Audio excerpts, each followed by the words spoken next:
Everything you've got, taking a break from all your worries sure would help a lot. Wouldn't you like to get away? Sometimes you wanna go where everybody knows your name, and they're always glad you came. You wanna be where you can see troubles are all the same. You wanna be where everybody knows your name. You wanna go where people know people are all the same. You wanna go where everybody knows your name. You wanna be where people sing troubles are all the same. You wanna be where everybody knows your bare name. All right, ladies and gentlemen, welcome to another episode of the live stream. I'm your host, Owen Benjamin, the Big Bear. We have a nice rain going on out there. It looks like, see how foggy it is? We had so much snow, and then now it's just been raining nonstop for a few days. Sidekick Bear's over there with his Palestinian shawl and his Space Force hat. Don't want to go to Israel now, do you, Sidekick Bear? So what are we going to talk about today? We're going to talk about their brainwashing techniques and how to identify it and use it for your benefit. Because I'm all about benefit.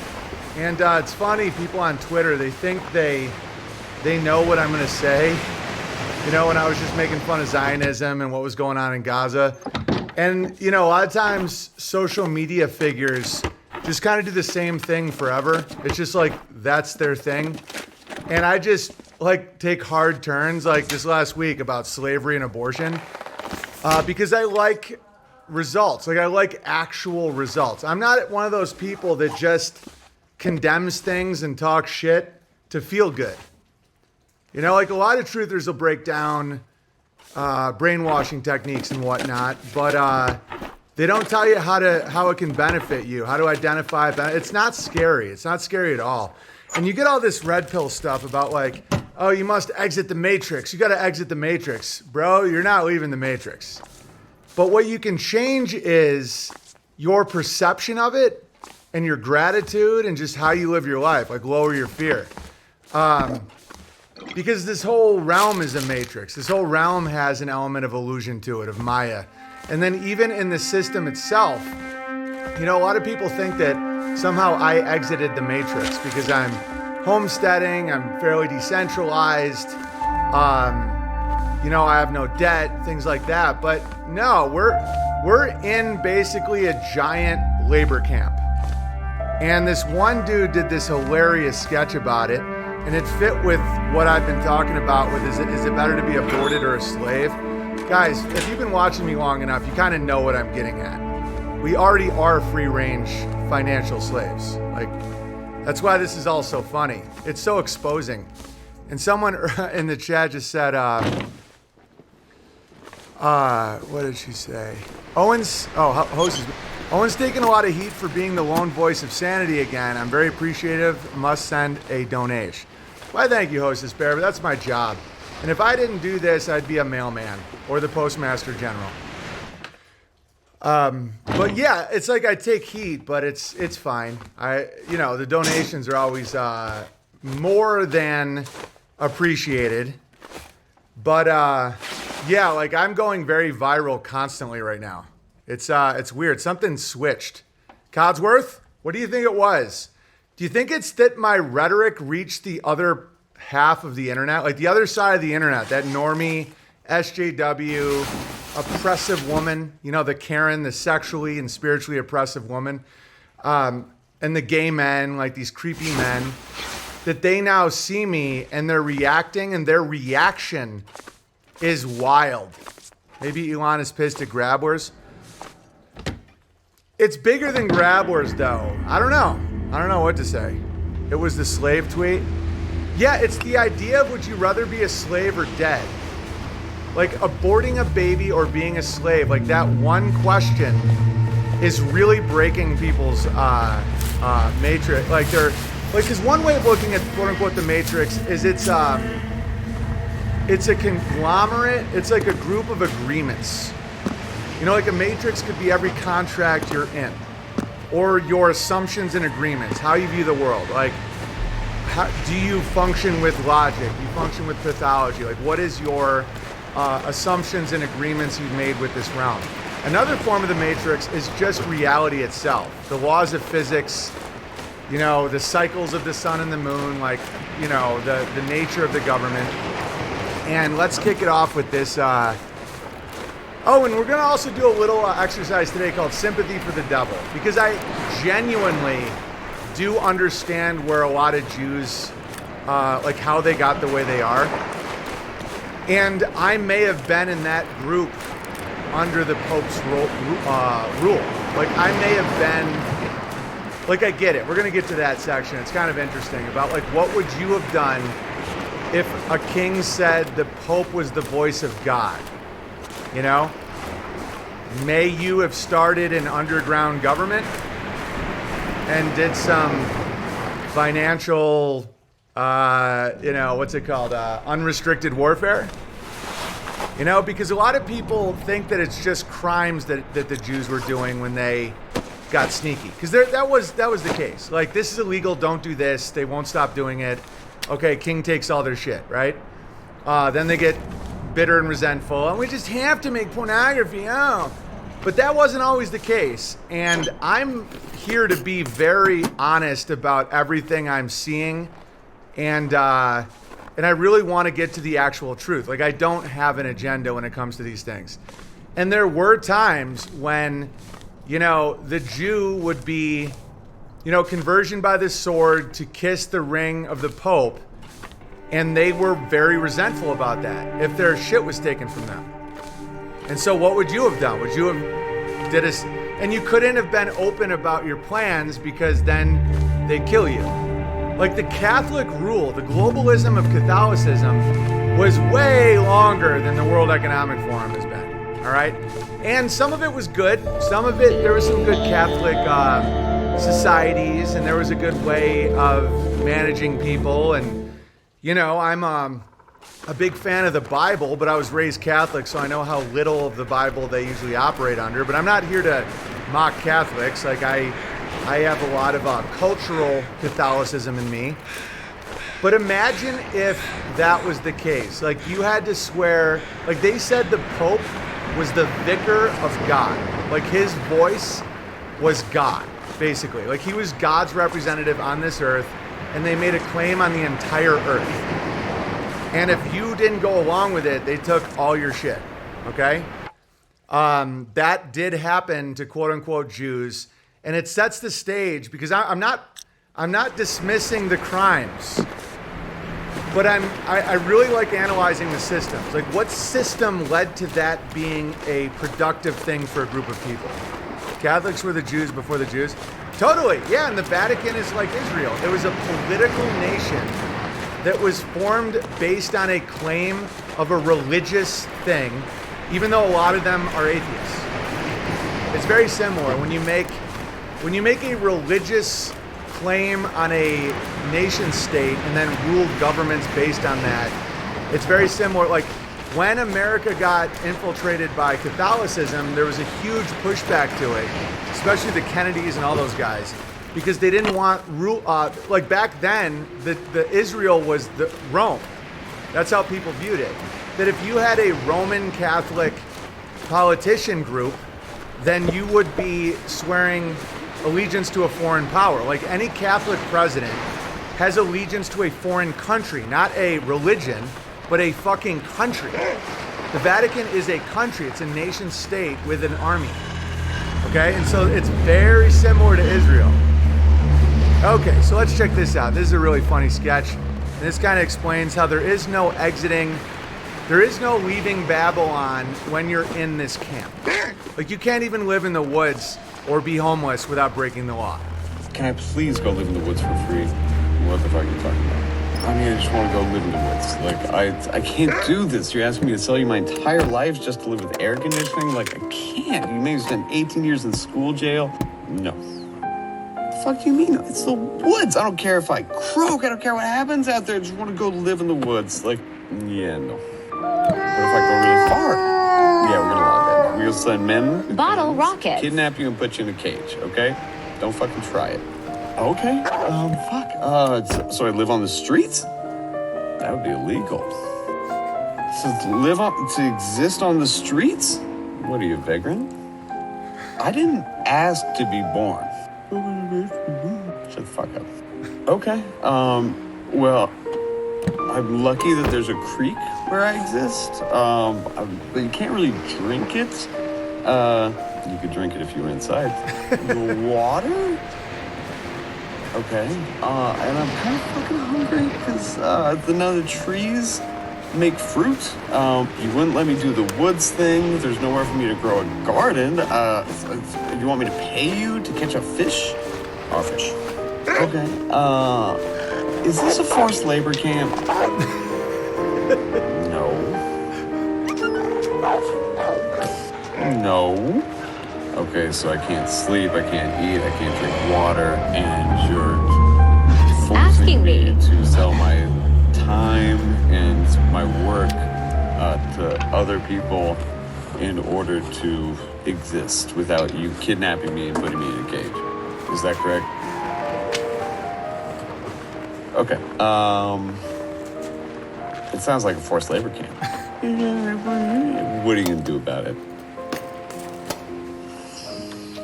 Didn't you say something about inalienable right? Those words ring a bell. That's cute. Yeah. You paid attention. Yeah, so you're in a form of a forced labor camp, just living in any country with a system. Here's the thing that I'm okay with it. Like, I'm not looking to dismantle the system, because I know that the way to get out of it is by perception and acceptance and gratitude.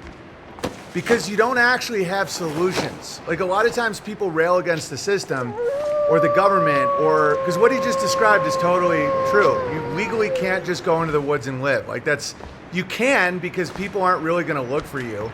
They don't have the manpower or resources allocated to that, but they could.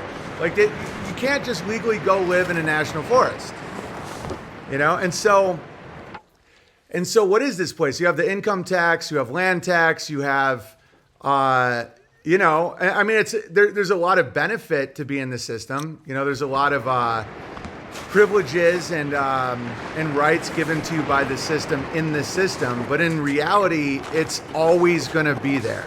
That's why being the world, not of it, is a very profound Christian teaching. And so when people think I escaped Babylon, I did not. I got closer to reality, closer to nature. I separated myself from a lot of enslavements, opt-in enslavements, like financial debt, being detached from your food source. I now have a well, I have a closer community, I have my own family. Yeah, but you're still in the system. And so this promise of the charlatan podcasters like Andrew Tate of like getting out of the matrix is coming for me. No, there's no getting out of the matrix unless it's within. The kingdom of God is within. And I'm not pushing Christianity on anyone. These are profound truths that just obviously exist. So the kingdom of God is within, and there's going to be a time, according to the Bible, and I see it now, I see it constantly, that there are people that can see that they're in a kingdom of God, and then there's people that can't see it. Like they're trapped in their lizard brain, like their fear-based brain. That's why they're called lizard people, because they view everything as a power struggle in this matrix, but you can be outside of that, and it's all gratitude, acceptance, work will set you free. It's all just like your way of looking at it. BB, did you see the Dean Odell flat Earth debate in Greg Locke's Mega Global? No, I don't care. I don't like to watch people fight. You can legally live in the woods in New Hampshire, just not on state parks or private property. You can just like live in a van. You can have a existence but legally they could go at you in the system. And the way through it isn't to be mad at the system. It's to understand it and look for benefits, like look for how you can thrive in it. So today we're going to talk about mind control, brainwashing techniques that are done to you all the time. And I used to get really mad at this, and I would drink White Claw and yell at the moon, because I don't like deception. Like, I don't like brainwashing. I don't like manipulation. I don't like people that misrepresent themselves or like they want to break someone else. Like, I hate that shit. And that's the irony of when people call me a cult leader. I'm the opposite of that. Like, I don't like it. But to get through that anger, it's like, okay, that exists. That's not going anywhere. It's here. So how do you function within it? Like, once you know the truth about your existence, like this whole thing about abortion or become a slave is it's going so hyper viral because it's such a fucking great question, and it's revealing that people already are financial slaves, and that abortion is murder, you know, and that these things. I was talking to this one dude in DMs about it. He had great rhetoric, where he said an unborn baby that's about to be aborted is a pre-orphan. Like, that's good rhetoric. Like, pre-orphan. Like, the parents have given up their responsibility of raising the child. They are an orphan. They shouldn't be killed. So what happens once it's born? And so then you look at why abortion exists. Like, why did these things happen? You know, and so that's why I'm looking at, you know, a deal with labor. And by the way, right now you are bought and sold as babies. Like, I was tweeting about this where like an adoption, which is buying a baby, it costs tens of thousands of dollars. Has anybody here been a part of the adoption process? I have a lot of friends that do that, and God bless them, they're doing really good work. But it costs a lot of money to adopt a kid. But who gets the money? If you look at this, there are no adoption agencies that pay you to place a child for adoption. Giving a person money, gifts, or favors in exchange for a child is illegal and unethical, which is why women who attempt to get paid for adoption when finding adoptive parents on their own can face serious legal charges. So who are you buying it from? Who is selling the baby for $30,000 plus? Then people go, oh, it's just not for profits. You're encouraged to, no, it's for profit. So you think the paperwork and the logistics to buy one baby is $30,000, $40,000, $50,000? You're buying it from the system. When people say an agency, an agent of what? An agency is an entity that does the will of the system, okay? So an adoption agency is someone who sells babies to potential parents who buy the baby. Not like what you can't sell your organs legally, right? You can donate them and someone else sells it. Who's selling the organ? Whoever's made claim on you. When you look into your straw man identity, your social security number, it is bought and sold on the stock market. You are bought and sold as cattle based on your labor. It's true. That's why when people get really angry that like the police will show up faster to like a rich White House than the ghetto. Do you know why that is? Because that person has a bigger future for bringing money to the state. You understand? Like, let's say you're born in a upper middle class zip code and you're a Caucasian baby. They will say, okay, based on our models, this child will make us $450,000 in his lifetime profit in labor. When a black child is born in a ghetto zip code, you know, the algorithms say this child will cost us $800,000 by the time he's dead in state systems. And it's not everyone. It's just, it's like if anybody's been in the cattle business, it's literally the same. How much milk are you going to get from a Jersey? How much milk are you going to get from a Guernsey? How much milk, you know, how much beef are you going to get from a Black Angus with this dad? Blah, blah, blah, blah, blah. And then you buy and sell it based on future potential of milk and meat. And so the system looks at you very, very much as a commodity based on your race, your zip code. And that's why they want so many more data points, because race and zip code aren't that accurate. You know, you will have a little brown boy like Bowler Bear grow up to be a really successful piece of cattle, right? Bowler Bear is a successful guy. His farmers make a good amount of money on him. But when you look at his black ass and you know where he's from, I wouldn't have sold him for a squirt of milk. You know what I'm saying? So that's why they like biometric data. That's why they like all the data of social media, because you can literally be categorized as how much you're worth in your labor. What is that? So you are bought and sold from another entity and your labor is taxed. That's the definition of a slave. Okay. Now, is that bad?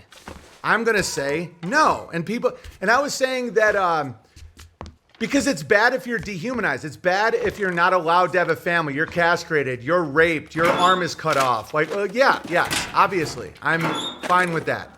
The rights of the slave are citizen rights. If you look at Black's Law's dictionary, a citizen is technically a slave. It's someone who has a number and is bought and sold on the stock market based on their future potential earnings as a taxpayer. Okay? Now, it's dark and evil and crazy if they think that they can't give you your God-given free will. Now, they can give you parameters. You know, you can't do this, you can't drive this fast, you get a ticket, or you can't murder anybody, or if you get caught with this, with uranium, blah, blah. Like, there's all kinds of rules, but they can't take away your humanity. I feel like that goes against the laws of the realm.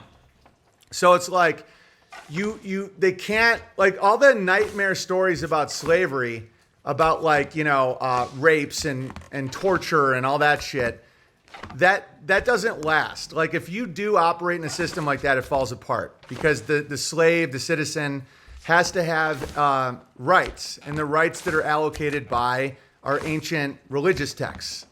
Like a day off, sustainable food, like the same food as the master. You have the right to resist, but you don't have the right to kill. Shit like that. I like the American parameters better than others. Me too, Austin. That's why I'm grateful. I love America. I love America's systems. And here's the interesting thing about America. So I was talking about how, because all these people are like, slavery goes directly against Christianity. I'm like, okay, then America was not a Christian nation. And they're like, what? I'm like, you can't fucking have it both ways. So you're telling me America was a non-Christian nation until depressed homosexual Gabe Lincoln made it Christian. That's what you're saying. You're saying that America was not Christian. It was not founded by Christians because they all owned slaves. Okay? So what was it? Was it Islamic or Jewish? And they're like, no, but... And I'm like, you fucking can't have it both ways.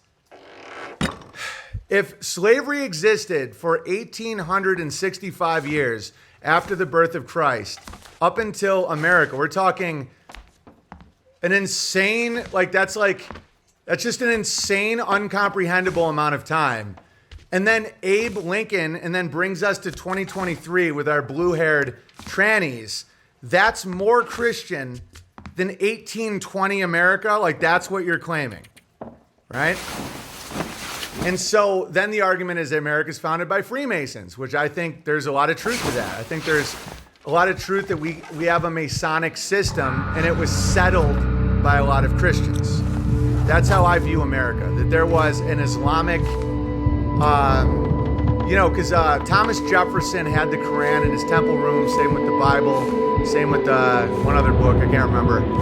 But he was, he rewrote the Bible to not have any miracles in it and no reference to the divinity of Jesus. That's Islam, all right? So I'm not saying he was Muslim, but he had slaves. He impregnated a slave, treated the kids great. Without that, there'd be no George Jefferson. Like the whole sitcom, The Jeffersons, moving on up. If Thomas Jefferson aborted his slave baby, we wouldn't have George Jefferson moving on up. Okay? Masonic deists. Yeah. That's one of the reasons you don't see me ripping on Masons, because I know America was founded by Masons. And the system is, apparently it's Masonic. Now, I don't know very much about Masons. I don't usually do those deep dives, because usually it's like, it just feels weird. It just doesn't feel legit. And people spiral about Masonic imagery and shit. And I'm like, but it's on the dollar that you just used to buy a coffee. Like, you just used it. So if you hate Masonry, but you use their money and live in their system, and you're not actively rebelling, that's a little weird to me. That's why I don't hate it. I don't hate the justice system. I don't hate the 12 jurors and the accuser and the defendant and the judge. I don't understand it. Like, I don't understand the esoteric nature of it. But it's like, when people say, America got more Christian after Abraham Lincoln freed the slaves, that's absurd. Because he didn't free the slaves. He made it an opt-in policy for everyone.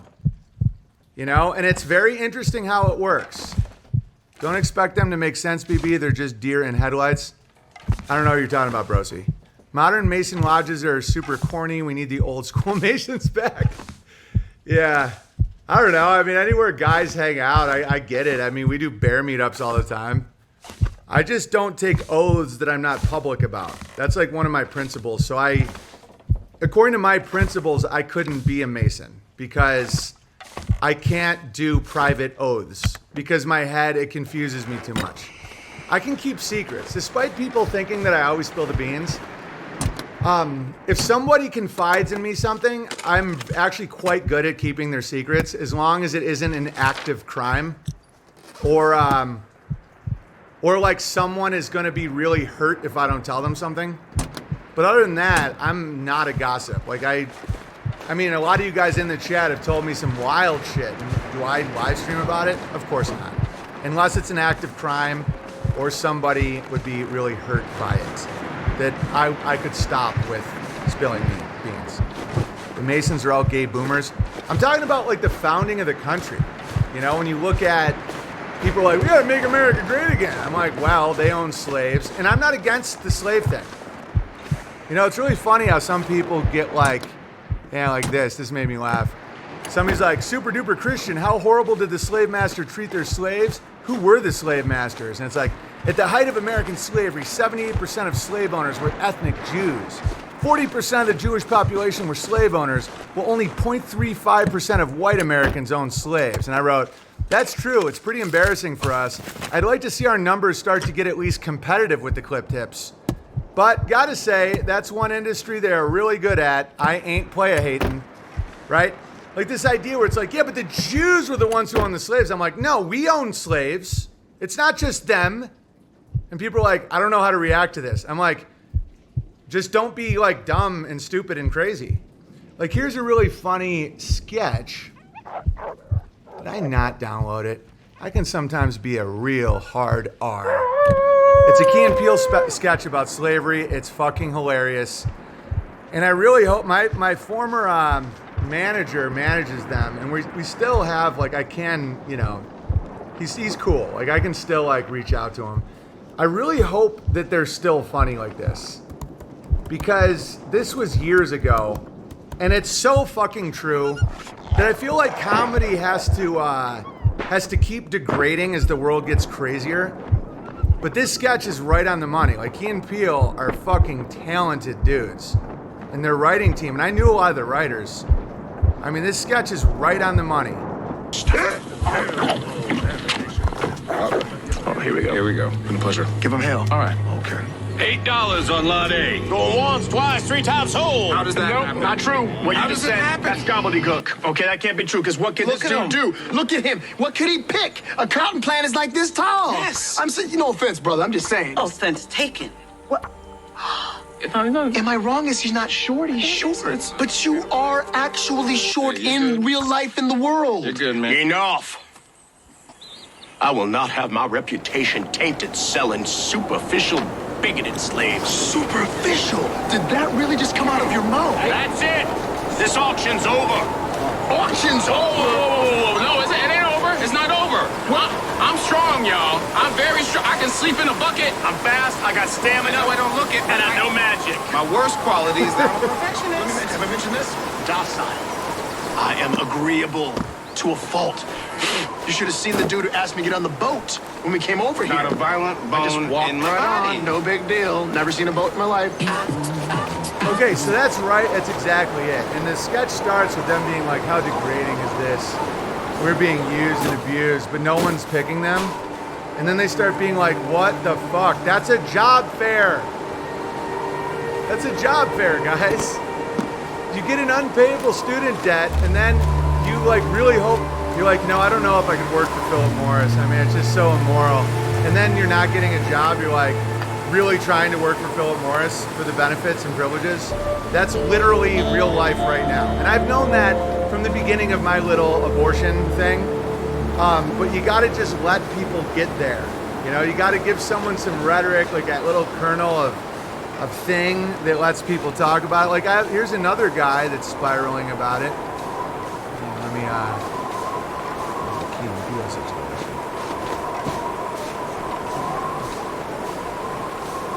okay, let's watch this. Here's another abortion reaction by, where is he?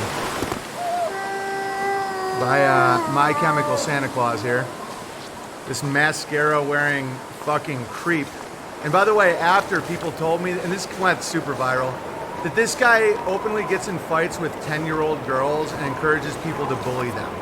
Okay, this is a conservative comedian, so you already know it's going to be bad with his... I'm not a conservative. Conservatives are paid to lose. You know, conservatives are the ideological descendants of Trotsky. So you're already wrong. I don't identify myself as a conservative because I'm not gay. Okay? How to end abortion. If you guessed we should own black people as slaves again, you win. Funny response about abortion. And people are like, I'm like, yeah, I'm against abortion. And they're like, well, I mean, so what are all these black women supposed to do with their babies? And just be like, I'd buy them. You know, like, I'll put them to work. Is it better to kill them than let me buy them? Right? And that's a really funny debate. When people just spiral, oh, slavery's so bad, it's so bad, we gotta kill them all. Why is it, if like a black woman's gonna have an abortion, why not just let me buy it? Right? Free labor for life. Yeah, we call it a rapper's dozen. Because I'd really like to see the argument that killing someone is more moral than just buying them. Yes, that is real. And then he did this thing that I see happening more and more. We have guys like this, usually white guys, who have like a poorly thought out, shitty take. And of course, everyone needs to hear it because they should be the loudest voice in the room. And they record it and they look at it and they're just self-aware enough to go, it's going to piss some people off. And then like this light bulb goes off. Oh, that's what I want to do. That's not what I did at all. That isn't even true. And this guy fights with little girls online. And I want to say something else. They never ever address my freaking point. They just start psychoanalyzing me. Oh, secretly, he's really the gay one. He secretly likes to harm people. It's like, so you're telling me it's better to kill a baby than enslave them? Do you know what your social security number is? Oh, you can't compare. Yes, of course I can compare. That's exactly what it is. I want to piss them off. I want to trigger them. And they start like believing their own hype. Like this is Joker level chaos that they're creating. And of course, that's what he's doing with this. No, it's such a valid argument that he can't even address the argument. Okay? And now wait till you see how funny it is when he reads my jokes. My Chemical Santa, Meth Face, Pedo Eyes. Twitter, he writes, this bit is hilarious. It's triggering people all over the His eyes are like a pedophile's eyes. I'm not saying he's a pedophile, but his eyes look like the eyes of a pedophile to me.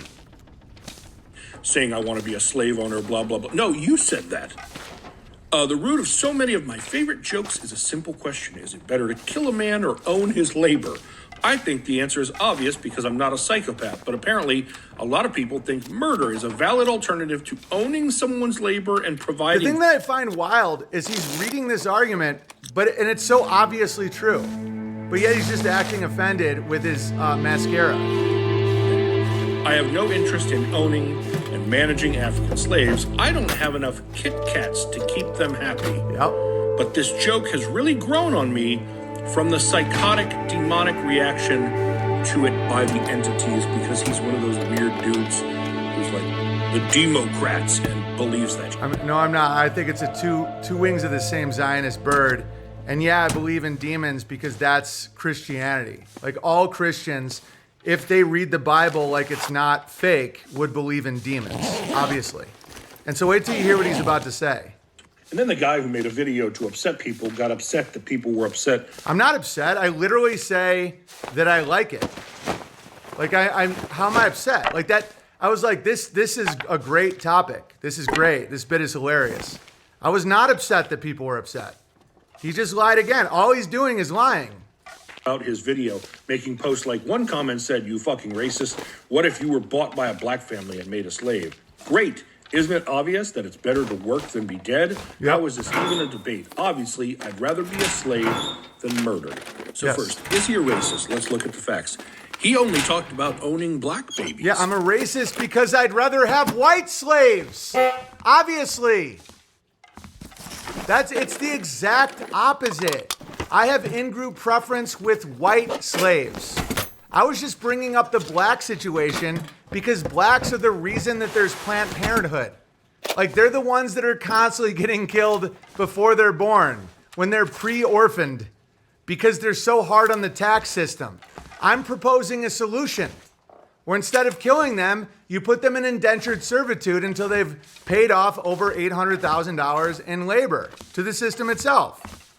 And then they'll have some skills and whatnot, you know? He claims it's because Planned Parenthood targets black blah, blah, blah. What? Factually accurate when he says blah, blah, blah, blah. That's the stated mission of Planned Parenthood, according to its founder, Margaret Sanger. You know, like these people, they never actually care about the truth. They're just like, blah, blah, blah. Like, what? Do you put eyeliner on, you fat fuck? You fucking fat fuck with your purple hair and your eyeliner. And all he's doing is he's bullying little kids. He literally told his audience to bully a 10-year-old girl. The joke just, don't kill your babies, I'll buy them. Why is that? Because it wouldn't have spread. Because I know that you guys have the guilt, the reality of the black babies. And the main issue with abortion is black babies. That's the purpose of Planned Parenthood. You know, you don't see whites lining up to kill their fucking babies, right? They do, which is even more tragic. But it's like, this dude isn't even addressing my point. He's like, no, you should kill the baby. Like, just say it out loud. Kill the black baby. That's what he wants to say. Killing a black baby is more merciful than allowing him to work off his indentured servitude to the state. That's what he's saying. That's literally his position. Joke. Oh, because maybe then you couldn't make that rapper's dozen joke. Yes. And this is also the guy who once wrote and performed a song called That N-Word Stole My Bike, and also called Barack Obama the N-word with the... Two factually accurate things. Let's listen to this again. He thinks he's like mocking me. Dude, this is getting me more listeners. Barack Obama is the dictionary definition of the hard N. So is the guy who stole my fucking bike in 1991 on May 24th in Oswego, New York. My bike was stolen off my porch. And no one seems to give a shit about that. No one seems to give a shit that the paper boy of the year no longer had a fucking bike. But no, you're just offended by the word itself because you're a fat fucking mascara wearing retard. I don't even have to say a simile. He is fat and his eyes do appear to be wearing mascara. And this is also the guy who once wrote and performed a song called That N-Word Stole My Bike. Yeah. Like, how come he's not?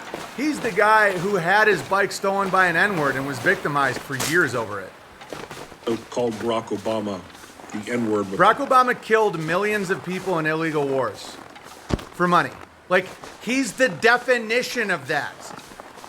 Most of these hard ends that the rappers are talking about, they're just killing people for Kit Kats and Snickers. Barack Obama bought Maui with murder. But even without the racism, I don't get the position he's trying to take up. Obviously, I'd rather be a slave than murdered. That's a weird take. Tell you what, we will. Now, are these guys all suicidal? How is that a weird take? So, we already are slaves.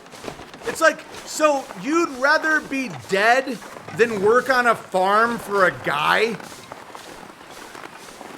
Like, with our passport system and all that, we already can't go to Antarctica. We already can't just go anywhere we want and live where we want. We already are in that system. So this guy, I think the deep reality of these reaction videos is I believe they want to die. I believe they don't want to be here anymore. And I think Christopher Gardner is right on the money about that. A lot of people don't want to be here. Because how did that point not make perfect sense? If you love life and you're like, okay, if you lost your hand, would you still want to live? Yeah, of course. What's worse, losing your hand or having your labor owned by a guy that gives you slave rights? Like, you're not raped and fucking oppressed, but what's better? I'd rather be a slave than lose my hand. I'd rather be alive with one hand than dead. Obviously. These people don't think that way. They literally are like, no, obviously be aborted. The thousands and thousands of black men and women's bodies that litter the ocean from Africa to here. The black men and women, or indigenous men and women, or Latino men and women. What about the Irish? What about the English? What about... They have a fetish. They're like, because they like it. Deep down, the truth of the matter is, I hate blacks less than these people. That's the fact. Like, I am a healthy racist. I prefer my own culture, and I feel genetically and biologically more loyal to people closer to my tree. That being said, I don't want to kill them.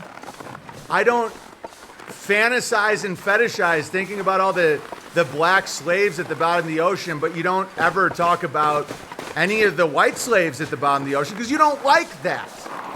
Because you want to create a victim narrative where you're this white knight, where you're helping out all these fucking blacks, right? And then you just coax them into some murders. And that takes a toll on your country, man. I'm not against slavery. Like, if these people seriously can't contribute to society, and they're like, and their mom is like about to kill them, I don't think that they should just be given like a mansion in the sky. You gotta work. Here's your new guy. You're an orphan now. Your daddy left to go do a hot track with Lil Wayne. Your mom is trying to kill you, so you're already very disadvantaged. Now, you're not so disadvantaged that I want to kill you, but you are disadvantaged to the point where here's your new caretaker. It's a guy. He owns a farm, okay? These are your rights. This is your way out of slavery. This is how much work you have to do. This is what you're not allowed to do. This is what your kids will be, right? Isn't that fucking better? Jesus, it's like a no-brainer.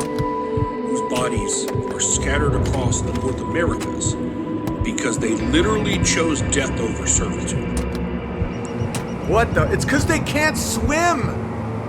Is this guy never met a black guy in his life? You think that they jumped off the ship because they'd rather die than be a slave? Are you fucking crazy? I've been robbing motherfuckers since the slave ship, since the same clip, with the same 4.5, 2 point blank, a motherfucker should have died. Guess what? I love your fucking attitude, because the N-word that plays pussy, that's the N-word that's getting screwed. Right? Do you even know about blacks? They drown because they can't swim. They have 3% body fat, a huge cock, and no one taught them how to swim, because they didn't have a dad.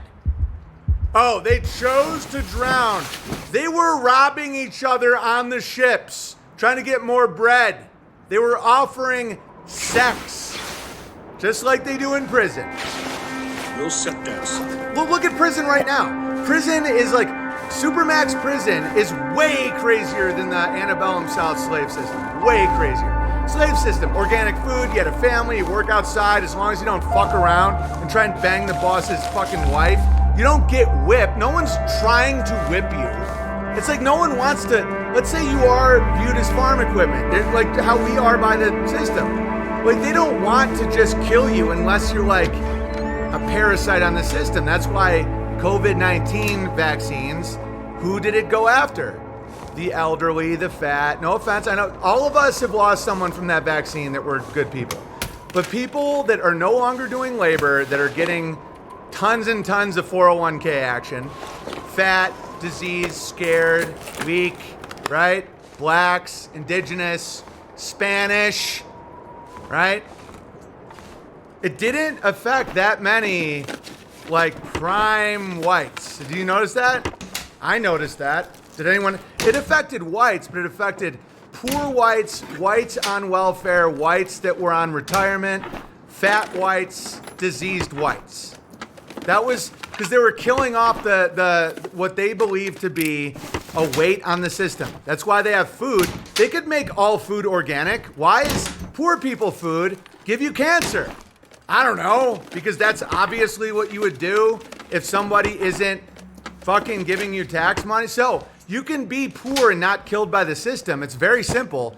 You just have to take full responsibility for your food, for your health, for your community, right?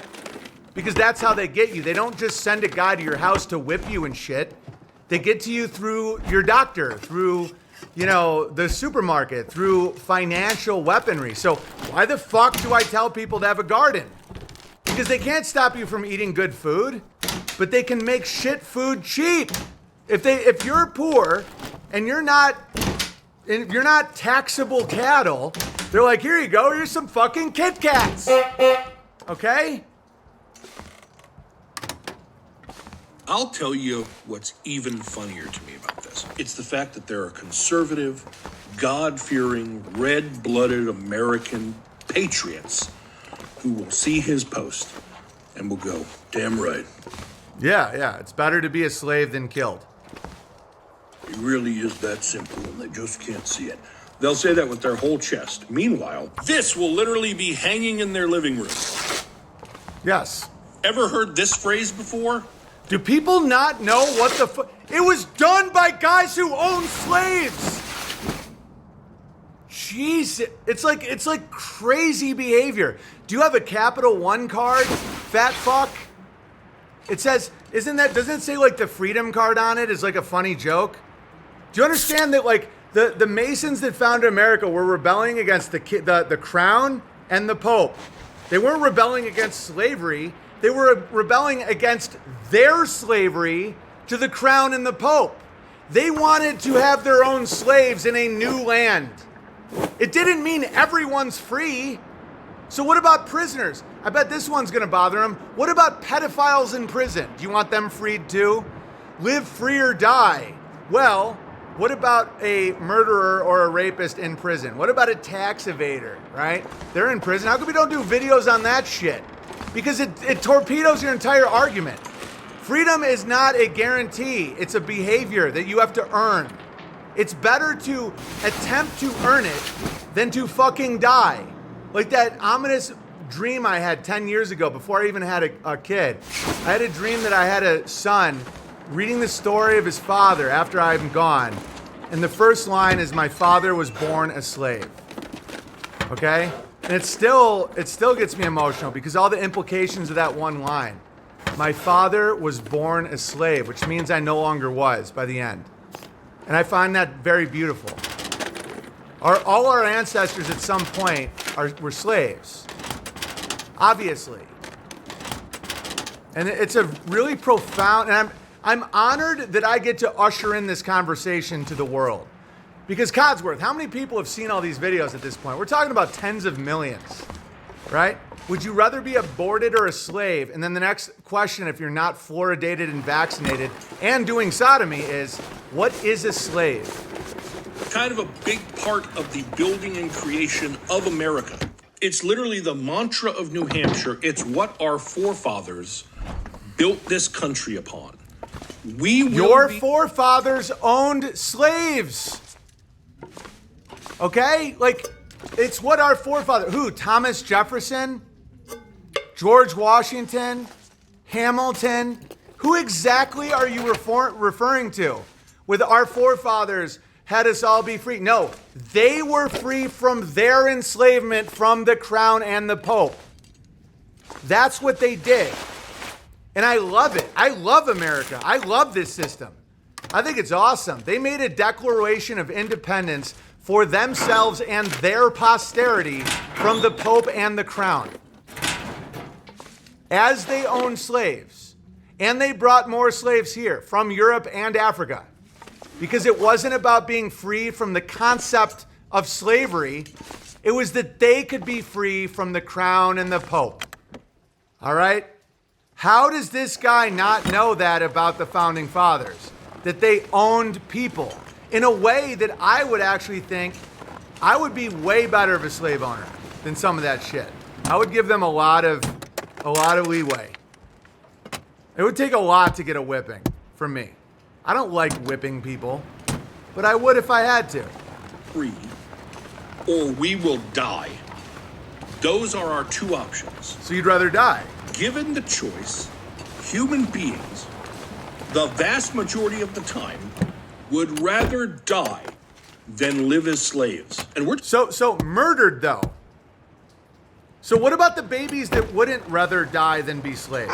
So he's making the decision for the unborn baby that his argument is that because of America's live free or die, that baby would rather be dead than a slave, and so he's gonna kill it. He said the vast majority. What about the ones that wouldn't want that? Isn't it up to them? If they actually have freedom, isn't it up to the actual person to choose whether or not they want to be dead or a slave? But you kill them in their most vulnerable state after their parents had abandoned them. You want to know who's not abandoning them? The Big Bear. I'm looking into it. I'm not abandoning those unborn kids. But I'm also not going to play make-believe and say, abortion's murder, so what do you want to do about it? I just said that, so I'm the good man. No. Why is there abortion? Because of the tax burden. Because they're not productive members of society in general. Obviously, there's always exceptions, and I'm a big fan of exceptions. I'm a big fan of outliers. I'm a big fan of the improvisation of this world called life, right? That you can't predict who's going to be productive and who's going to be a drain, a parasite, a criminal on the system, right? So how do you get through that with actual results? Not this bullshit, oh, I say abortion's bad and that's it. Does it appear it's going anywhere? Does it? No, it's because it's all about money. talking about sentient, self-aware beings. That you kill. Sentient, self-aware beings that you're saying to crush their skull and vacuum them out of a womb before they have a right to choose. You want to talk about the right to choose? What about the right to choose whether or not you want to be alive as a slave or dead? How about that for a right to choose? I'm talking about people who are able to love and dream and have things to live Are you for. describing the baby? You describing the baby? So you can't love and dream as a fucking slave? Well, listen, meth-faced Santa, you already are one. And what do? You talk shit to 10-year-old girls on your fucking TikTok. Because the Chinese like that. They like when fat fucking creeps in mascara talk shit to the posterity. Right? You get them to want to kill themselves, right? A 10-year-old girl, he told his audience to harass her and take her boyfriend. What if she killed herself, fuckface? That's a very, very delicate age, especially for a girl. And you fucking cyberbullied her. And you're gonna talk to me about life and sanctity and freedom in your mascara? Who say, I would rather die than be a slave. They get to make that choice. Meanwhile, he's talking about a cluster of cells being cut off from continuing to grow into a sentient being. You just called the unborn baby a cluster of cells. And somehow, slavery would be better. Yes. Some people just want attention, even if that attention is gained. And for the record, because I know trolls like to use that image like I'm crazy, there was one of the brightest spotlights in human history was on my face. And they're like, smile, answer questions, and I literally couldn't see anything. So I was just like, so just for the record, in that era of my life, I wasn't just like insane. I was literally, it was like 6 million lumens just in my face, and I'm supposed to fucking smile, and I was so uncomfortable, and it's one reason why I never went on red carpets. I did with House Bunny. I never did for anything else except for, what is that, the American Asian Awards or some shit? It's like, so I know that people love that picture, like I'm crazy, but I promise it's the setting, it's the lighting. It's like, oh, Benjamin, look over here, so, look over here, and you're just like, and I just felt like a fucking marionette. By telling the world just how fucking stupid they are. Oh, yeah. So it turns out that I'm the stupid one because Mascara Meth Head Santa Claus said that. All right, Codsworth, let's do some super chats and then we'll continue. So that was just one thing. We're also going to talk about why the Jews are the way they are and a little sympathy for the devil because the Pope sucks. And I'm going to show you an image or a video of the Pope desperately trying to pull people in for the beach. All right, I got a tip from Colin Goodman Brown. Says, hey, BB, a lot of mainstream comedy podcasts promote an Israeli-based online therapy company called BetterHelp. Yes, I think it's, I'm not going to make any claims because my opinion, I think you should watch out for data collection when it comes to people with problems. They all claim to use it themselves. Do you think that could be a blackmail operation? I believe that is definitely a possibility, that an Israeli-based online therapy company is trying to get people to tell them their secrets and figure out who's crazy. Yes. But I don't know. I'm not making any definitive claims. Thank you for your daily streams. I listen to a lot of podcasts, and yours is on another level. Well, thank you, Goodman Brown. Electrician Author Bear. Oh, yeah. Can you sing the 2 church songs I sent you? Why didn't they laugh at Gmail? I sent the music sheets for Glory to God and Amer et Servi, to love and serve. These are the 2 songs I sung with the Knights Choir at 8 a.m. Mass last Sunday. I sent rehearsal audio from our practice on Instagram. I'm super happy for you and your favorite songs, and I would love to hear what you have to say, but I absolutely cannot guarantee that I'm going to put in any effort to learn the songs. But I'm glad you know them. And thank you for the super chat. And thanks for doing electricity work, because that's some good stuff. New Joe the Toe clip with them talking about squirting. Joe has fallen so much, the opposite from success he gives off. Makes me wonder, is that was a hint of how gay he is? Love the gravy every day. He talks like a gay man. Like, he speaks as if he's a sodomite that loves cocks in his mouth and asshole. That's how he speaks. It's as if he's a cock-loving sodomy fan. Jake says, Owen, this guy was accused of being a child molester about 4 months ago. Good call, always batting 1,000. Yeah, they're inverted and they hate life. That guy hates life. He hates babies. Even if you're against what I'm saying, it's something to think about and it's not crazy. Like, even if you're like, no, kill the black baby, they're a burden. Like, I know some people that say that. They're like, dude, we got to get rid of the blacks. But at least they think about it. At least they're like, yeah, I mean, it's still a little kid. It's still an innocent kid. And I have a lot of hope for the blacks, you know? And coming from me with the bike situation and everything, it's like, that means a lot for me to say that. But I'm really rooting for them to turn it around. I just don't want them to be my burden or my children's burden at all. Oh, but that's what they teach in schools. That's why you homeschool. It's all lies. But you can't blame the blacks for fucking McGraw-Hill Mossad textbooks, you know? If they're like indulging in it and being like, yeah, I'm a slave, you a master, I'm gonna punch you in your face, that guy should be in prison. Or better yet, on one of my future farms, okay? But you can't say like the blacks are trying to fuck up white kids because it's not them. But if they indulge it, then they're fucking themselves over. You know, the devil just makes offers. Doesn't make you do anything.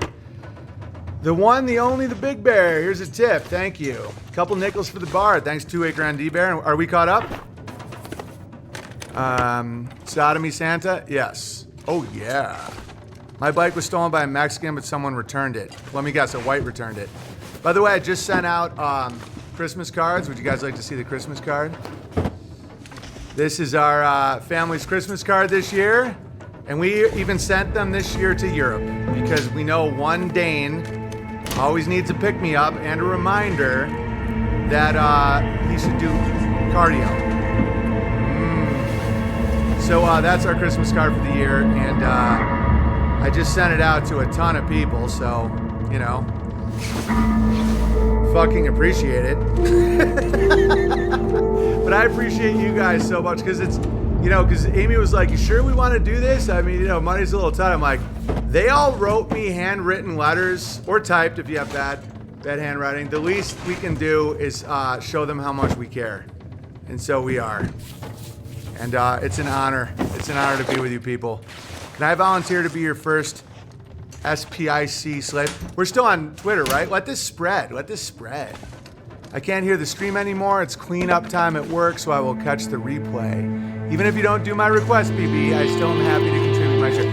No, I appreciate it. I just know myself I'm not going to commit to learning songs, especially with sheet music. I haven't read sheet music since like 3rd grade.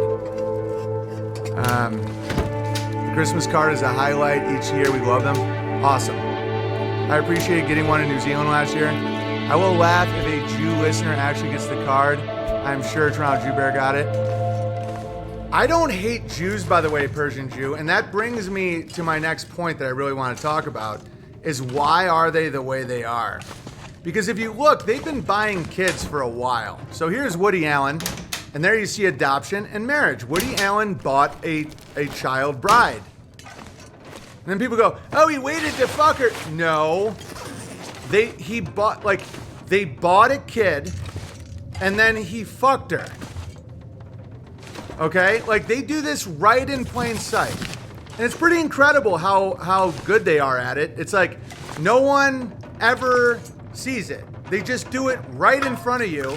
They buy a kid and then they fuck the kid. Kicked out of Twitter. Godsworth, what's going on with Twitter? Are we all good? Grooming is grooming, dude. It's so ridiculously inappropriate, and he kissed a 15-year-old in a movie.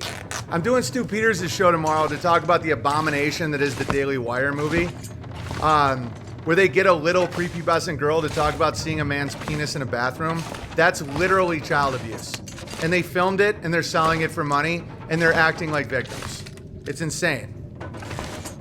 She has dead eyes. Yeah, I mean he's still getting golden awards from people who call you racist and like white supremacist and like, oh, ignorant. Like what that guy was just doing with me about how like we're all dumb hicks or whatever.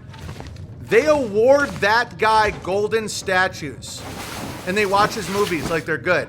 He literally bought a child bride from Asia. Bought her with money.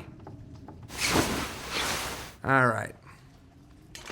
Twitter fine. Also, My Chemical Imbalance, I think, brought me a couple hundred followers too. Nice, Codsworth.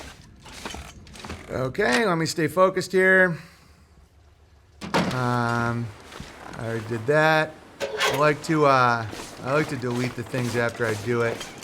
Okay, so let's have a little sympathy for the devil here. Imagine if you're a Jew in Europe and they make you say that the Pope is the vicar of God and you refuse and they take all your shit. Wouldn't you kind of do a secret government and maybe poison some wells? I mean, I'm not excusing the behavior, but, you know, it is like the Catholic Church definitely crossed some serious lines. And the Jews did get fucked with over it, you know. And that's kind of like the abomination that we see today of like victim consciousness, secrecy, you know, hidden agendas. Like if you actually read the Protocols of the Learned Elders of Zion, it's pretty exact about what happened. And they claim it's a forgery. They claim it's fake. And they claim it was faked by a fiction from Russia in the 19th century about Montesquieu talking to Machiavelli in hell. And that there's enough similarity. There's no evidence it's fake. You know, and it's impossible to prove it's true because, well, the one thing you can show is the guys that brought it to light suffered greatly to do it. They were in prison, they were tortured, they were deeply religious Christians. And so it doesn't, and those guys signed off. Like those were the ones who were saying that this is real. You know, Tsar Nicholas II and his family were very aware of it. Some have argued that the spreading of the Learned Elders of Zion is what prompted the Bolshevik Revolution because it was a little early. It could, the way it could be fake is blaming it on the Jews. That there's another layer that's doing it, and they're like saying it's the Jews. Like that's because all of the protocols are happening, and they've been institutionally happening for a very long time. So just because of that, there is validity to it, whether or not there's fuckery going on. It's like, if you read the protocols of the Learned Elders of Zion, and people have been put in jail for spreading this around, and you know, the American judicial system said it was definitely a fake, even though they never said who faked it. It's like QAnon. You know, they never said who it was. Like, if you're gonna say it's faked, if there's a crime, you have to have a perpetrator. So who faked it? And they don't have a name. All they have is who said it was real, and those guys actually look pretty valid. I don't personally care at all. Focusing on if it's real or not takes focus away from the fact it's happening. Right, but it's been happening for so long to the point where what if it's always been happening? Because I get annoyed when truthers are like, Orwellian much? Look, 1984 is here. I'm like, dude, the fucker wrote it in like 1940. Like, so it's been here for at least that long. Is it just always here? Is that always the nature of deception? You know what I mean? Like, are there groups that are always trying to subvert the state? Always, forever? Like, isn't that more likely? That the protocols of the Learned Elders of Zion may be really old. Like, that might be the game. You know, or like, this is what they want to do to this state. And then you ask yourself, why? I like to do these things because I like to separate myself from other podcasts because I don't just go like, oh, look how fucked up this is. Why would that exist? So let's say hypothetically, because like I've taken steps to never have a secret society. I know that sounds obvious, but not for someone like me. When I would say what I believe, people would persecute me, right? So then the next step is I won't do it in public anymore, or I'll use code. You know, and then you start using Grabbler or like Basketball Americans or stuff like that. And that's the start of a secret society because you're like, if I tell you the truth, you're gonna try and kill me. So it's like, if I'm gonna communicate it to other people, I have to use symbolism and code. Okay, right now, the Catholic Church is this like, you know, old man, broken kind of thing. And, you know, I almost kind of reminisce in a time when there were more Catholics because it seemed like that was like better than what we have now. But like, if you go back a while, they definitely did some crazy shit. Like they had the world. Like they were making decrees. This is historical fact. That the Pope owned the world. Right? That the Pope, a sterile, airless man, owned the world in a robe, you know, from a castle. Like that doesn't sound very Jesus to me, right? What did Codsworth say? Someone just said spot on Cod. What's in that book and the hidden knowledge that the Masons say has been passed on from generation to generation since before known history? I don't know, but it's like, I understand why I understand why Jews subvert. I understand why they wage war with economic means. Imagine, just put yourself in the situation and don't immediately assume that a crime had taken place. Yes, that would happen. Yes, Jews would be told, you're not allowed to do fiat, you're not allowed to, you know, do some crazy shit. And then they would, and then they'd lose their shit or get kicked out, and then they'd cry, right? That wasn't always the case. And let's analyze when it wasn't the case, okay? What if, you know, the Pope is making these claims on everybody's land and business and all that, and and Jews are like, no. Like, I don't believe that. Like, the Pope is not God. Like, that goes against one of our commandments. That a man is not God. Like, you know, okay. And let's say they take their land and take their business. And let's say they're stubborn. Like, they're not willing to accept this. They're like a stubborn old people. And they're like, okay, how do we wage war against these people that, again, just sympathy for the devil. Just put aside your thoughts of Zionism and all that. Just think about it. How would you wage war against a superior opponent? Like, let's say they're trying to convert you by the sword. Accept Jesus Christ, your Lord and Savior, or die. And they don't want to die, so they're like, okay, but they don't really accept it. and they don't accept rule from Rome. They don't accept the Pope. How would you do it? You would wage war economically and right in plain sight. So in Learned Elders Design, it talks about becoming doctors so that you can poison people. Okay? It talks about using like trade to impoverish people, but slowly and like methodically, you know, and then like to then gain influence on the state itself, and then become lawyers and have influence on the state. And before you just get mad, just be like, what would you do if it was reversed? Like, what would you do if they say, you have to submit to this foreign rule, like Israel? Like, let's say it becomes even crazier and you lose your land and your titles and your business unless you swear an oath to Zionist Israel. Okay? So you do, because you don't want to be homeless, you don't want your family to die, but you don't really believe it. So then you start developing this underground culture. And you think, how can we fight war without fighting war? Like quiet weapons for silent wars, like all that shit. How do you fight a war against a superior army, blah, blah, blah, blah, blah. And that's how they did it. Blackmail, that's in the Learned Elders. If you read it, it's dark as fuck, but it makes sense in the right light, where you're like, okay, so what environment, what system creates it? It's just like abortion. You know, like I can talk about solutions to abortion or why women have abortions without hatred or anger or like just trying to feel good, because I actually like solutions. So like when you're dealing with a subversive group of people that are waging economic warfare on you and trying to influence your government, the first question is, why would they do that? And it isn't just because they're bad. That isn't how life works. What happened in the distant past that led to a culture that was like that? Jesus didn't create a secret society, so why should we?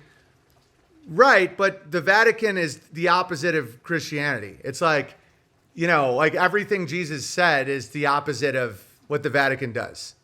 You know, like they're all childless old men who like, they're the richest landowners in the world. They're like, they have golden idols everywhere. They wear wizard robes and they have like, you know, these huge murals to Satan everywhere, like lizard heads and shit. Jesus, I don't think would ever have signed off on forced conversion, where it's like, we're going to kill you unless you say you're saved by Christ. That's not how Jesus acted, you know? And so when you're dealing with a state, when Jesus said, render unto Caesar that which is Caesar, render that which to God that which is God, the Roman Senate are the actual doors of St. Peter's Basilica. Like they are Caesar. So when Caesar, after Constantine, takes over the Christian narrative, where it's like Rome is now the Holy Roman Empire. So now that's Christianity, but like Jesus' teachings contradict Rome completely. What would you do if you weren't going along with it? Ask yourself if you're non-Christian, like you're just really into herbs and shit. Like you're an herbalist, you know, you're like, you know, heathen adjacent. You're just really into like the earth and meditation and all that. We have a bunch of listeners like that. Like natural homeopathy, like natural healing. And they come in and they say, no, you got to give all that up or else we're going to kill you. Would you give it up? Or would you start waging a different type of war? Right? And that's where this all comes from. And yeah, they did some fucked up. If you read the Learned Elders of Zion, and there is truth in it, like whether or not it's technically a forgery or not, it's like obviously what they've been doing. It can get you a little mad, especially when they're talking about like the genocides and how they're going to do it and how they gain trust and influence and all that, and how the Goyim cattle will go this way and all that. But, you know, imagine if you have been persecuted by the Pope. You know, it's very easy to say, we're not you guys, and we are at war with you, and we know that if you know what we really are, you're gonna fucking kill us. And so, that's kind of the history of Jews in Europe. Talmud was all compiled in the aftermath of the Catholic Church, the Roman Empire, tore down Jerusalem brick by brick and exiled all Jays, food for that. Yeah, it's a much more complicated story than what it can just appear when you're like looking at Gaza and looking at the Federal Reserve and all this. And the behavior of a lot of these paranoid Jews. And I would postulate that one of the reasons that they're doing so badly now, despite how much control they have and how much influence they have, because their culture is based on not winning. Like, let's say you set up an entire culture of being the subversive, like being the underdog, like being the persecuted, and then you win. I remember when the Red Sox first won the title and they didn't even know how to celebrate. They still rioted because they didn't know how to be the Yankees. They were always pissed, right? And so when the Jew gets control of the state, the Jew gets control of the bank, the Jew gets control of media, the Jew gets control of all of it, what do they do then? It's like that Joker scene with it's like a dog chasing a tire. Like, what do you do when you get the tire? And if your definition and your culture is held together by persecution, and now you can bomb Gaza in plain sight, no one does shit, you start imploding, right? You start imploding from the inside out. And that's why the Catholic Church and the Jew, they actually form a battery. And they almost use each other, and they flip poles. It's like pole reversal.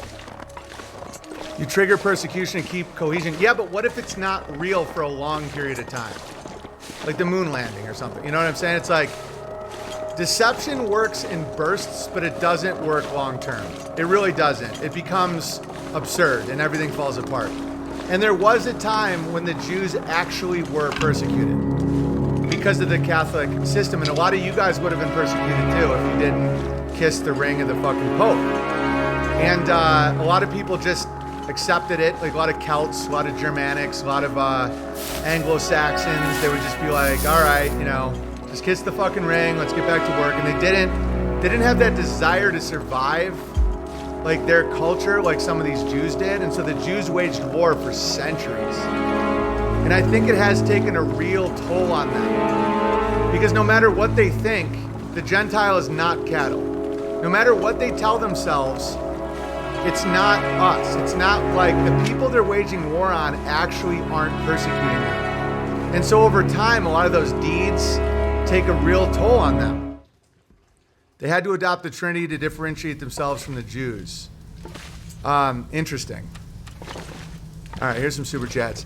Tower Bear, can you even fit in one of those tiny mail trucks? No, it's just a dream.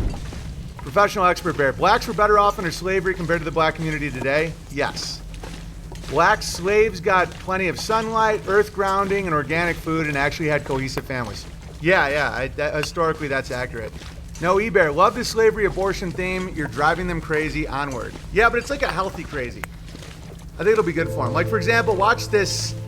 Look at this Pope. The Pope doesn't let people kiss his hand anymore, but he kisses the hand of the Jew. Watch this. So he pulls his hand now. But I think it looks like he's trying to get blowjobs. Watch this. So that people come up and he pulls the hand. Right? They come up. Watch him pull the hand. They come. He pulls the hand. Not for you. Right? He won't let him. He won't let him. He pulls it away. I feel like he's trying to get him to suck the dick. Watch this. So they come in and he pulls in like, ooh, come on. Like that's what that looks like to me. Like watch this. So it's like they're going in for a hand kiss. He's like, hand kiss? No.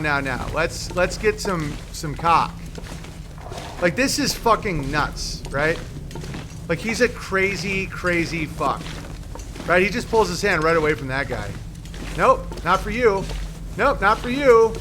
Not you. And watch this, a Rothschild. Boom, kiss. So you see the beak on this motherfucker here? Like that's one of the big boys. So Pope comes in, bang, right? I bet the Jews told him he's not allowed to get the kisses anymore. I bet they're like, only us. Watch this. He kisses the J. Yeah, kisses the J. Yeah, this is great. Kisses the J. This is the J. They both have their little hats, making a white-black battery. White hat, black hat. White hat's in control. No problem there. Watch what he does to his own people. Nope. No, you're not kissing my fucking hand. And I think I know. I think it's because the Jews told him he's not allowed to anymore. It's horrible. Yeah, okay. So again, this is why I had so much sympathy for the Jew today. Imagine if they said that guy's God. Like, what would you fucking do? And all the townspeople are like, yeah, take the Jews' land, or he's going against God. Imagine that. What would you do? I wouldn't poison the wells, but I fucking understand it. Like, imagine if they're like, we gotta control, they're super fucking traumatized. They're like, we gotta control the world or else they're gonna get us in our little dicks. It's totally demonic inversion. Yes. And I think it's been going on a while. You know, I think it's been going on for like 1,000 fucking years. like I don't think that this is new at all. And so, yeah, that's what, so no, I don't like that we have Zionist influence in the government or a Federal Reserve that prints fiat currency and has this economic warfare, or the media normalizing homosexuality, pedophilia. Of course not. But if you're done just bitching and you want to actually figure out what the fuck happened, that's what happened. It happened when people refused to die, you know, and they just went underground. And that's it. That's what happened. Synagogue of whom? Right, but it's like, but so by that binary, the Pope is God. So if you have the Jew against the church, so that guy is now God and the Jew is synagogue of Satan. I believe Satan exists. I think that they have their clandestine underground meetings and they plan all this horrible shit. But like, the Pope is the good one then? So that's the white hat? No, absolutely not. And so if there comes a time when they say you must kiss the ring of Zionism and you don't want to die, you know, that's why the Muslims have that thing of taqiyya or whatever. I can't remember what it's called. When they're allowed to lie to their oppressor. Like if somebody tries to convert them by the sword or they take them captive, they're Islamically, if it saves their life, they're allowed to lie. And they're not allowed to talmudically flip that around where it's like, well, it saves my life to get a new boat, you know. So if you're threatened with death, according to Islam, you're allowed to lie to not die. And the Jews did the same thing. And I would do that. I wouldn't be like, no, I'm not into the Pope. Kill me. I wouldn't. I know myself, and I'm not going to lie to you guys. I would be like, yeah, that guy totally gets it. And then I'd be like, okay, let's figure out, let's change words and start a bank. Like, definitely not the Pope. And I know I'll get shit for that. People be like, oh, listen to Owen. He wouldn't die for the one Lord Christ. No, like, if it's an oppressing hypocrite army, like if it's the Zionist army and they're like, you must kiss the ring of the Jew or we'll cut your head off, I'd be like, okay. Oh, so you love the Jew? Yeah, great guys, great dicks, real handsome faces, no problem. And if you want to judge me for that, I don't believe that you wouldn't do that. You know, I'm just honest. I'll just tell you guys. I'm so honest, I would tell you when I would lie in my life, and that would be it. My life is on the line because some fucking hypocrite needs me to kiss a ring. I would deceive at that point. I would do the bare minimum, and then I would just be real quiet about everything. That's what I do. But wouldn't you rather die than be a slave? I would rather be a slave than die. And I'm very open about that. And these people, they're like, oh, I died for the Christ Lord, the martyr. I'd be like, no, you wouldn't. You can't even fucking say the word nigger. Like, you're like a coward. Like, you can't even publicly condemn fags. But yet you're gonna die? Like, no, you're already not living it. Like, you're already inverted. Unbelievable. The guys who wouldn't lie probably want to die anyway. Yeah, it's retarded because they're already not being noble. Like, they're already liars. Like, you can't even stop watching pornos. But you're gonna fucking let some Jew chop your head off? The fuck are you talking about? But I think the line is your life is on the line by an oppressive hypocrite. I think that's when lying is fine. And I wouldn't even feel bad about it. I'd be like, yeah, the Jews have the best fucking faces in the world. Those noses are like total evolutionary, like they're crushing it. And then be like, really? Okay. And then I'd be like, okay, time to get real subtle. 3X Combat Bear, saying you're not spilling the beans while spilling. Epic BB, thanks for the gravy. Thank you. Okay, so I got to that. Christmas card. What's downfall? Oh, yeah. Now we're going to talk about how to survive, not only survive brainwashing, but thrive in it. So I'll show you some videos of mainstream guys that I think make extremely valid points, but I'm also going to discuss how it's still a form of brainwashing and how to avoid it. Like, let's take a look at this video. I like, Hansen and Thomas Sowell are both relatively accurate, but I'll point out what they're still doing and what to avoid. Okay, where is it?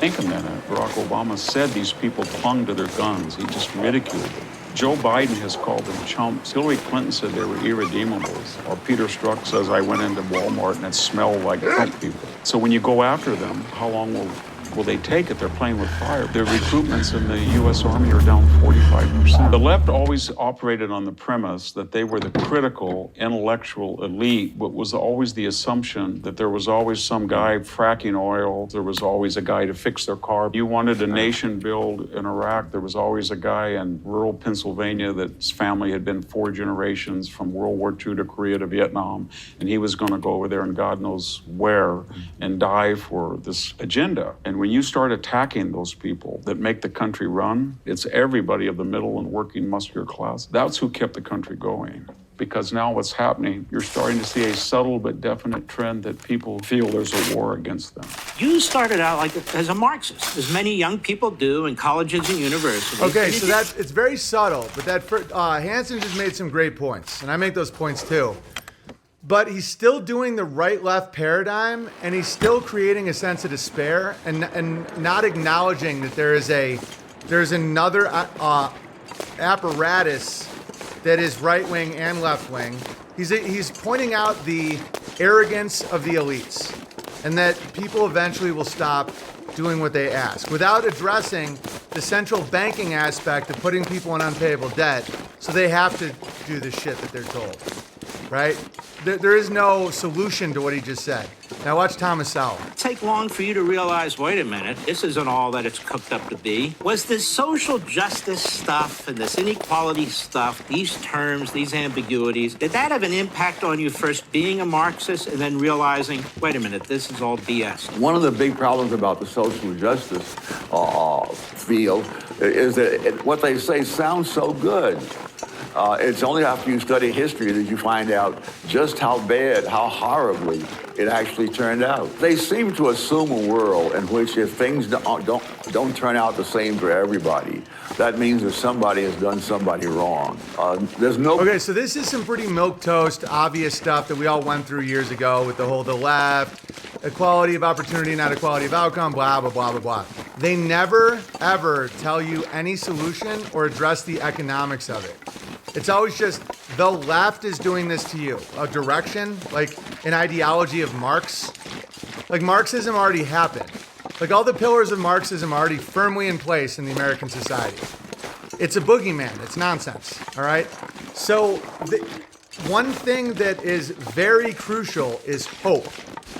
Demoralization in any form is brainwashing. In any form. It's one thing to address what's happening. It's one thing to be honest with people about what they're facing, blah, blah, blah.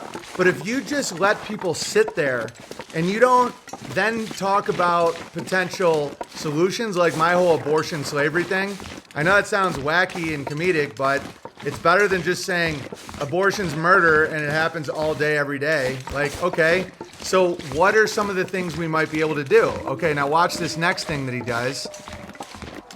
With the black pilling, and then we'll talk about how this is, even if there's elements of truth to it, it's objectively bad for kids. Nobody out there who has all the incredible amount of knowledge required to take over making other people's decisions for them. 30 years ago, I wrote a book called Inside American Education. All of this was laid out just exactly as it's happening now. There are groups. Okay, so just understand how long these things. It's so long that it's pretty much always been like this. You know, like they aren't just prophets. Like back then, they had the same problems, the same complaints, the same everything. You know, if you read Learned Elders of Zion or the Marxist whatever, or like anything, like he's talking about something 30 years ago. So what have you done to change it? Like what have you done to effectively help people get out of the hell? And if you don't do that, you're doing brainwashing.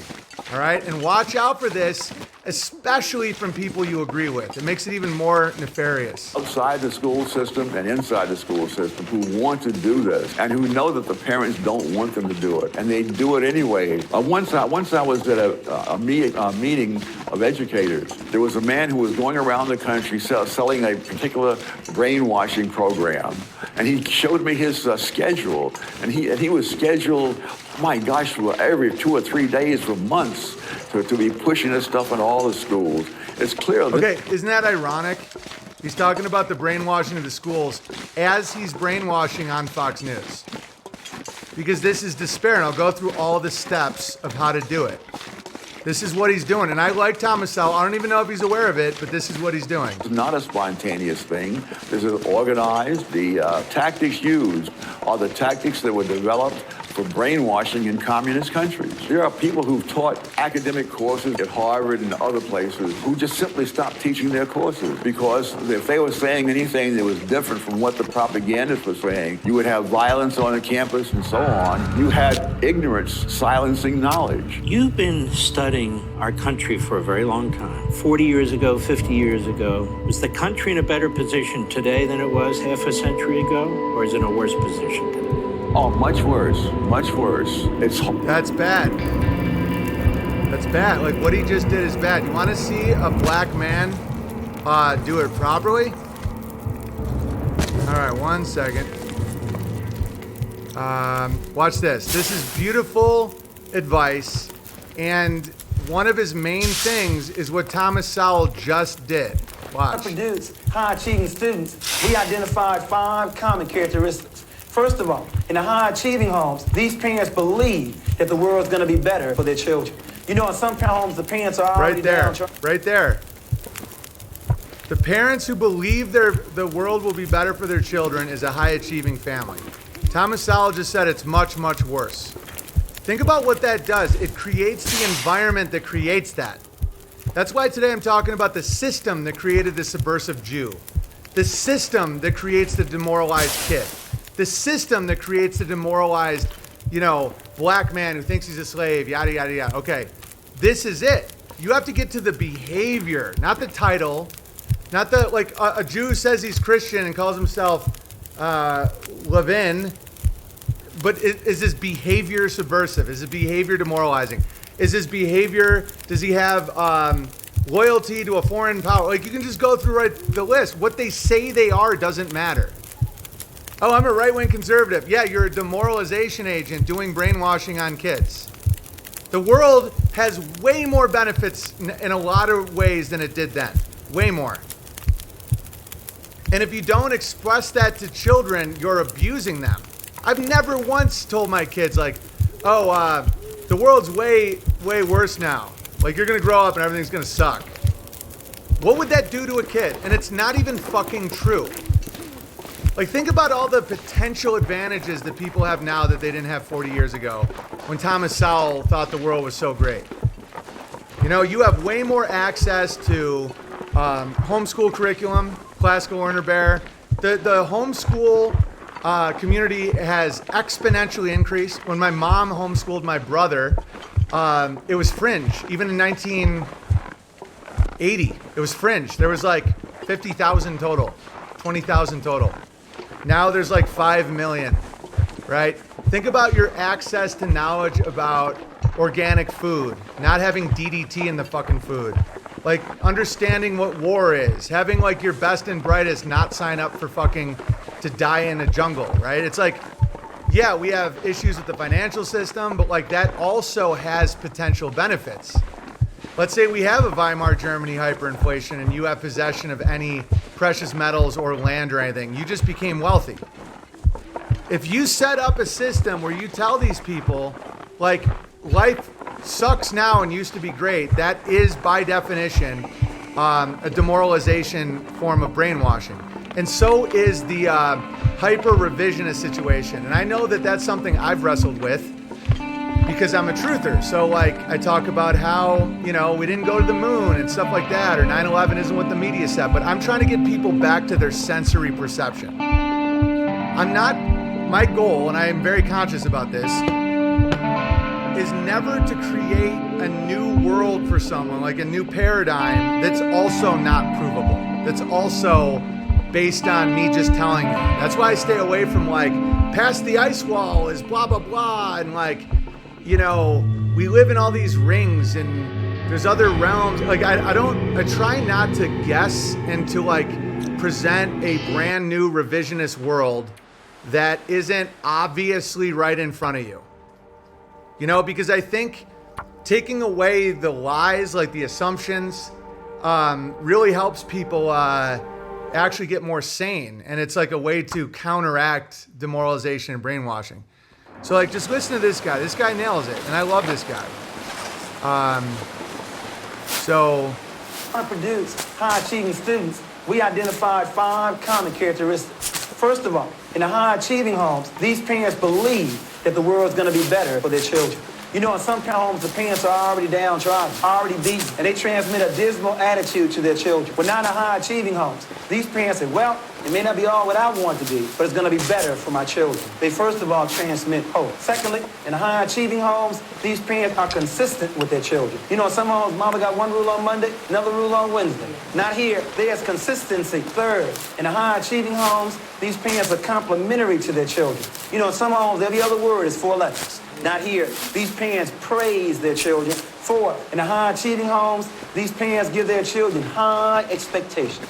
And then last but not least, besides transmitting hope, being consistent, being complimentary, giving high expectations, these parents believe that they are the primary educators of their children.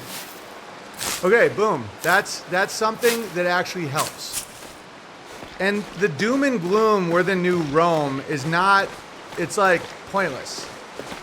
There's like a place for it, I guess, when you're first figuring it out, but it is brainwashing. So these are the techniques created and adopted by Edward Bernays, Benjamin Bloom, and B.F. Skinner, who may have been the character, the Simpsons character, Principal Skinner is based on. B.F. Skinner, I could do a whole stream on. I've done a whole stream on Edward Bernays. It's about hacking behavior, you know, and social engineering. And so brainwashing is a thing that people do to you all the time. So remove or discredit leaders who are principled, courageous, and people of conviction and morality.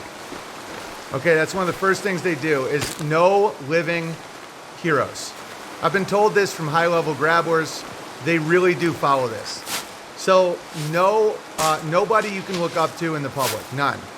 That's why they have to gatekeep and provide the heroes for everybody, because they all have to be sodomites, drug addicts, you know, promiscuous, demoralizing, encourage alcohol drinking, all of it. Because if you have a someone you look up to, like someone like me, honestly, like somebody that you're like, man, I want to be more like that guy. He's like doing good, right?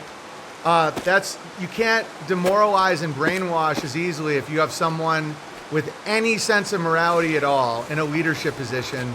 That's why they do the constant whisper campaigns, the constant deplatforming, gaslighting, accusation, all of it. Number 2, entice the brainwashing subjects into questioning and doubting their foundational worldview, values, and convictions, social policing, right? So that's one I've thought about, because the last thing I would ever want to do is anything that's on a list of brainwashing. So as a truther, where I have people doubt some of their fundamental worldviews, I only do it when it's extremely obvious. And that fundamental worldview is actually a spell. And I actually try not to do that too much. Like, if you noticed, I've never banned anybody for having a different religion or a different solar system model or a different view of whatever. I really do try to not do that to people, because like changing your foundational worldview intentionally to like create a chaotic confusion is part of brainwashing. That is a huge part of the massive value you provide. Yeah. But this isn't, like, I'm trying to explain that because what I just, like, removing some of the fundamental worldviews that are lies and are toxic, like porn is good for you. You know, like abortion is healthcare. Like some of these things that people are now indoctrinated with, that came after this. So in a snapshot in history, this is what was done to people to get them comfortable with gay married guys adopting kids, you know, like that's, so what I'm attempting to do isn't that, but I just wanted to explain that. Teach a revisionist history that portrays America's capitalist free market system as the source of all suffering and depression, every public school in the USA. Yeah, like that's another thing, that like your ancestors are all bad, they're all criminals, they're all crooks. That's why the theory of evolution is so destructive. Like your ancestors are bacteria, retarded monkeys, you know, so that you can't look back. The same with the slavery thing, where it's like your forefathers owned slaves, but that's the worst thing in the world. It's not the worst thing in the world. You know, it's not. It's like we don't descend from evil men. I mean, there was some of them here and there are evil, but overall our ancestors were not just always wrong. That, you know, that way of life, that using gold and silver, having a highly moral society, women covered their heads. You know, you could be a slave or own a slave and have them buy their way out of slavery. Like, I don't believe in chattel slavery, for the record, but I do believe in indentured servitude. I think it's a great system, especially when you don't have a fiat welfare system. So, okay, teach moral relativism and situational ethics in order to destroy morality and character, like Joe Rogan. His entire show is based on making everything morally subjective, right? Moral relativism is a form of brainwashing, you know? And so watch out for that. Like, these are all things to watch out for, and you can benefit in a world that does this, because if you don't accept this, you then move up the social rank. Because if it doesn't work on you, ironically, some of these more eugenic, Masonic type people would think that you're deserving of wealth. You're deserving of a large family. That if you're not tricked, you didn't have to learn the lesson. All right, whether you agree with that or not, you know, like I had to punch you in the face to teach you self-defense. Like that is quite a grabble, but I know they do think that way, where it's like if you're dumb enough to take the vaccine, they think they taught you a lesson. So the one of the things to remember about this list is if you don't accept it, you win. Okay? And there's really no, like, if you try to explain this to people that aren't receptive, they'll hate you anyway. That's why there's secret societies. Like, there's people that I could explain this whole thing to, and they'd be like, you're schizophrenic. You're not allowed on Twitter. It's like, okay. Teach feelings and personal subjective experiences over facts, reason, logic, and context. Any medication commercial you've ever seen, they sell pills with emotion. Exactly. That's Edward Bernays. Where it's like music, emotion. Anytime they try and get you with hyper emotion, like this is a really quick, funny sketch here. Here's like these commercials. For 50 cents a day, you can get a black kid Bryce or whatever. Watch this. When you audition for a Feed the Children commercial, but you play too damn much, watch this.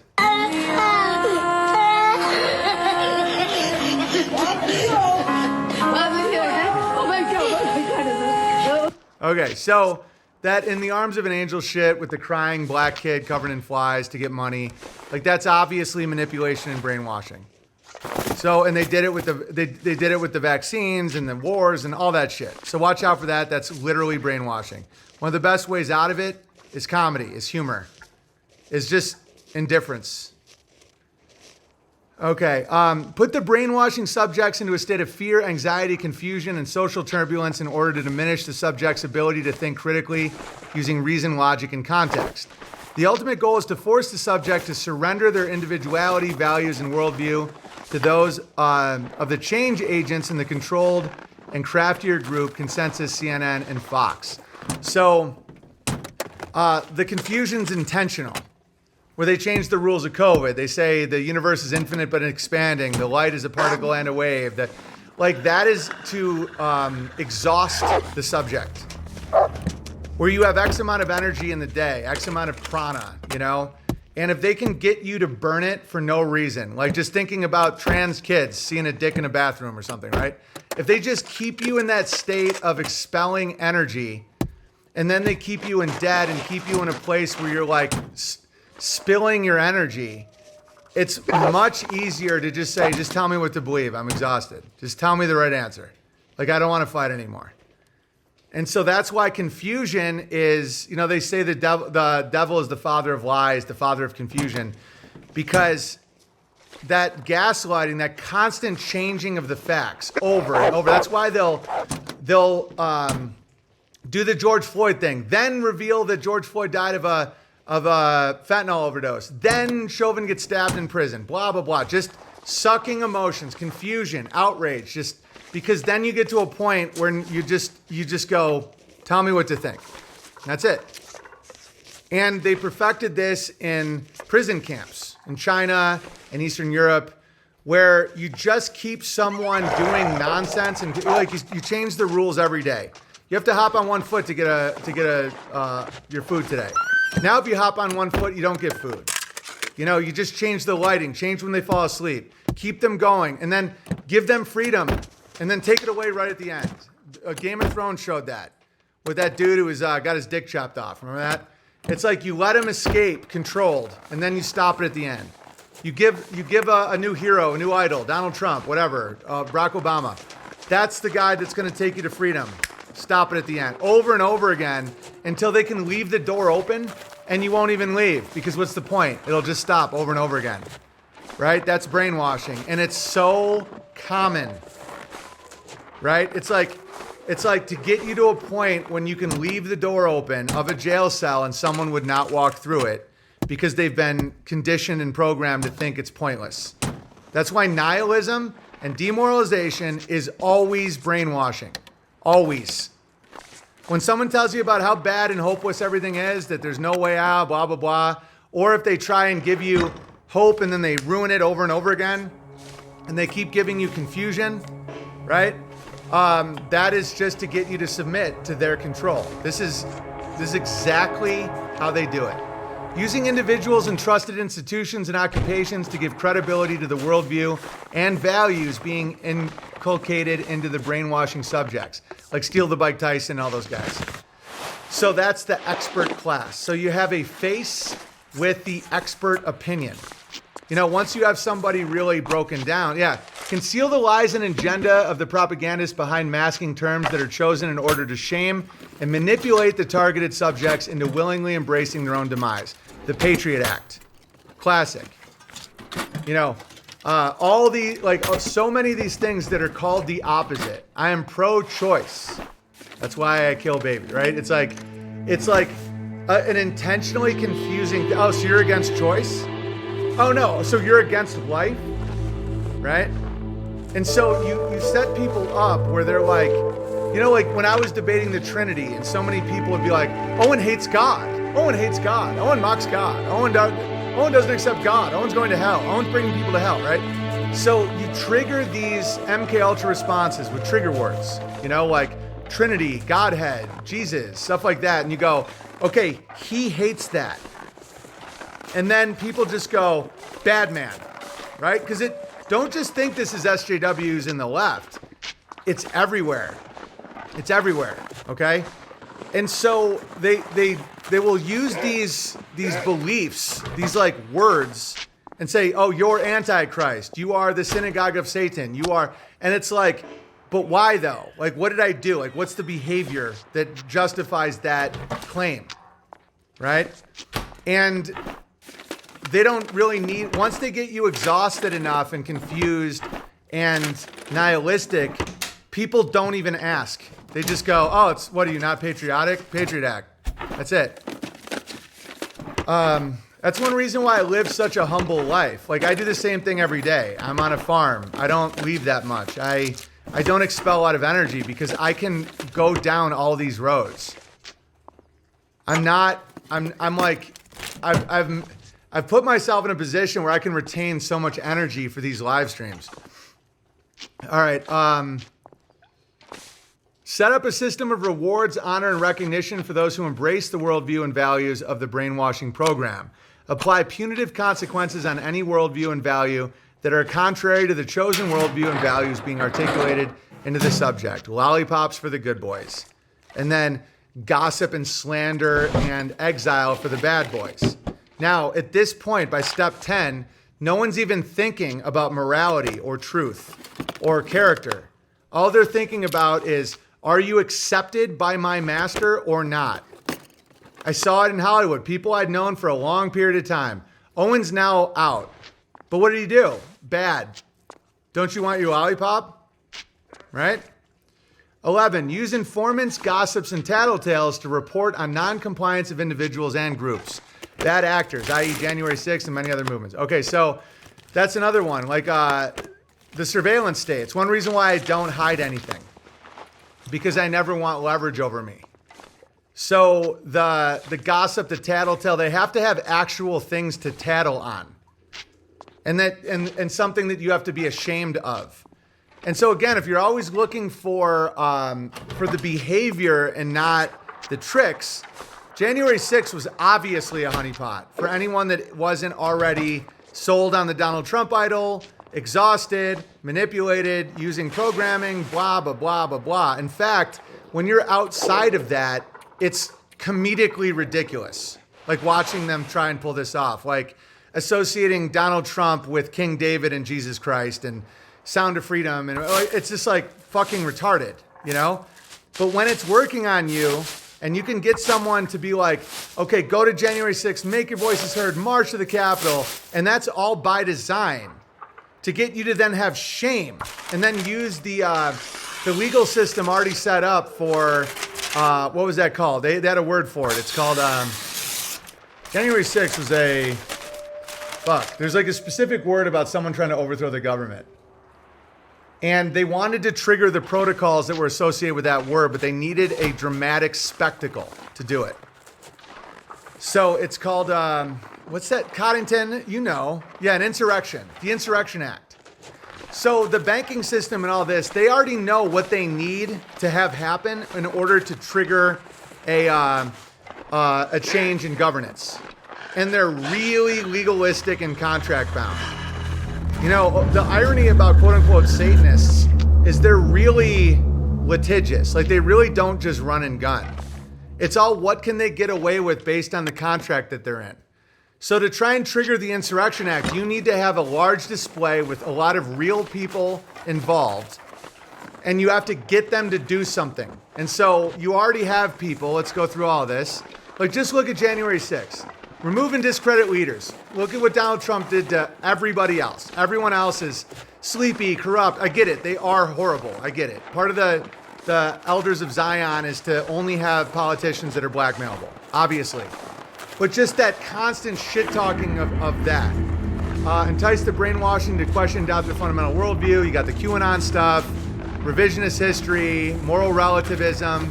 You know, you have Donald Trump doing all these immoral acts. He's friends with Jeffrey Epstein. He ran the Miss America pageant.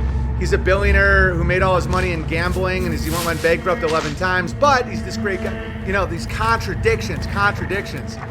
You know, personal subjective experience over facts, reason, logic. That's when you get all the feeling around these things. Like, it's like he makes you feel a certain way. And this is not Trump derangement syndrome. I'm just getting you to January 6th. They do this more on the quote-unquote left. Right wing is still slightly less when it comes to brainwashing. But I'm just going to bring you to January 6th. Put brainwashing subjects in a state of fear, anxiety, confusion. Obviously, they did that with Trump. Conceal the lies and the agenda, the propagandists behind terms chosen. Chet right. Make America great again. Project Warp Speed. The CARE Act. Donald Trump put forth an agenda that printed more money in his one term than Barack Obama did in 2 terms, and he called it the CARE Act. Oh, do you not like care? Okay, set up rewards, honor, recognition. Are you a patriot? Do you get a thumbs up? Does, blah, blah, blah, blah, blah. You wear the red hat. People know you're against the deep state. You protect children, blah, blah, blah. And then they get you to January 6th, informants, gossips, tattletales, and then bang, insurrection. And then it's all just financial. They're just, okay, now we can do this. Now we can put a fence around the government. Now we can push forth this legislation, blah, blah, blah. And then number 12, and this is the final state of brainwashing. Create an atmosphere and environment of chaos, suffering, hopelessness, and danger, and then rescue the subject from the condition so that the persecutor is perceived as being a friend, protector, and savior. Take down the economy, introduce digital currency that becomes yet another new trust agreement Americans are tricked into taking. That's it. We are now at number 12. So if you're on that path, that's how they got you to 12. So you've been tricked and lied to and confused and exhausted and tattled on and rewards and blah, blah, blah. And then they create a condition of hopelessness. San Francisco, New York, covered in shit. Hell, they could fix that if they want to. It's intentional. When President Xi came to San Fran, they got rid of all the homeless people. It's intentional. Hopelessness, despair, the end is nigh. America's the new Rome. It's collapsing. The future sucks. You'll own nothing and be happy. Eat the bugs, right? And then here you go. Let's get out of this trap together. We will forgive your debts. We will make it all go away if you just take this vaccine. If you just accept biometric iris data, blah, blah, blah. It's the same thing. Oh, it's an art form that they brag about. You can read book after book about this shit. They're not hiding this shit. That's how you brainwash and control a mass of people. And then this is the next argument. Before you just go, oh, Jews, the system, Masons, so horrible. Think about all the people that want that. And that's when it gets weird. When you're like, yeah, I've known people in my personal life that I've like given power to, trust, money. I've like given them status in this community, and they've revealed themselves to be so unbelievably evil and unbelievably petty and deceitful and terrible, right? And I'm not going to change my worldview based on people like that. But if you're looking at it from a systems point of view, like those people are out there. They are out there and they are horrifying. They are looking to control those people. Now, the ethics I think that are shady are going at them when they're kids and trying to encourage a environment that leads them more to becoming terrible. Okay? And it's like, it isn't cut or dry. Like if you are managing a labor camp, which every government is throughout all of history, you do the labor, you pay the king, right? That's the way it goes. Whether it's a central bank, a king, whatever. And it's like, and you have to manage it and keep your stock healthy that's producing, kill off the ones that aren't. Okay, the reason I'm not against the system is they give you a way out. They never ever sent you a mask in the mail. They never forced you to take a vaccine no matter what you think. You might have lost your job. You might have done this or that. They never forced it. They never forced you to go to prison. In fact, even during a draft, you always had a way out. It was called being a conscientious objector. You could do that. You'd be shamed. You know, they would take celebrities and put them in jail to make you think you'd all go to jail. They had Muhammad Ali for the left, and they had Elvis Presley for the right? So you have to go, if you're a good boy like Elvis Presley, you go to, even Elvis Presley is drafted. But if you don't want to go, because no Vietnamese ever called me a nigga, you got to go to jail. When in reality, you didn't have to go to jail. It's all staged. It's all stagecraft because they can't make you do that. It's all choice because even in the satanic doctrine, even in the protocols, you still have to follow the game. Like you have to follow the rules of the overall game that God is in control of. If you choose to be an animal, here's the protocols. They have to give you a way out. Yeah, you get a feather in your mailbox. That was it. In World War I, the feather group, all these sluts, it would be like, here's a feather, you're a coward. And they'd be like, oh, gee whiz, Dad, I don't want to be a coward. I'm going to go die for the Grambler. No is the real N-word. Yeah, it's no, but it's also a counter offer. Oh, gee whiz, I'd love to fight in your war. I just need to have this. Perfect example, which I understand. If you're like, I'd love to give my labor for the war machine, but I refuse to fight, but I will help make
Uniforms. You know, the Amish did that. You know, where you can say, I will provide you labor for your war effort, but I won't go to war. I'm a conscientious objector. It goes against my religion. But since we are at war and I'm a citizen of the United States of America, I am willing to give my labor at a farm, at a factory, blah, blah, blah. I'm willing to donate this amount to the effort. And then the system is like, deal.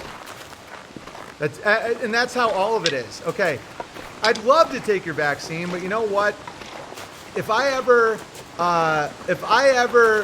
quit this job, just like a uniform, I'd have to be able to take it off. So how could you show me medically how you could take the vaccine out of my body if I ever quit? And if you can do that, I'll take your vaccine, no problem. And then they go, we'll get back to you. And then the system shuffles around their papers and they're like, we can't do that, so you're exempt. You know, I'd sure love to take that vaccine, as long as you accept the liability if anything goes wrong. You know, Jehovah's Witnesses too. Yeah. It's about making deals. You know, it's about like, okay, in order to be a citizen, they expect your labor, whether it's from your income tax, whatever, your property tax, whatever the sales tax, whatever it is. So it's like, okay, how do I keep being in good standing in the system, but I don't take vaccines or go to war? No problem. Gee whiz. Yeah, it's like the mask. Yeah, and they never make you do anything. You know, you can drive your car 200 miles an hour on private property without a license. You only have to have a license on a commercial public street. There is technically a way out of that, but it's super exhausting and it's crazy.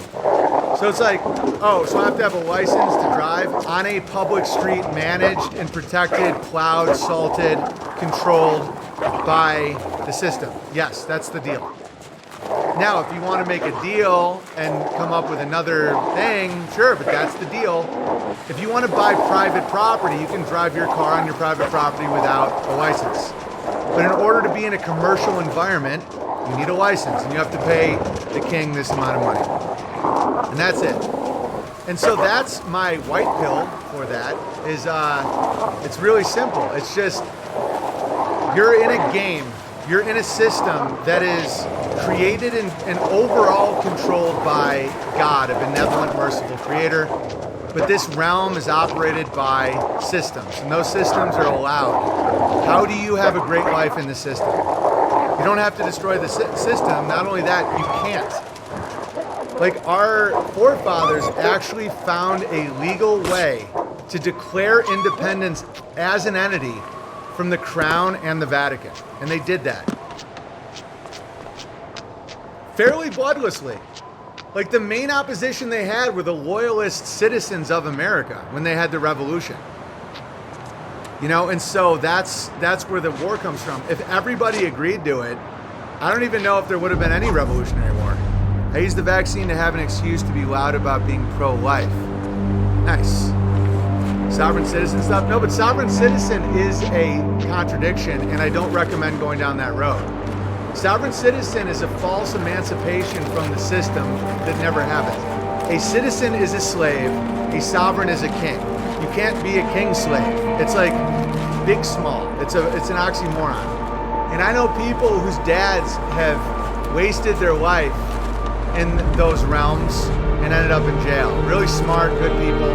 Don't recommend it at all. I have a much, much better way to handle the system, is to appreciate it, accept it, and figure out how to thrive within it. And if you understand how brainwashing works, don't succumb to it.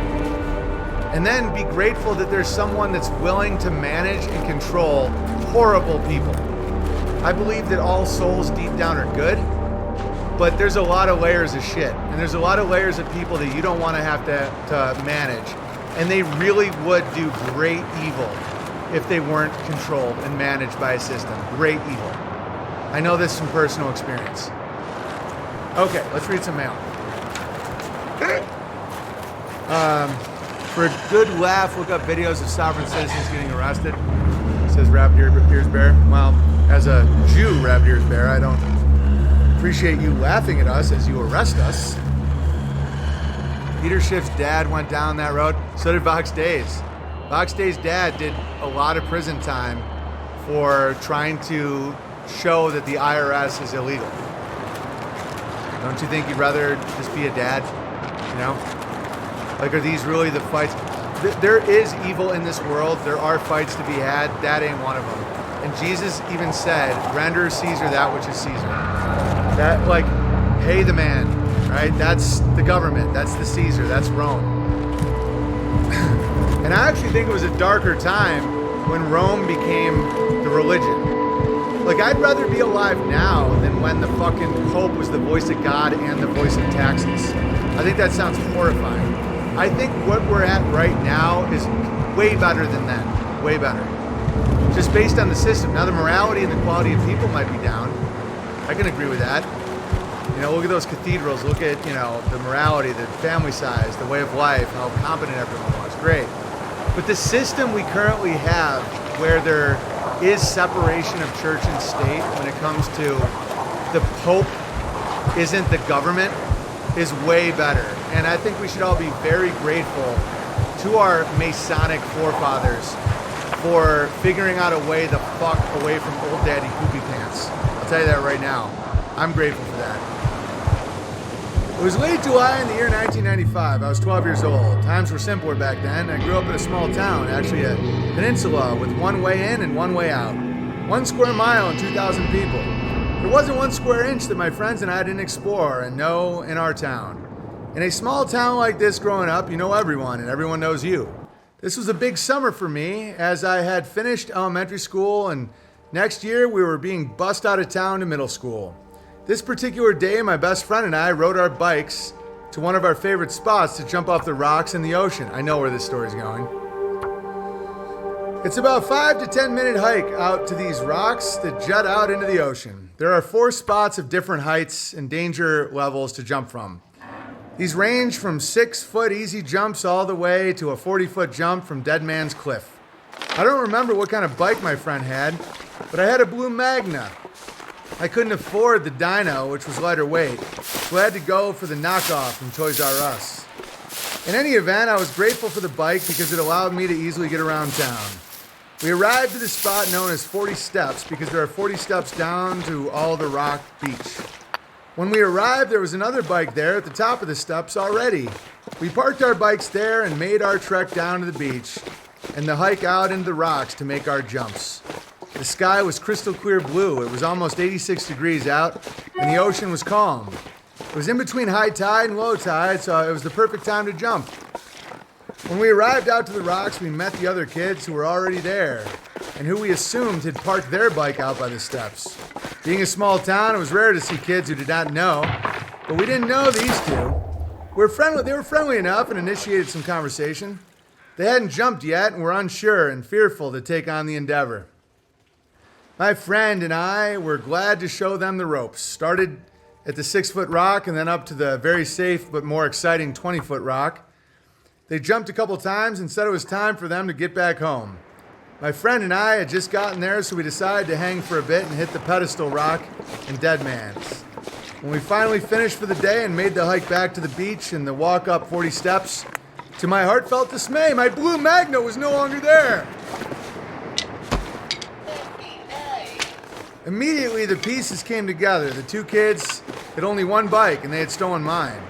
My friend and I hopped on his bike and raced down the road, out of town, but we were far too late. Although skin color did not mean much to me then, and honestly didn't mean much to me after, I must report to you for posterity that the two kids who stole my bike were of the darker skin complexion. Of course they were. This sad event in my history resulted even more tragically in me using my rollerblades when sneakers and backpack to get around for the rest of the summer. Oh, so you became gay, allegedly. Well, I could save up for a new bike. I'm happy to say that we didn't change our behavior of leaving our bikes out unlocked at home and all around town after that day. We did, however, keep a keen eye out for any outsiders riding into town. 2 kids on one bike, and it never happened again. Thank you, Big Bear, for all you do to have created a solid community, the best app in the world, and by far the best damn stream podcast influencer on the internet. Cheers. God bless Alliance Bear. such a harrowing story, Alliance, but I really appreciate it. I got a nice Christmas card from Bruce. You will be remembered in a special Christmas novena of masses offered by Trinitarians at Holy Trinity Monastery in Maryland. For today in the city of David, a Savior has been born for you who is Messiah and Lord. P.S. I have no gay to pay away. This is just a Christmas card. Hey, Owen, thanks for the laughs. Love to you and your family. And I'm a devout Catholic. I'm culturally quite Catholic. I just don't like the Pope. And I don't like a lot of the hidden sneaky shit they do. Much love, Bruce. Thanks, Bruce. Yeah, and I saw the pictures of your family. You guys look awesome. I like to see, you know, it's like, that's the thing. Everything's complicated. CYO basketball and, you know, I can see a world where the Catholic Church would be good. I can imagine that world. Pickle Bear, streams like this are the reason Bertaria thrives. Well done, good sir. Thank you, Pickle Bear. Sea Cow, super chatting because I've seen that pregnant Oliver Anthony picture at least 3 times now. Jesus. Fierce Combat Bear. Sailing, you're not spilling the... Oh, I already said that. Time to get real subtle is a great shirt. It is. Brainwashed, oh geez. So a heads up, I just did a dingbat move and sent the second part of my letter and found the first. No problem, Buds Bird Bear. Half on the seat of my car. Sorry about that. Analog Super Chat is in the second half. I'm a dingbat. No problem. Keep shining the light. Thanks, White Boxer. And please pray for Mama B. Bear for quick recovery. Indeed, JJ Hemcrete. Merry Christmas, Owen, Amy, Walter, Charlie, Jack, and Freddie. Much love. Rachel and Jeremy. Cactus Eater Bear. Thank you, Cactus Eater Bear. And thanks for the gifts. Quite generous. Let's see what we got here.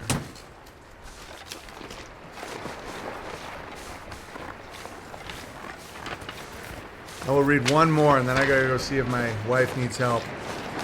Hello, Big Bear. I've been listening for about a year, but I joined the Bertaria app as Fire Canyon Bear just a few weeks after listening to you. Bertaria Times app. Get it or you're gay. Allegedly gay. Get it or you're acting as if you're gay. It is my favorite social media app. It brightens my day to see that there are so many creators of beautiful things out there. Yeah, it's the opposite of brainwashing. It's morale boosting. And there's no confusion on there. It's all very direct. I'm currently preparing to teach a history-based project on World War I and II for homeschool youth, high school age, 14, 15. I've learned so much myself in teaching project-based learning, and one of the principles I absolutely always adhere to is to have the students read classic literature of the era in which we are studying. That's great, primary, yeah. I never do textbooks. I admire your scholarship, and I'm wondering if you have any books that you could recommend. Well, I mean, the classics are like All Quiet on the Western Front, stuff like that.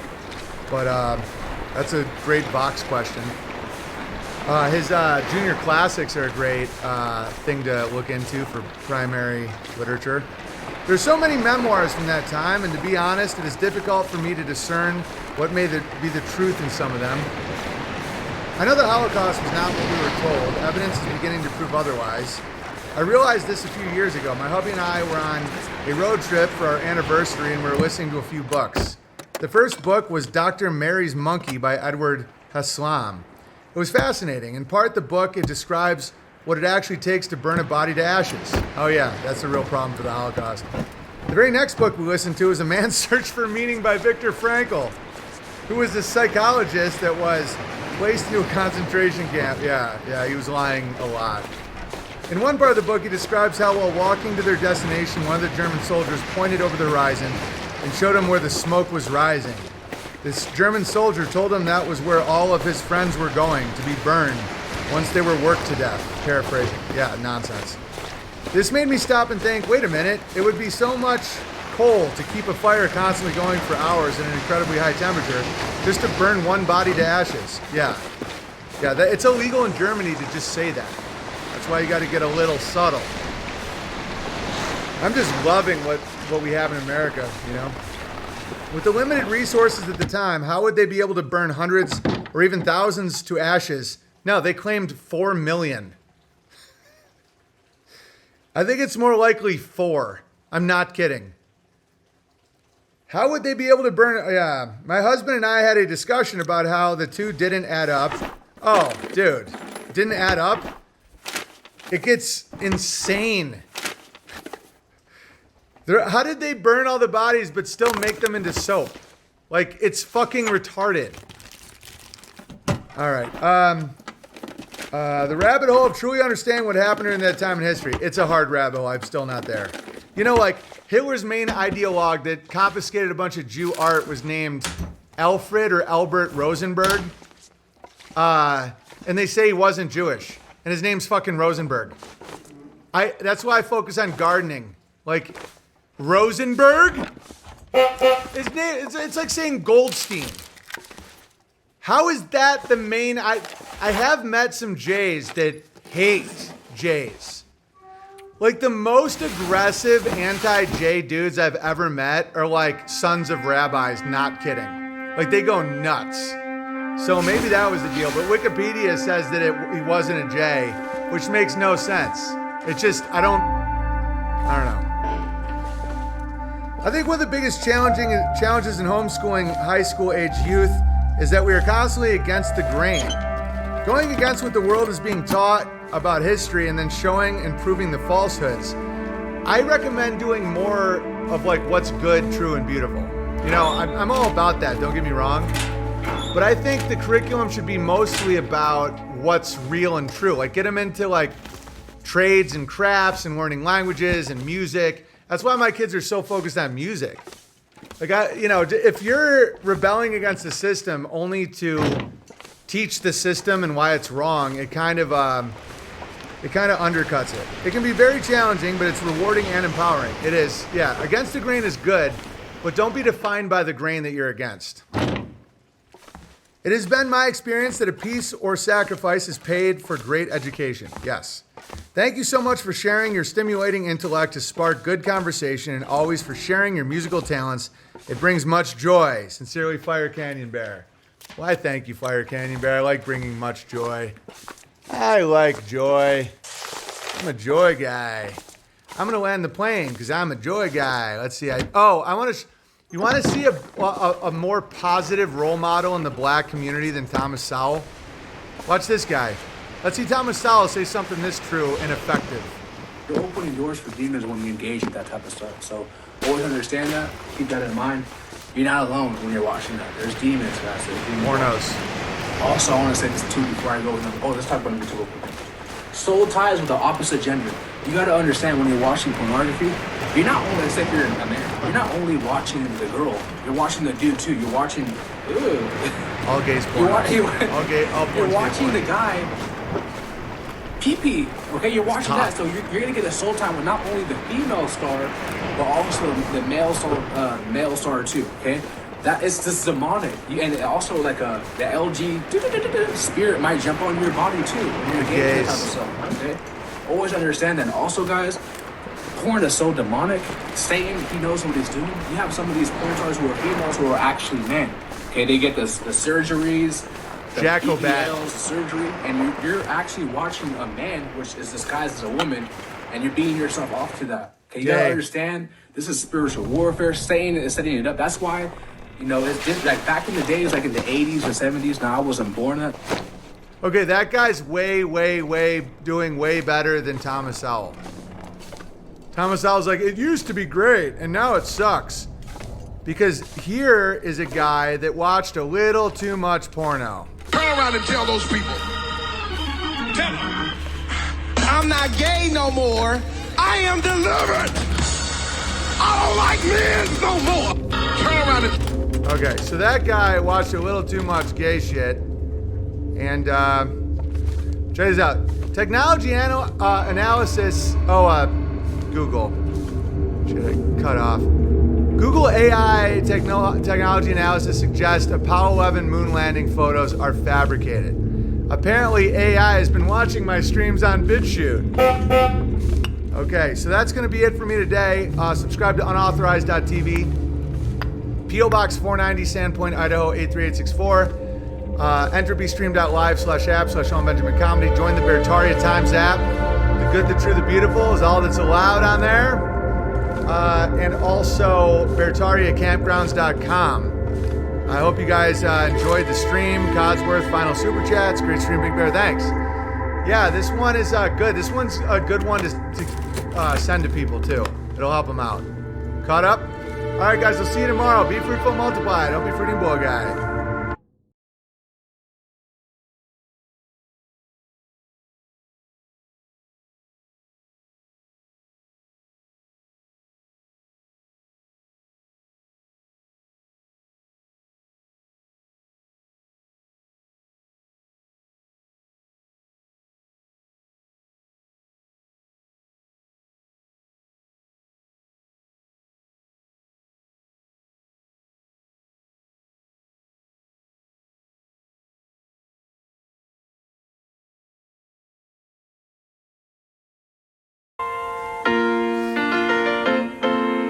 Making your way in the world today takes everything you've got.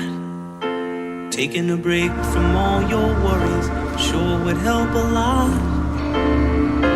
Wouldn't you like to get away? Sometimes you wanna go where everybody knows your name, and they're always glad you came. You wanna be where you can see our troubles are all the same. You wanna be where everybody knows your name. You wanna go where people know people are all the same. You wanna go where everybody knows your name. You wanna be where people see the troubles are all the same. You wanna be where everybody knows your bear name. Hello, everybody. Hello, everybody. What's going on? It's me, Owen. Sorry for not doing the stream yesterday. I had a pretty wild day. I'll tell you that story. And then we have breaking news about my dyno that was stolen in 1991. There's breaking news coming out of Oswego, New York.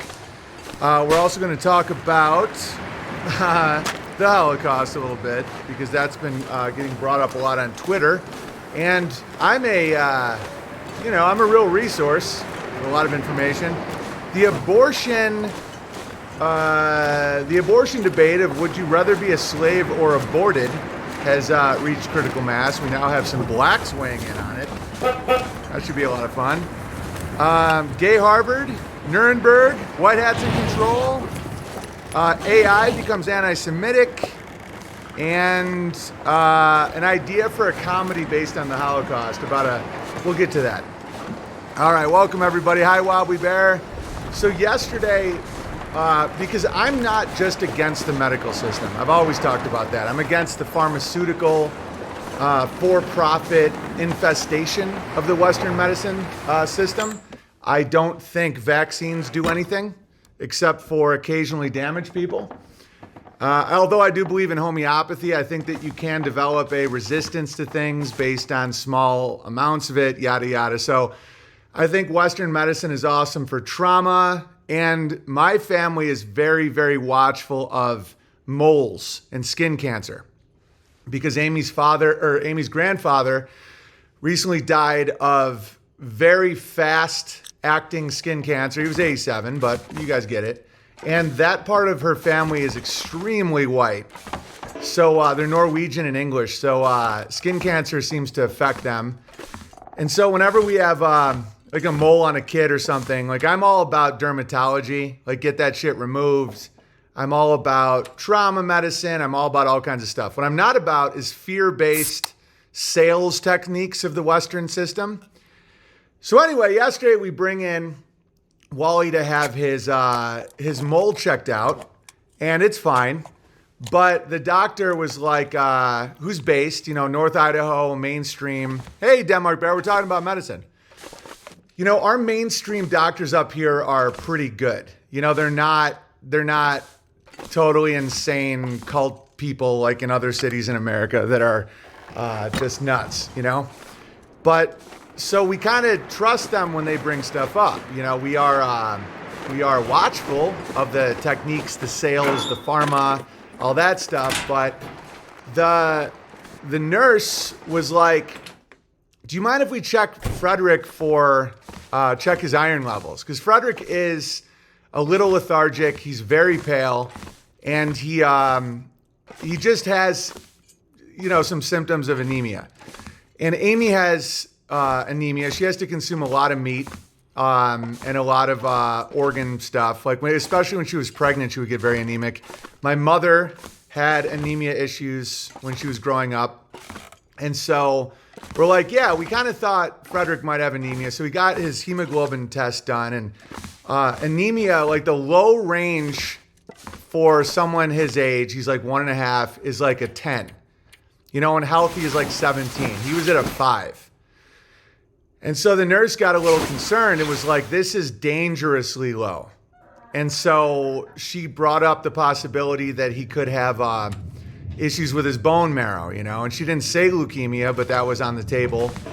And so Amy was obviously concerned. The nurse set us up with an appointment at a specialist down in Coeur d'Alene, so that's why I took off the day.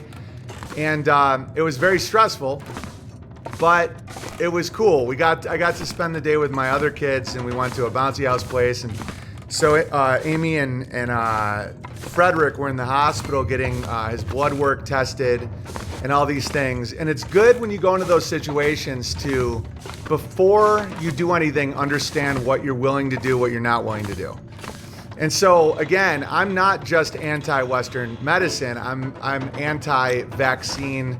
I'm anti-pharmaceutical sales techniques. I'm anti-fear techniques. I'm anti-ridiculous, stupid, unnecessary procedures. So, we're like, we're going to go with whatever treatment they want to do, with the exception of surgery or a blood transfusion with potentially mRNA blood. And so we were really, really concerned because they told us, like, we might be here for a few days because his iron level was so low, it was potentially damaging to his organs. So it was stressful, but they did the blood test, they did the work, and it turned out it's just low iron. It isn't bone marrow related. It isn't cancer. It isn't any of the ones that we were worried about. And so the hospital staff was great. The pediatrician was great. And we just got a prescription for iron, like basically a type of dietary supplement. Because the thing about Frederick is he's very picky with food and he needs a lot of iron. Like, my family needs a tremendous amount of iron. I was talking to Christopher Gardner.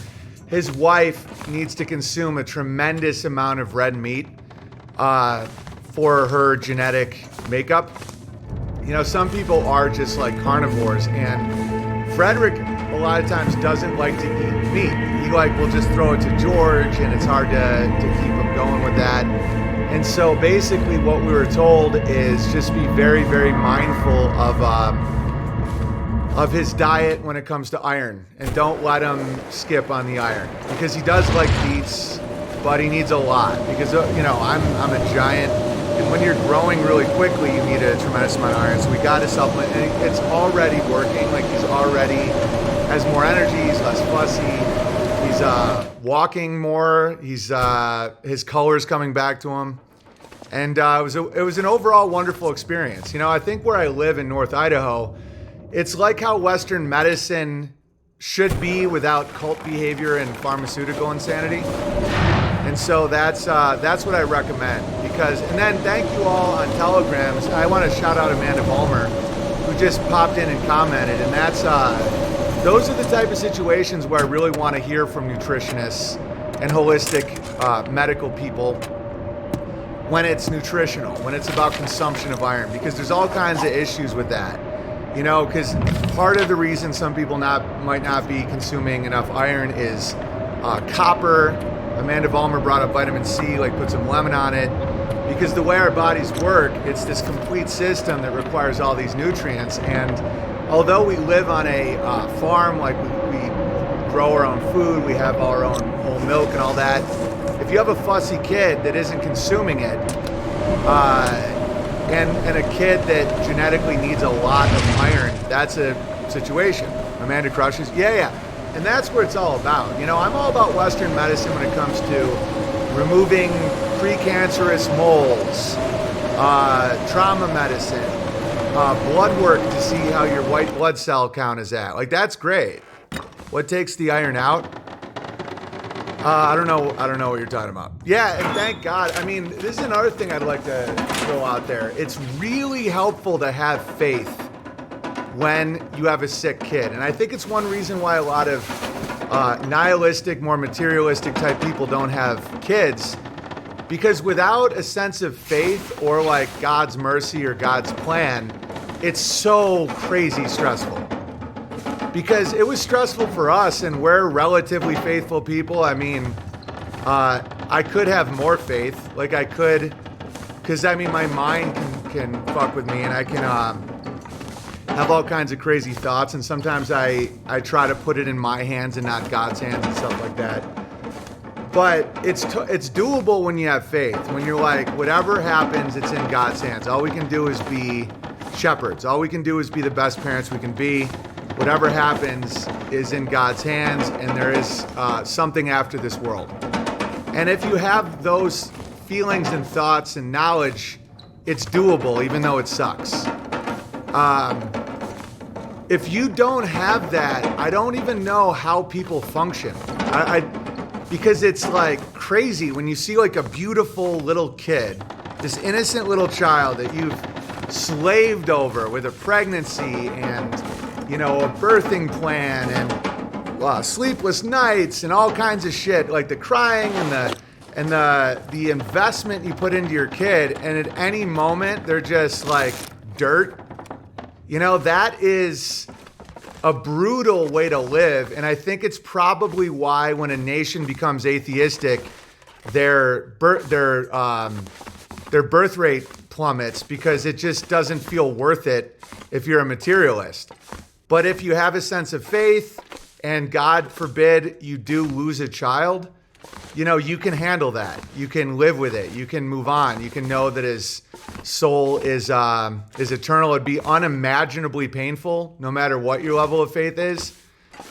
But the irony is, with that comfort, you can be a better parent, make better decisions.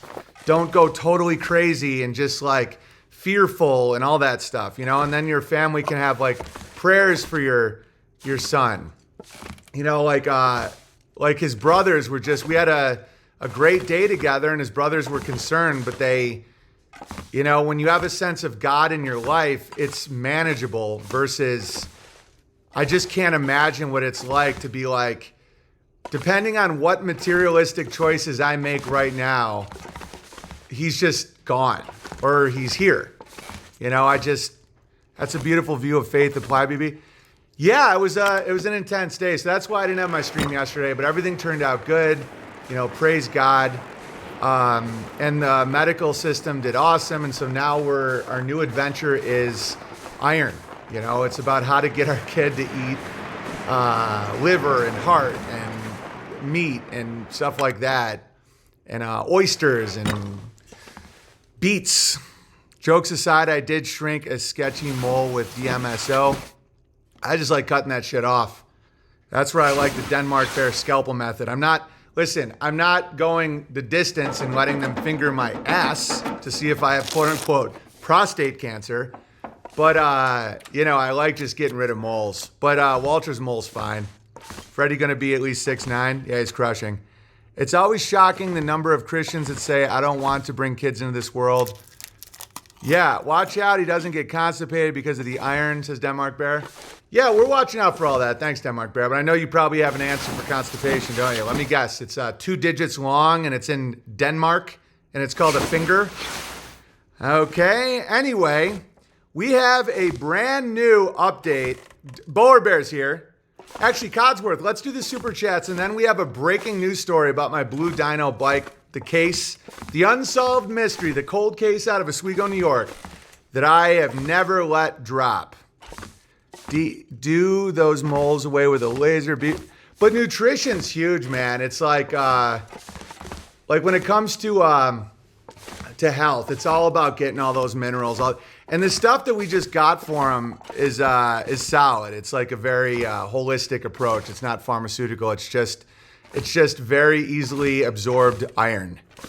How many abortions has she had? I don't know who you're referring to, Epstein. Odyssey Tips. Nice, Big Bear is back. Thanks, Kyle. I think gluten makes people with celiac disease anemic.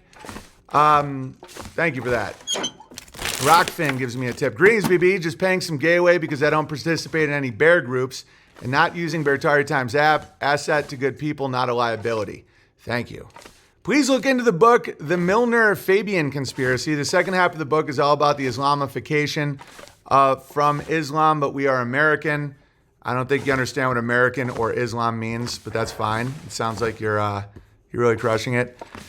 The rise of Islam is because Islam's effective, and it appears they have answers to the rise of these sins in society when it comes to maintaining family order in the banking system. It's not a big mystery. So that's it. So if you can do that in your Christian church, there won't be a rising of Islam. If you can't, nature abhors a vacuum. If you don't have any answers for why everyone's becoming a fat gay wretch in debt, someone else does have answers. And so that's always what I recommend. Gypsy Bear. May the almighty Yah bless Yukon and the Bears. I'm catching up on the last few streams where you say about us being in a form of slavery. That may be true, but Jesus said, if the Son therefore shall make you free, ye shall be free indeed. Well, that's very comforting. Electrician Author Bear says Mark 3, 38 to 40. Don't know what that is, but I'm glad that got out there. Oh, here you go. There's more here. John said to him, Teacher, we saw a man casting out demons in your name, and we forbade him because he was not following us. But Jesus said, do not forbid him.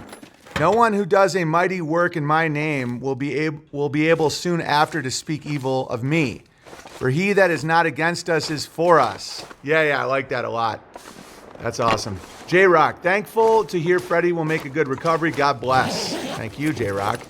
And Saracen Bear, Salam BB, just your average Muslim crook here about his crooked sword. Sending a super chat for a video I sent you this morning wherein I expressed the fact that I sometimes make mochas in the morning and also the fact that I sometimes use almond milk. I prefer raw milk, but it's very expensive here, so in the meantime I have to pay the gay away. You just gave me a super chat that costs more than raw milk. But I appreciate that. That's hilarious.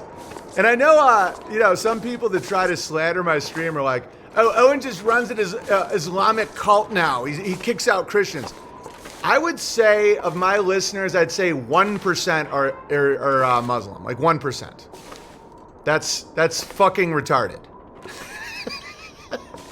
Oh, he just runs an Islamic jet. No, I just call it how I see it. And I would say of my listeners, 1% are Muslims. Okay, so, and I've never kicked anyone out ever for their religion, ever once. That's fucking mind-blowingly retarded. Because I saw that in some troll thing that somebody sent me, and I was like, how does that line up with reality at all? And that's really something to watch out for, is just lying so much you don't have any concept of reality. Okay, moving on. Cucumber says yes. I don't know what the question was, Cucumber, but I love that answer. And Ben says, Printer Bear, as per our announcement on Hanging with the Bears, so far we've raised $120 for Ozarks. If everyone wants a Hitler Should Have Homesteaded shirt, order now on the BTA app. Barter Taria page, 6 days left till print. I remember that's such a funny line. Hitler should have homesteaded. It's so triggering on so many levels, but so benign, which is always how I like my humor. Like, it feels crazy, but it's actually not. Because that'll piss off Hitler enthusiasts too, where it's like, oh no, he had to do what he did because, the Jew is coming for him. It's like, but did he though? But did he have to do Barbarossa with no jackets? Like, did he have to do that? And I can't wait to talk today about the Holocaust. The official story is changing like every few days because of AI and because of, people figuring this shit out and like what the Nuremberg trials were and where they're getting their information. And the fact that the Holocaust quote-unquote prisoners in a quote-unquote death camp were allowed to have musical instruments where they could compose music is fucking hilarious. And if the world wasn't completely slanted and agenda-driven and Hollywood just wanted to make a great comedy, it would be all about the Holocaust. Like just dudes trying to avoid a jerk-off machine and just crushing with instruments. Dude, imagine giving a prisoner on death row an oboe. Like, just imagine that in reality. Like outside of insanity, just imagine that you got a bunch of people in a supermax prison and they all know they're going to be killed. And you give them like a cello, like a trombone. Meanwhile, there's a two-front war going on where soldiers are not allowed, they don't have jackets because they can't afford it. But you just really want to fuck with these prisoners with like classical music and a living bear and a living eagle and a jerk-off machine. Like that's so funny where it's like, Franz, why don't we have jackets? Stalingrad, we're all dying. And someone's like, well, the money went someplace much better, Dieter. It's like, where, Helmut? And he's like, we needed to like really fuck with, you know that extermination camp we have? Yes, Auschwitz. Oh like, we have to get rid of the Jew. Yes, but we're not getting rid of them right away, though. It's like years of torment. Oh, how do we do that? Like physical torture? No, we give them oboes and trumpets and shit, and we like give them a pool and like all these things to do. We raise their spirits and then we crush them. How much is a trombone, Dieter? Well, it's like $1,000. Couldn't we just use a bullet? It's like a penny. We don't have jackets. You sound like you're going against the Fuhrer. It's fucking hilarious. And the fact Hollywood isn't capitalizing on how stupid the Holocaust is it's like, oh, we had to create a roller coaster that drops them into a cage with a living bear and a living eagle. Dieter, where did we get a living bear? Well, we had a lot of resources that we sent way out into the, we captured it, but trust me, the look on their face. Do we have fuel? We're all freezing. Oh, no, the fuel is going to these crematoriums that are so advanced, and we will destroy the technology, where they can do 4,000 bodies a day. Why don't we just put them in a ditch? Because that will have bones, and bones don't disappear, and that's like proof. We need the maternity ward, don't you know? And no, this is all official. This is official because I posted this. It's damaged sheet music was discovered at Auschwitz. It was just played publicly for the first time. And I just wrote, why would there be classical music at a fucking death camp, right? Like imagine, because there's slaughterhouses all around here. You take an animal, they kill the animal, cut it up, give you the meat, right? Slaughterhouses are very obvious. Imagine you bring your goat to a slaughterhouse, and a few years later, the goat is still there in a pen, and the people have built like a goat maze and an obstacle course and like a goat pyramid where they can play, and they're like jerking off the goats, and it's like, well, how come you don't just kill the goat? They're like, no. When you're fighting a two-front war, the last thing you want to do is just effectively kill anyone. No, we really want to like get them really comfortable and playing Shostakovich and dude, the official story, guys, because all I did is ask questions. This is how I can do my quote unquote Holocaust denial on Twitter without it being a problem. I just ask questions like, don't you find that odd? And someone said, several musicians were part of many prisoners of concentration camps. For example, Oliver Messiaen wrote the piece Quartet for the End of Time while a prisoner of war in German. So you gave prisoners on death row tubas? Tubas! Really? So they're allowed to play classical music at a death camp that they're there for years. Okay, like that's retarded. Oh, sounds like somebody's denying. Yeah, I don't deny Jewish suffering. I don't deny Jewish death. I don't deny Jewish persecution during World War II.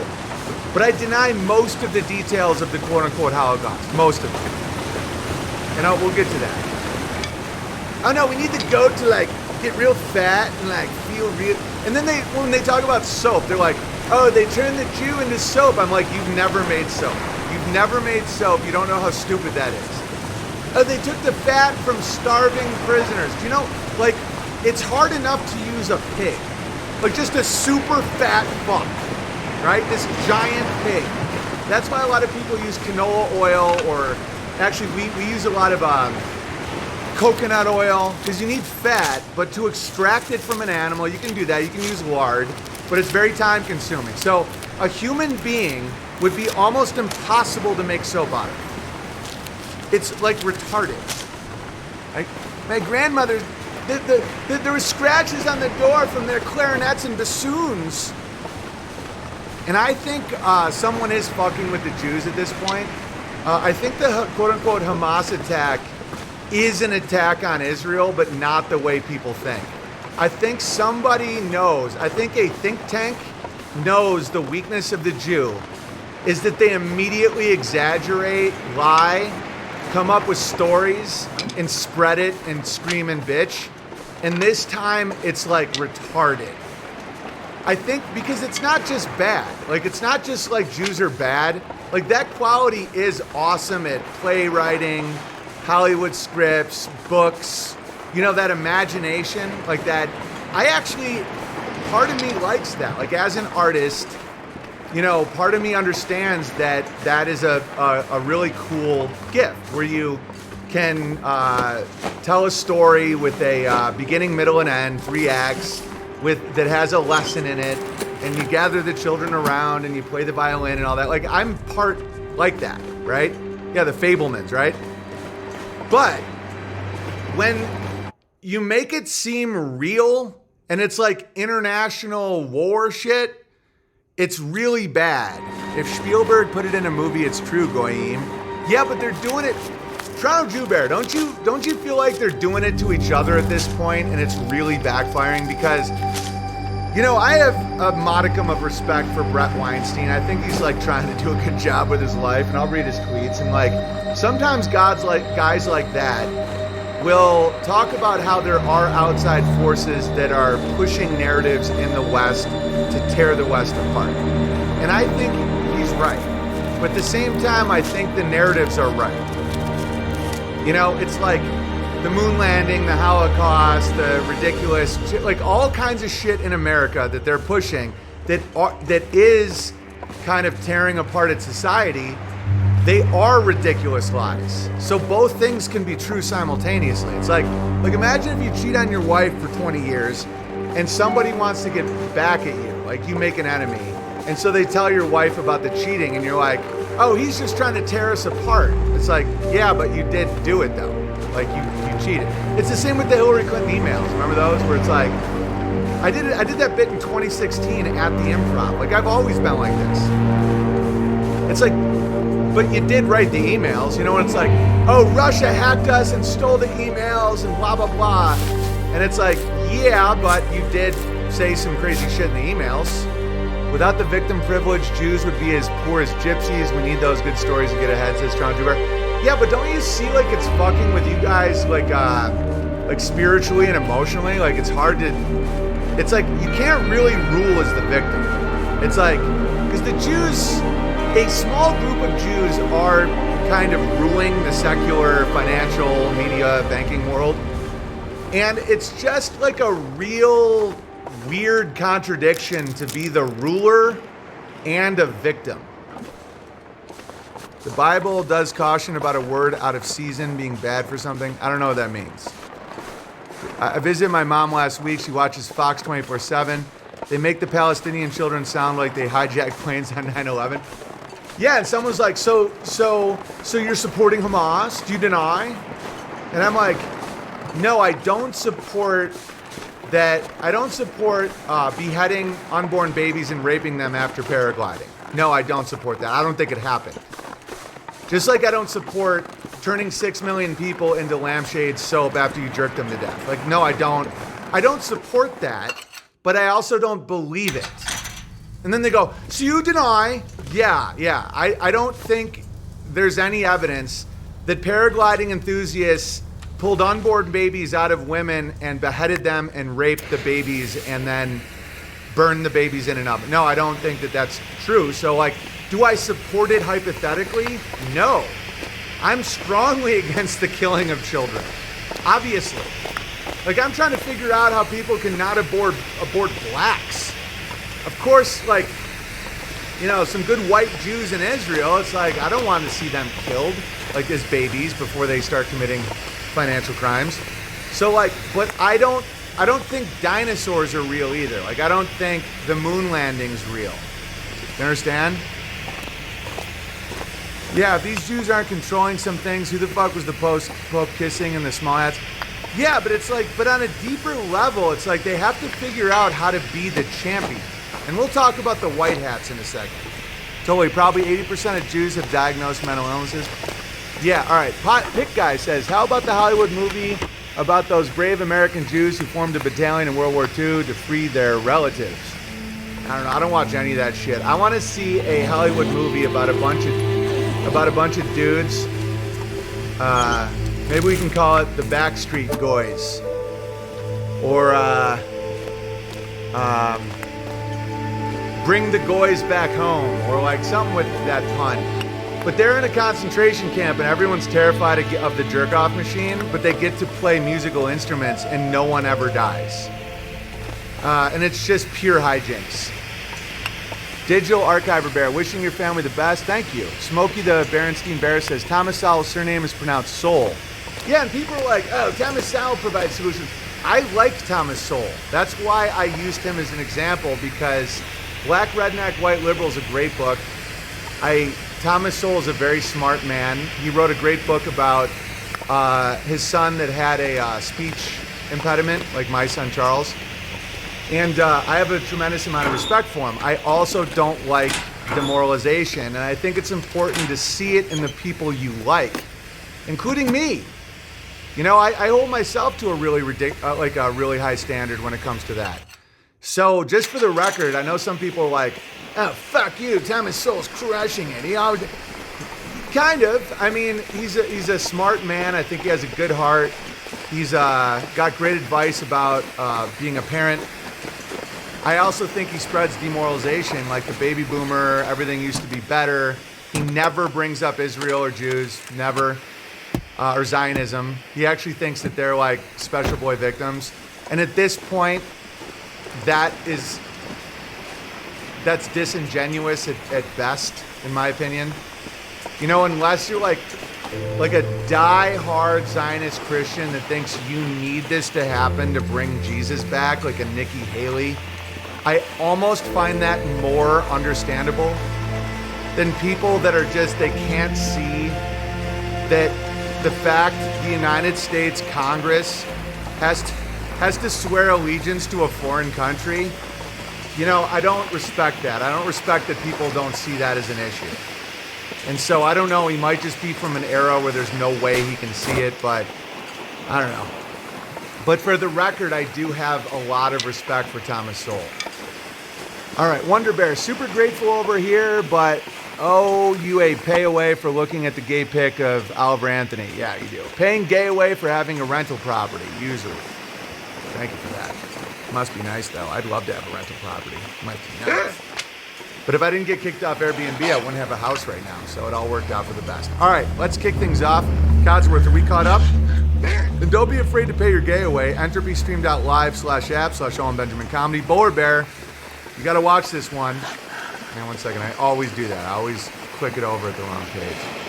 Okay, there's been a breaking news about my bike. And by the way, just for the record, this is not produced or endorsed by Unbearables Media. In fact, let's not use the symbols without permission. But, you know, for the clip so far that I've seen of this is quite funny. Again, this is we have not given permission. And after the Adam situation, I'm just getting a little more strict about symbols, contracts, all that. And I just want to always verbally tell the world that this is not an Unbearables Media production. Like, my last special was an Unbearables Media production. We paid for it. We made it.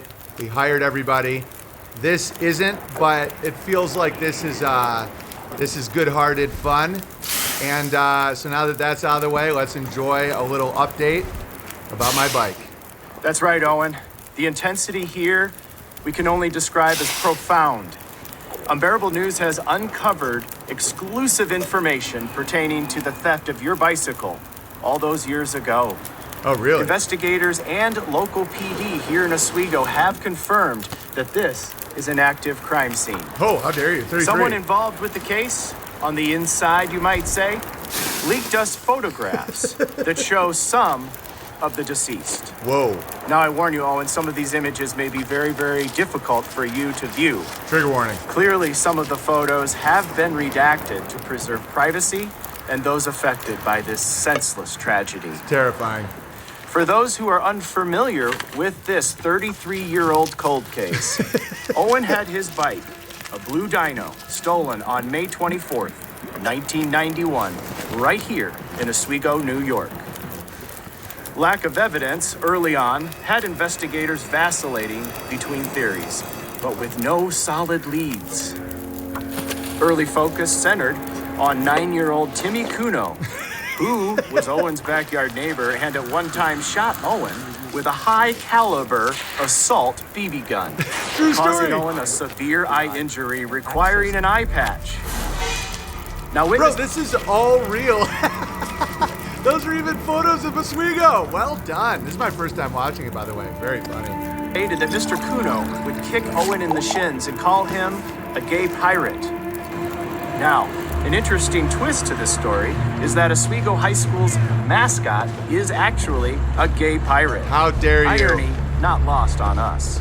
But we did ask a very young forensic sketch artist to render a composite sketch of what Mr. Kuno might look like today. But as we said, the facts just didn't seem to implicate him. But we are here now, Owen, awaiting an answer to that question that burns a hole in the hearts of bears worldwide. What happened to your blue dyno? As facts come available, we will be back with you from Oswego, New York. Double D, Unbearable News. Back to you, Owen. Shocking stuff, Tom. Well, that's some really good work out there. I should have trigger warned my audience about the images of the blue dyno, decapitated, broken apart, found in the wilderness. I'm sure Bowler Bear is salivating at the mouth at all that. Are we sure it wasn't the woman who stole your tips? Maybe she stole your bike in retaliation. Whoever it was black. I can tell you that. That's super funny. This is so good. Yeah, it's hysterical. We got to do this more often. But again, for the record, that was not an Unbearables Media production. But, man, I loved it. I loved it. I loved every bit of it. Okay. So why might someone not trust the Holocaust? But first, let's take a look at Joe Rogan as he sees a guy's dick. Watch this. Tommy Lee's got his cock out. Jesus. He's got that 60-year-old fucking He started this whole thing. weathered cack. So Tommy Lee joins OnlyFans. So Tommy Lee's showing his hog. You guys see that? As soon as he saw the hog, he licked his fucking lips. Look at this. Oh, yeah. You see that? So he just saw a guy's hog. And watch his lower lip. Watch. Oh, yeah. There it is. Watch it again. Tommy Lee's got his cock out. Jesus. He's got that 60-year-old fucking He started this whole thing. weathered cack. So Tommy Lee joins OnlyFans. So Tommy Lee's showing his hog. Ooh. Yeah. Okay. So, Dude, he licked, and then he said, okay, I'm buying. My odds that Joe Rogan has signed up for Tommy Lee's OnlyFans is 33%. Pavlov's dog. Yeah, he can't help it. He literally can't help but lick his fucking lips when he sees a dick. Watch it again. Tommy Lee's got his cock out. Jesus. He's got that 60-year-old fucking He started this whole thing. weathered cack. So Tommy Lee joins OnlyFans. So Tommy Lee's showing his hog. Oh, yeah. Okay. All right. There it is. There it is. That's what Joe Rogan likes. Likes to see that cock. Okay, speaking of OnlyFans, I actually feel pretty good that all these liberal women don't have to do their OnlyFans anymore, and now they can make a lot of money reacting to my hilarious abortion bit. Because how funny is it that I talked about how it's better to be a slave than aborted? And of course, that was the joke that launched 1,000 reaction videos. And they all make money on it, but I don't. Isn't that funny? That my labor is unpaid. Swing low, sweet chariot. Jesus gonna carry me home. Swing low. So all these whores and strumpets and bitches and blacks. Oh shit. Only my channel's called OnlyFans. I don't have any monetized channels. I don't have a monetized YouTube. I don't have a monetized TikTok. I'm not even fucking allowed on TikTok, although I am starting one with Codsworth called Owen Benjamin Reacts, where I'm gonna react to their reactions. But they all make money on my bits, and I don't make any money. The only way I make money is super chats and subscriptions to unauthorized.tv. So go ahead and subscribe and just super chat. Just if you like it, pay your gay away.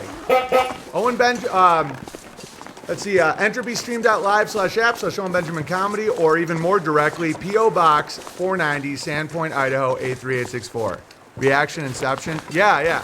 So let's watch some of the new ones. We got some blacks in here. You guys want to see a gay black, what appears to be a trans black, a mute black, or that same liberal white lady that's a mess? Which one do you guys want to see first? Let's start with... So we have what appears to be a RuPaul, if you know what I'm saying. Watch this one. That's a fucking trigger warning. So look at this. So right now we have the liberal white girl that eye fucks me like a predator, right? So she's reacting to me, and then this RuPaul is reacting to her reacting to me. They're all making money except me. And they're bitching about slavery? I'm the one whose labor is being taken. Watch this. People shouldn't have audiences. This person has over 180,000 people that follow them on Twitter alone. By the way, now it's like 195. By the way, thanks for the promos. And they put this kind of shit into the universe. The privilege, entitlement, and absolutely abhorrent concept. This is what he called how he would solve the issue of abortion. Hey, Black Lady Bear. So again, massive fucking trigger warning. Funny response about it. The RuPaul on the left isn't even talking. She's just going, she's almost like a deaf, what appears to be a deaf appears to be trans. But so she's making money. The liberal white's making money. Everyone's making money but me on my labor. You know what that's called historically? Slavery! Right? But I'm not allowed to make money because I've been deemed an N. Right? TikTok, YouTube, they're like, we don't want your con round here. Well, you still make money on my face and my jokes, though. Yeah, because Massa gets to make money on you. And people are like, I'm like, yeah, I'm against abortion. And they're like, well, I mean, so what are all these black women supposed to do with their babies? And just be like, I'd buy them. You know, like, I'll put them to work. The lady was like, wow. Okay, understand that every reaction is based on the assumption that it's better to kill it. Better to kill them than let me buy them, right? And that's a really funny debate when people just spiral, oh, slavery's so bad, it's so bad, we gotta kill them all. Why is it, if like a black woman's gonna have an abortion, why not just let me buy it, right? Free labor for life. Yeah, we call it a rapper's dozen. Because I'd really like to see the argument that killing... No, they wanted to laugh at rapper's dozen. They want me to throw a burqa on them and just But I mean, it's obvious. If anybody understands women, this is some pretty obvious stuff. Someone is more moral than just buying them. Okay, so they all made money on that, and I didn't because I'm apparently a big giant slave to these bees. Let's check out some more.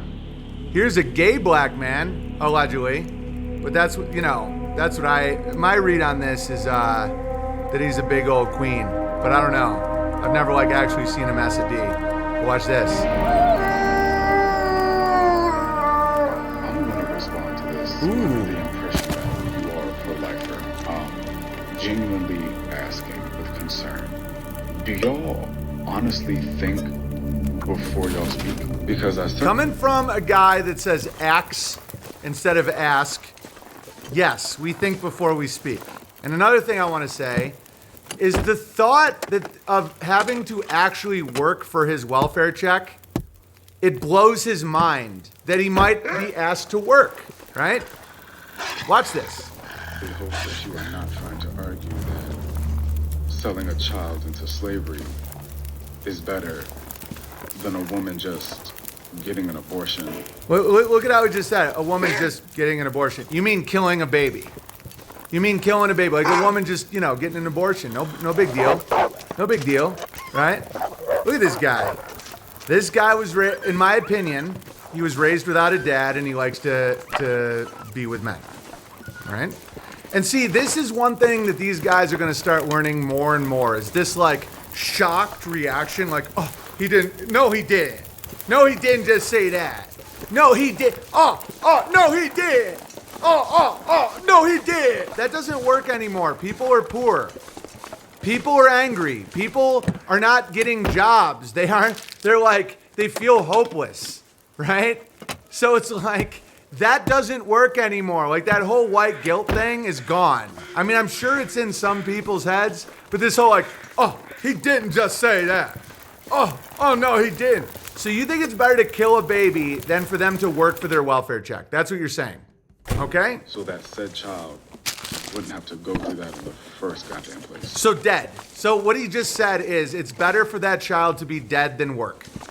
And when they talk about whippings, okay, so they'll steal Nikes and get shot in the back. No problem. But to be whipped if you try to fuck a man's wife, right? That's why these guys that get whipped, by the way. It's because they try and fuck someone's wife. That's why there was whippings. It wasn't because the white man was just so fucking mad at them. They weren't just oh, no, you didn't. Oh, I'm in a bad mood. No. They would try and fuck the master's wife. And the master would be like, fuck you. And then they'd whip him a bit, which in my opinion is not a big deal, okay? It's really easy to not get whipped. Just stay away from a man's wife. You don't need to get stinky on your hang down every 5 minutes, all right?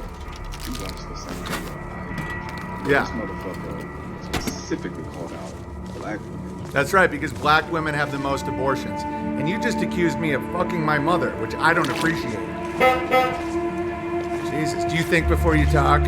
He goes, this motherfucker. Okay, that's quite a claim. I never called you a motherfucker. I call you lazy, right? Because you are, and you appear to be gay. And offered to buy black babies. I don't want to buy black babies. I actually think one of the worst things America ever did was have black slaves. It's been a fucking nightmare. Trust me, neither one of us wants it. All right? The last thing any of us wants are the remnants of black slavery. It's been a nightmare. All right? All I'm saying is I'm trying to create an economic system where you're not murdering an unborn baby. Once you get to an economic place where you're killing unborn babies, let's start opening up the door to some free thinking. Let's just start unpacking, right? Because you're already at the craziest place you can be. Murdering unborn babies in the womb by the mom and selling the parts to Ben Shapiro's pharmaceutical company, okay? That's as bad as it gets.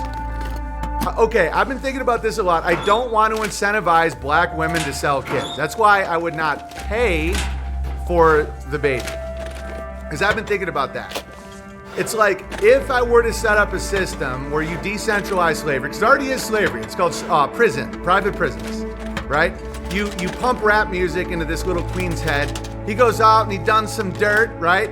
Then we take him, 5 years, free labor, sell it to Banana Republic for a penny an hour, bang, bang, bang.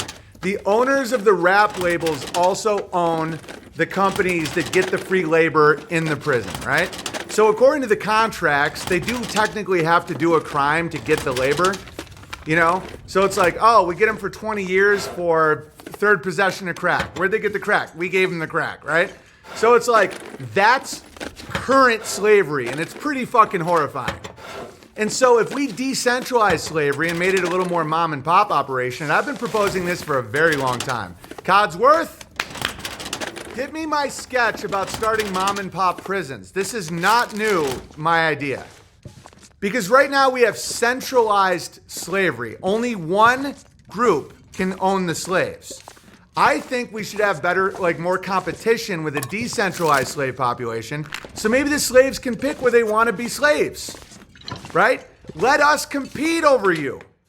We're like, one slave master gets a bad rap. You go to fucking Leavenworth, or no, where you go? You go to Rikers, get fucked in the ass, got to work for a penny an hour, right?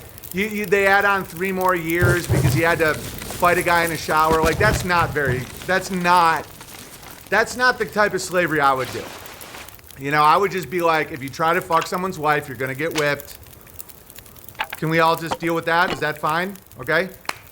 And I would have non-violent offenders. That way I wouldn't even have fucking fences. I might chip you, though, or put an ankle thing on you. I don't know. We'll talk about it. Yeah. So this guy can't even comprehend that that's a better system for his people. He's like, no, just kill that black motherfucker. Just kill him. That way you don't have to work. You're already working. See, one thing, though, is like, if a child can't consent, can he be a slave? That's a very good philosophical conversation. Let me just get rid of this guy. This guy sucks so bad. It's not even fun. It's like not even enjoyable. There are arguments against my original joke, because it is a joke. It is like a little tongue-in-cheek, what I'm doing. But there's also truth in it. The philosophical argument, if you want to take a moral high ground, it's not just kill the kid. That's the worst position you can have. You could say, how can someone be born into slavery without consent? I would say the consent is given by the parents, just like with the birth certificate and the social security number, right? But I would also not want to incentivize women having these kids that they were going to abort and then we pay for them, right? I get it. I get why the system doesn't pay the moms for babies. I do. I get that. Because to incentivize that would be a bad idea. So let's check out a sketch I did. And this is how long ago this sketch was. I was in Saranac Lake, and my 7-year-old is the baby I'm holding. So just bear in mind that I'm the type of guy that doesn't really change with the times. I grow and I advance and I try and get better at my crafts. But the idea of a decentralized prison system is slavery, which is that's exactly what it is a very good idea. Check it out. What should I look for when starting a small business? My top one would be the hiring great employees. I need compassion because I don't want an abusive place, but I also need someone willing to hurt people. Some of our best employees are like retired school teachers who that's a good idea. They know the books already and so I should find like retired drug mules. There you go. I used to be a police officer down in Virginia. Oh, sweet. And we worked in the county lockup. What are the pitfalls of prison life? The pitfalls are what comes out of the cell is the most dangerous. Poo or food. You want to steer clear of that for sure. They'll throw poo at you? Oh, yeah. Do you worry about insurance with your new prison? Because one of our big expenses for us is insurance as far as... I have insurance. His name's Gary. He owes me a favor. So I'm doing customer outreach because, you know, you're kind of a squirrely little guy. I figure there's a good chance you're going to end up in prison one day. If you end up going to prison, what do you want out of your prison? A bed. How about pets? They gotta have a nice breakfast. Waffle makers? Because when I'm on the road and I'm at a day's end... Coddington, will you, before I even finish this, will you tweet out on my main channel decentralized private prisons, mom and pop prisons, and tweet out this video. And even say, like, this was over 6 years ago. I've been at this a while. Okay? Because when people try and act like I'm unhinged and like erratic, it's like, I barely change. Like, I won't stop saying nigger because of how I was raised, okay? Like, the social pressures and carrots and sticks don't change me. I'm like a giant fucking oak tree, for better or for worse. Okay, anyway, check this out. I'm like, oh, no way, it's a waffle maker. That makes up for the semen in the bed sheets. One thing I found about this area that I'm starting to really resent is the low crime rates. Because I took my family from LA to be in this beautiful place, and I'm trying to start this prison, and the last thing I need is the fact that no one commits murder. Right now, cops are very discriminatory because they're usually only going after criminals. That's right. Oh, man. Video games full of crime. Okay, now that it's been 6 years, can you see how profoundly true this is? There are groups that want to raise crime rates so they can get customers. Okay? Shooting. Okay, so why don't you go out and do it for real and not be such a coward? I read on some hippie website that 1 in 3 black males will end up in the prison system at some point in their life. That seems low to me. How do we get those other 2 guys in there? So you have certain classes of individuals that are known as protected classes. Right. Minorities, people with disabilities. People whose brother is Ben Affleck. Things like that. Yeah, that's not your market. So, 22-year-old white females. Because they already probably are having a hard time finding a job. Hey, 3 squares and a bed at 22? 1.5 squares and a mat. Let's not get ahead of ourselves. Everyone's going after dudes as prisoners, right? Because they're committing all the crimes. Right. But I want to get you guys in there. How do I get more women? Well, you create laws against things like indecision. Because then when you got chicks, just like, because every time I see a woman, they're always just doing this. Oh, come on. I want to expand the prison industry because I want to make more money. You know, look at those eyes. Like I wake up every morning and he looks at me and goes, Dad, do I have to go to state school? Like the scumbags? Look at him in the eye and tell him he doesn't deserve everything his heart desires. Now help me out and let's get some white chicks in prison. Once I do this business plan, what do I do next? You gotta execute it. Execute. No, I don't want executions. I'm actually against capital punishment. You are. Because there's no capital in it. Big sodium pentothal is killing little guys like me. God, this is fucking funny. I'm against capital punishment because there's no capital in it. Big sodium pentothal is killing little guys like me. Because that's all you're looking at is modern slavery. But it's so hard to get people to see it. So the only way to do it is humor, right? That's why the powers that be have financialized and they've taken control of comedy, because it's like that's how you tell people the truth, right? And so that's why it's so important for you to give me money. P.O. Box 490, Sandpoint, Idaho, 83864. This is so meta because it explains the Holocaust too. 100%. The Holocaust is a money-making marketing scheme that came out in the 1970s. Okay, we'll get to that in a minute. I don't know, this might be a bad idea to start a prison. Maybe I should just do a coffee shop.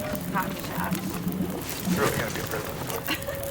Welcome to my home. And I got a special surprise for you at home, potential customers. I'm just kidding. No, for real though. Okay.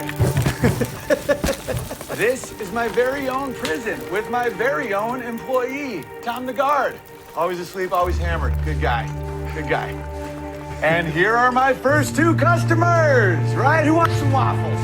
We have the Saranac Lake Strangler, convicted on a technicality, and we have the indecisive wife. 3 to 5 years, no possibility of parole. I'm just here to support my family. You know, I'm living the American dream. And as long as private where's the Strangler? You didn't see where the Strangler went? We're gonna have to get you to your mom's house. Good Lord, what have I done?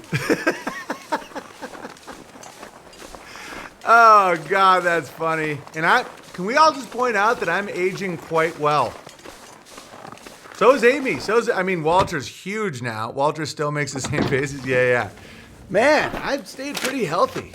That's pretty great. Okay, moving on. So why don't we believe the Holocaust situation? Well, let's first start with a little fella, I believe his name. Oh no, we're not done with the abortion thing yet. So check this out. This is that white girl. Oh, this is just a silent B. Watch this.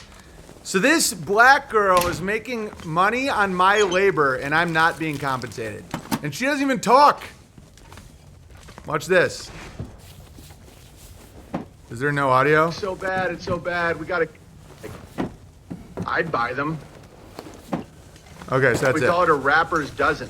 Nice. Because I'd really like to see the argument that killing someone is more moral than just buying them. An apology. Deep breath. Is that Black Lady Bear? This statement, I know you guys are going to think Okay, I'm going to play this. A lot of you guys might not have seen my original apology I did. It's obviously a joke. Do you guys think the black girl here understands this is a joke or no? Because I have a theory that if you've been vaccinated too much, or if you've had unrepentant abortions, you no longer have a sense of humor. I'm not exaggerating. Okay, so it just said an apology. So here's my apology. in the show and all that, and I promised you guys I'd never talk. But I have kids to feed, my wife's pregnant with a fourth, and so I crafted a statement. Maybe this will mend bridges at YouTube. I'm willing to change my mind on all of these topics. I have a soundtrack. Does she think this is a real apology? Make some statements, please let me get back. Can you guys hear this? Oh, I forgot a joke I did about the gay black guy. I go, this motherfucker think the Federal Reserve is a type of liquor. Because he's dumb. All right. You can't hear it? You guys can't hear that? It's as loud as it's going. There we go. Being gay is great. In fact, it's actually better than being normal. Being gay is great. It's better than being normal. I'm totally into population reduction. I'm totally into population reduction. You need as many booster shots as they're We need willing as many booster shots as they're willing to give. And this is in the heart of COVID, too. Caitlyn Jenner was not only a woman, was never a man. David Hogg is a brave and beautiful boy. And the best way to protect your family is to disarm yourself. Bill Nye and the Pope totally get it. Bill Nye and the Pope totally get it.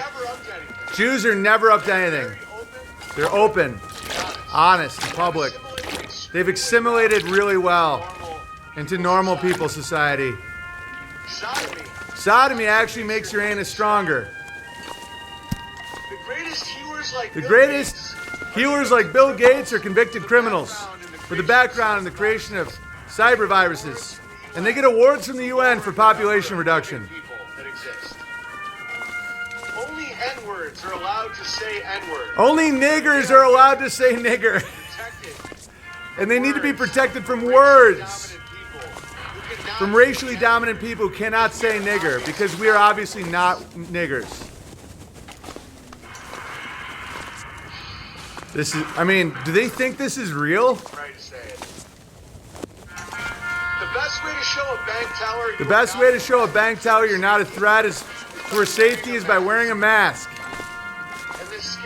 And the scariest illness are the ones with no biological symptoms, except for communism.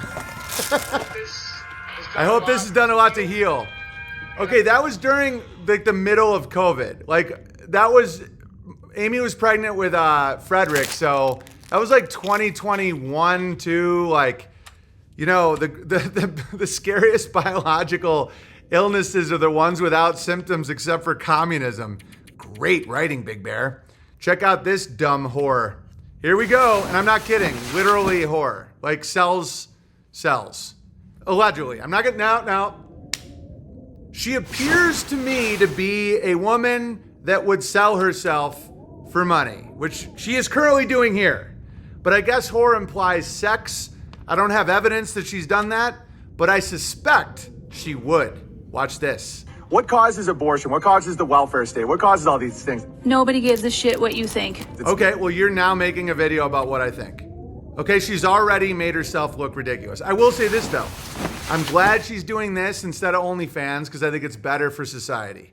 But she didn't pay me for my fucking labor. And by the way, before we continue, just know, all my listeners know, I hammer home that men have authority and responsibility over women. It's always the man's fault. She cut that part out to make a fake point, which makes me think she's disingenuous.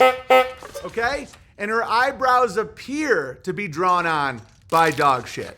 Mothers.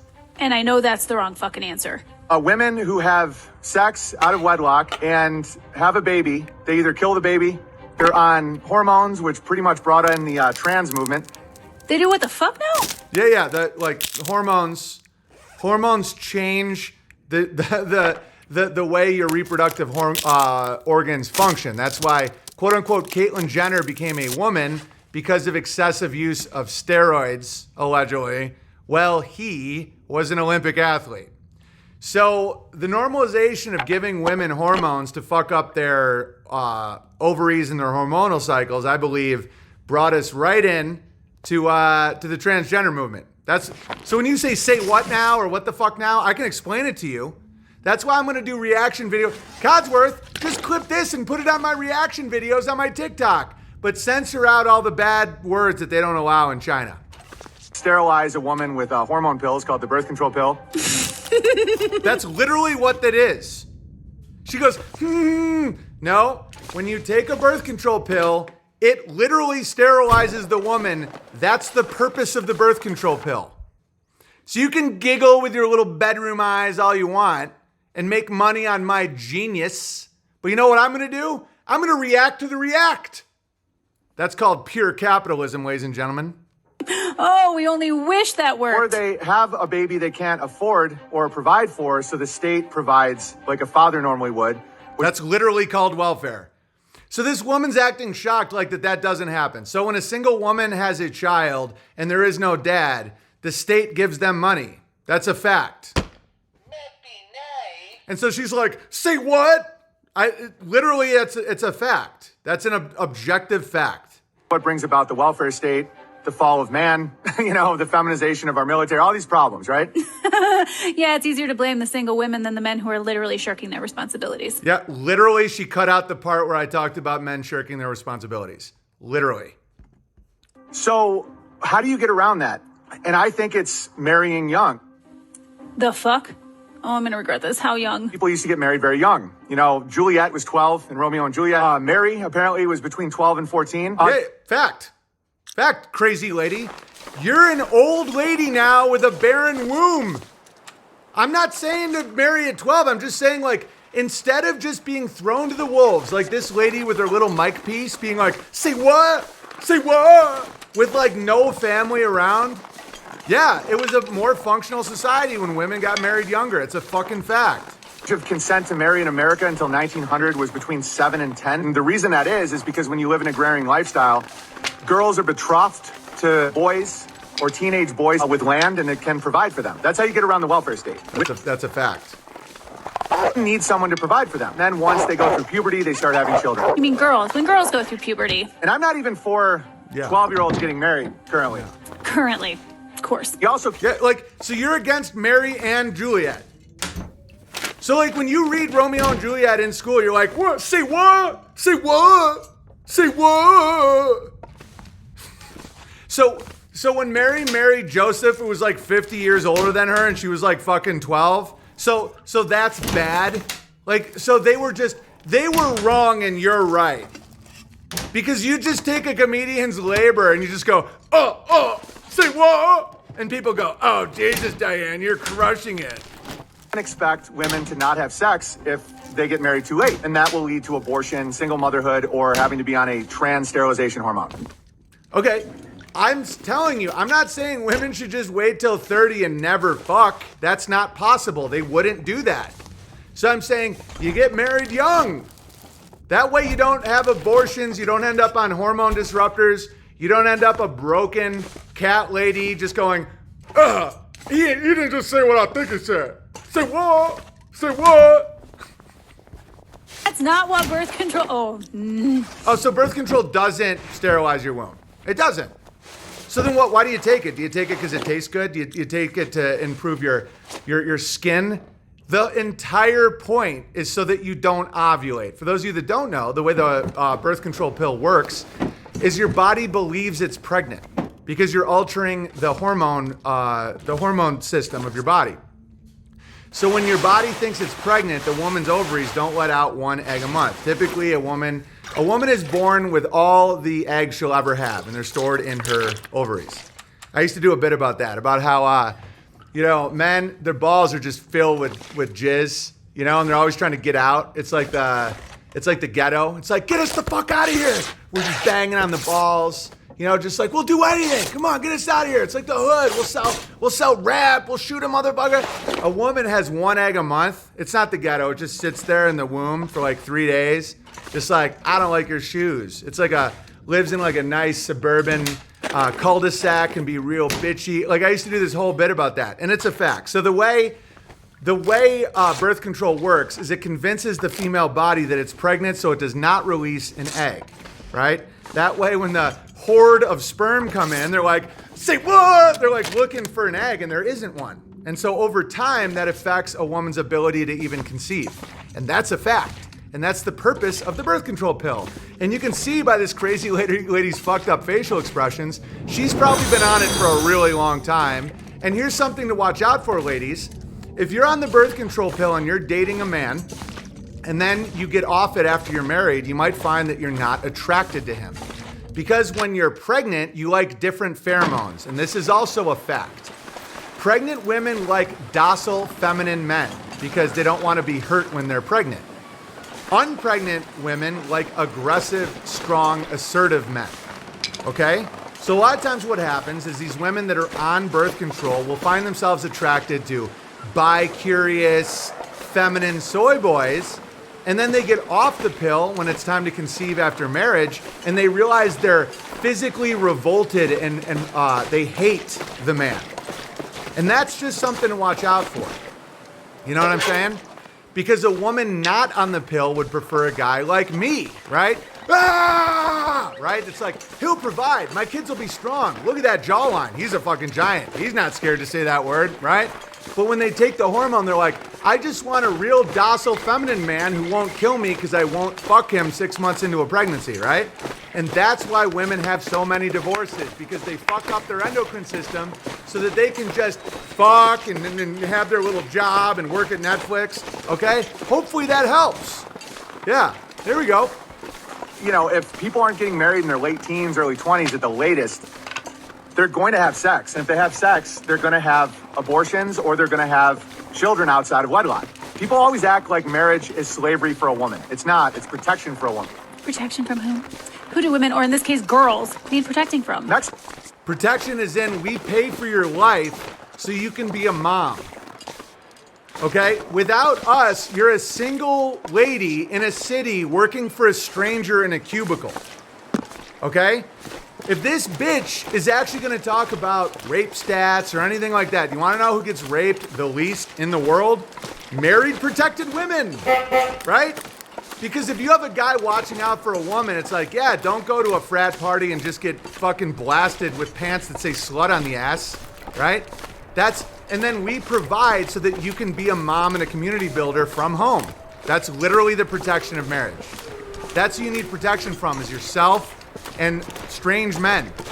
And look at her. She's her own worst enemy. Look at her job. She just goes, say what? Like she's a slave. That's like what slavery looks like.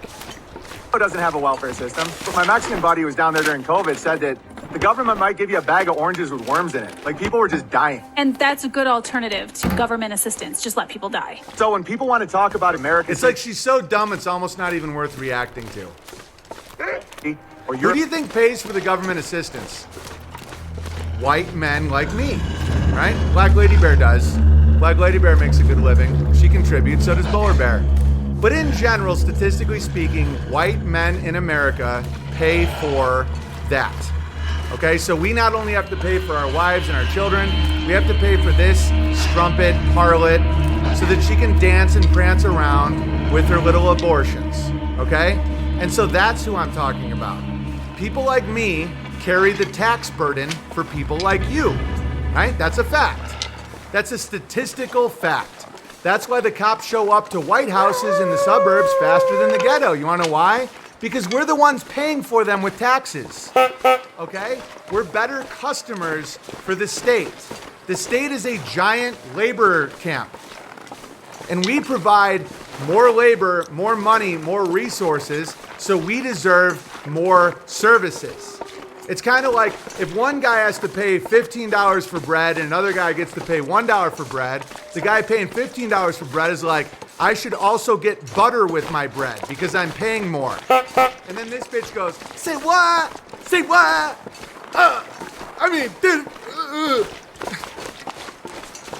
History where people got married at 11, started having kids at 13, which is riskier for the woman. You mean the girl? The girl.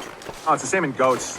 If they're not fully grown up, they can die at pregnancy. That's a fact. That's why I'm not for 11, 12, 13-year-old girls having kids. Because although you can, so technically there's an argument for getting married young, but it is more risky because although you can have kids, it's much more dangerous. And I think it's one reason why there used to be a lot more maternal mortality back in American and European history when people got married and started having kids younger.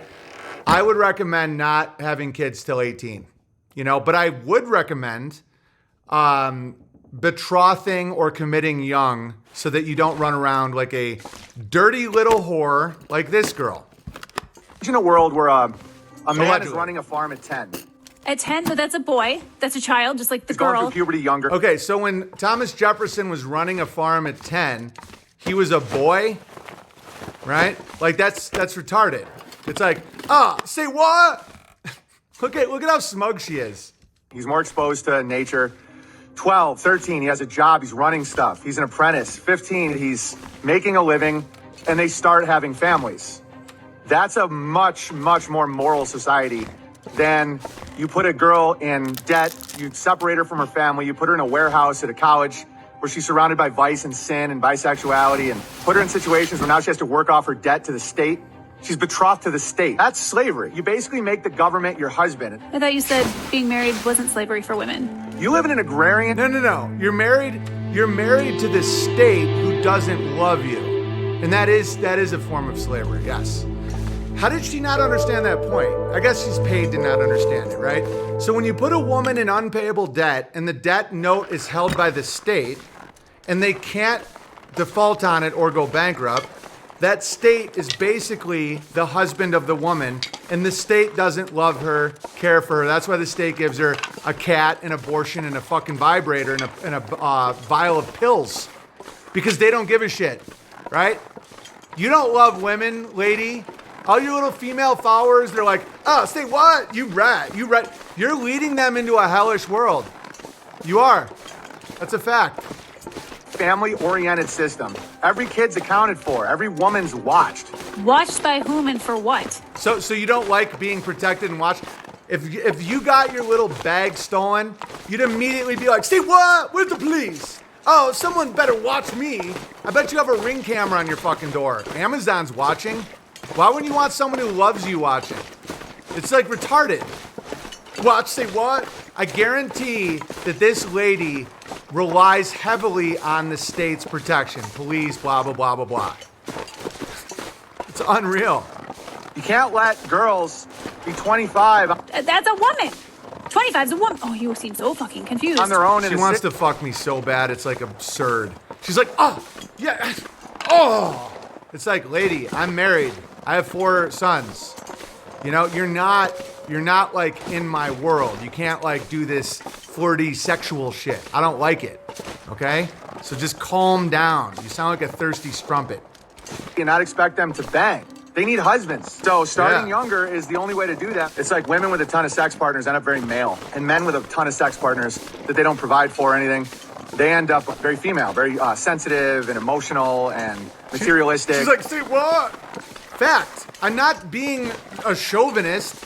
When women fuck a lot of guys, they end up very male. They're like, oh, rub my clit. Oh, yeah. when guys fuck a lot of women, they end up a materialist like Joe Rogan saying, oh yeah, when he looks at a guy's dick. It's like you almost become obsessed with your own dick. And so how is that not a balanced take? That like the promiscuity of a man will make him more feminine and the promiscuity of a woman makes him more masculine. That's observably true. When a woman fucks 200 guys, she's not the type that's like really delicate and feminine and just like really likes cozy stuff and cooking and cleaning. No, she's like, get my Subaru and suck my clit. Right? And same with guys. When guys are ultra promiscuous, they end up being like, look at my Bugatti. Oh, I'm so ripped and hairless. And you're like, okay, you just, yeah, like Mickey Rourke, Axl Rose, Tyler, what's his name? The guy from Aerosmith. They all look like, literally they look like lesbians. And all those women that, like Madonna looks like a fucking male alien. That's like a fact. Oh, say what? And gay. Yeah, the only thing you did in that 14 plus minutes of video, because the original was over 14 fucking minutes. Yeah, and she watched the whole thing and edited out the part where I talked about how, it's the male responsibility. Yeah, but she's watching all of it just going, oh, I'm going to teach him a lesson. Oh, Hallie, or whatever the fuck your name is, we're good, all right? Jesus. Is proof that the only one to blame for the fall of society is men. Yes, and I take full responsibility. Because women are under the protection and the authority of men. Yes. It is our fault. And I stated that in the fucking video. A man has to be responsible for the women in his life. His mothers, his sisters, his aunts, his wife, his daughters. It's the male responsibility. We are the alpha. We're the protector. And I just explained it very clear. And you don't have the intellectual ability or the self-accountability to understand what I'm saying, which is even more evidence that you need a man to protect, provide, and control your life. Because you're just humiliating yourself. Women pregnant and don't take fucking responsibility. I never said that. Forcing women to sometimes need assistance because of those men, but because you couldn't. Assistance. You mean killing their own kid. And I'm not pointing a finger saying murderer, murderer, murderer.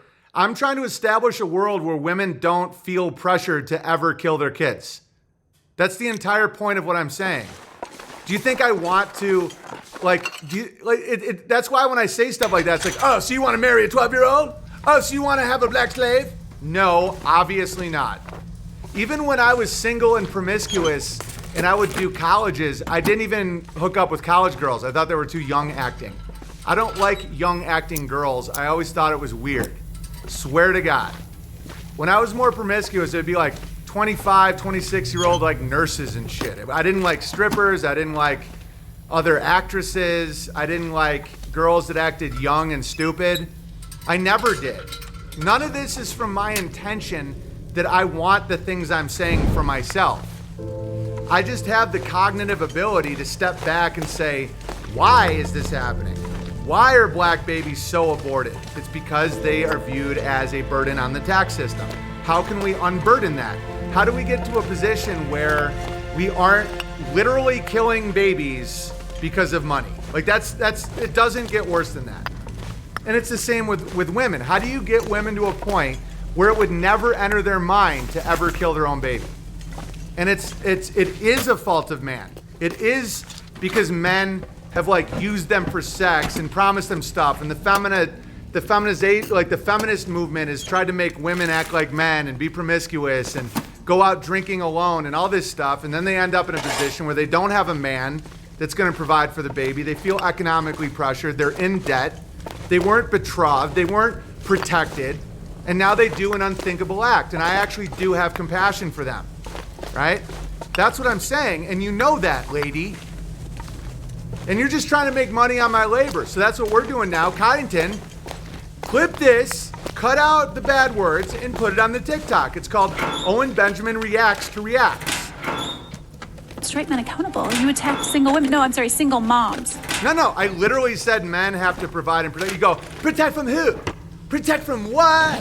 Protect from who? Protect and provide. That way when you get pregnant, you don't fucking kill the baby. That's the entire point. Okay? Here's Owen reacting to Randy Mandy. And proceeded to then call the men who should be held accountable gay. Because you'll go to any length not to hold men, straight men, responsible. And what's more, you made it really fucking clear. Someone needs to check your fucking hard drive. Someone needs to check my hard drive? Okay, let's check out my hard drive. I'll tell you what it mostly is. Bike, Holocaust. Here's my history, ready? My history today.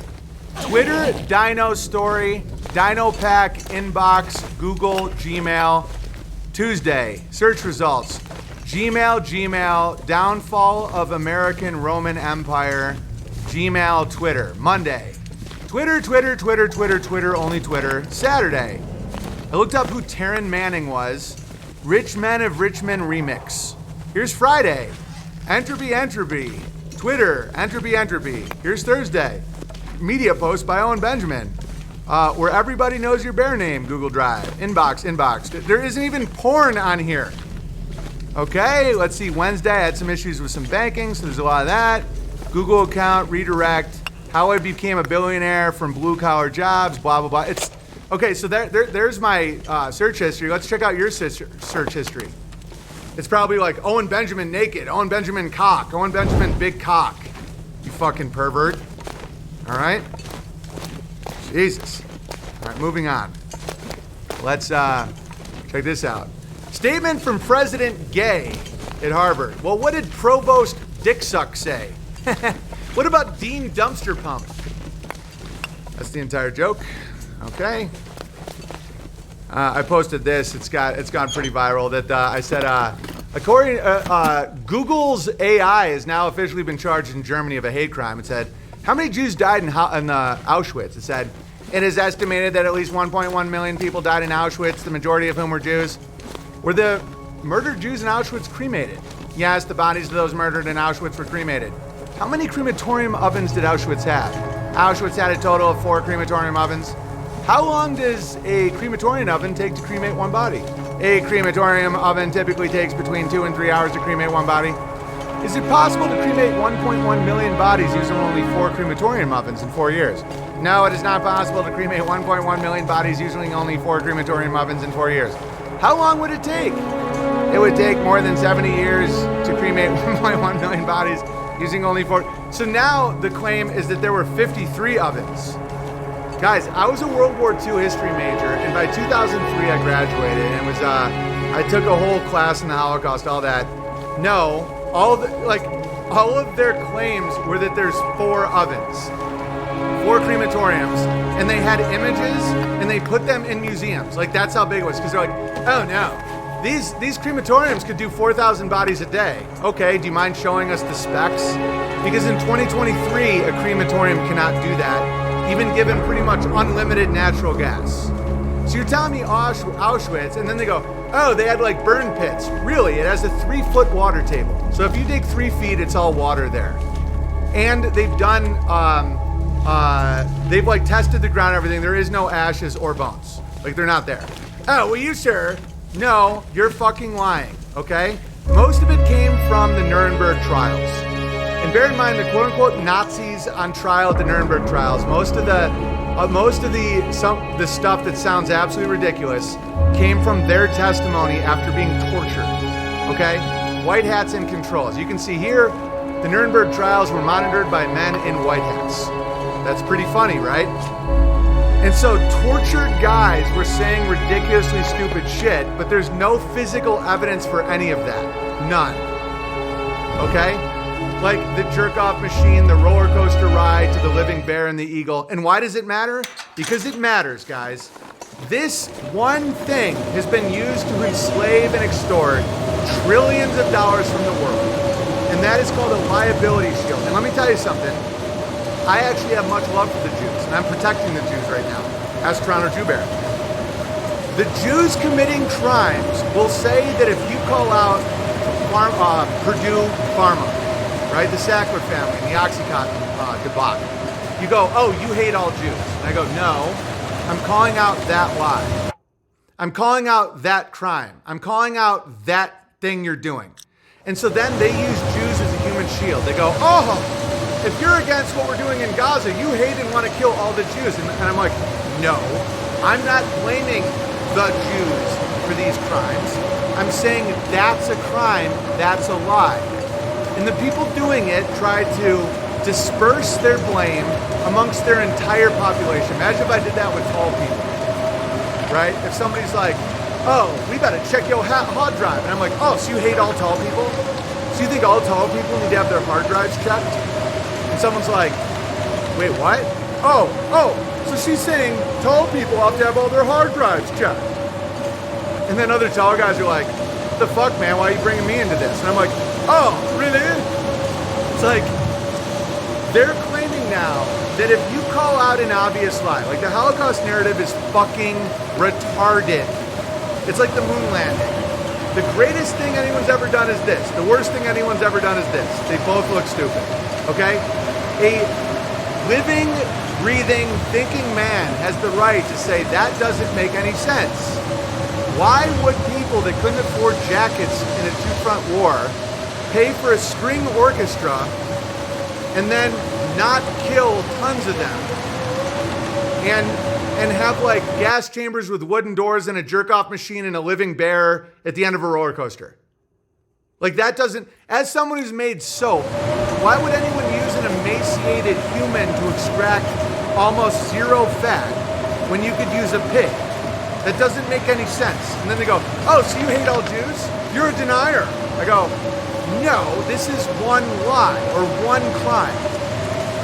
So now they're associating all Jews with lying, right? It's like if you say, this rabbi owns Pornhub and is, pushing openly at this point. Michael Knowles even reported on this. He just doesn't point out that it's a rabbi. That in secret recordings, they've admitted that they're trying to push gay and tranny porn on heterosexual young American porn viewers. And their goal is to make them gay. They literally admit that. The jerk-off machine that they're claiming was done to them, they're doing. It's called porn. They're trying to get people to literally jerk themselves insane. Okay? So, when they're like, okay, a rabbi, only Jews owned MindGeek, Bang Bros, Brazzers, Reality King, all those porn sites, Naughty America, YouTube, YouPorn, Pornhub, all those sites are all owned by a small group of Jews, okay?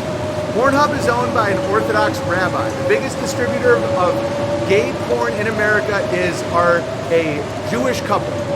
The entire, Ron Jeremy, Jew. All these guys are Jews, okay? Well, they claim to be Jews, okay? So this small group of Jews, I'm not saying Toronto Jew Bear is responsible for pornography, and this is a big thing to understand. Because they want you to blame all the Jews, because then you can't look at them. There's a small group of people that are extremely profiting on sin in your country, okay? And then you go, okay, porn in America is a Jewish industry. Oh, how dare you, anti-Semitic.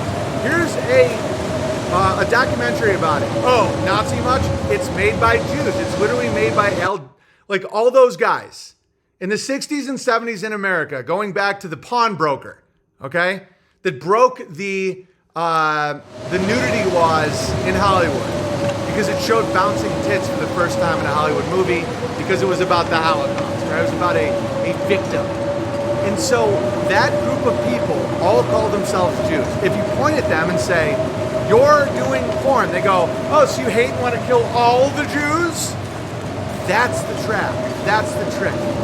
And it is absolutely reasonable to not trust these lies because they've been caught lying so many fucking times. Herman Rosenblatt received international attention for his tale about being a hungry little boy in Nazi concentration camp who was thrown apples every day by a little girl named Roma on the other side of the fence.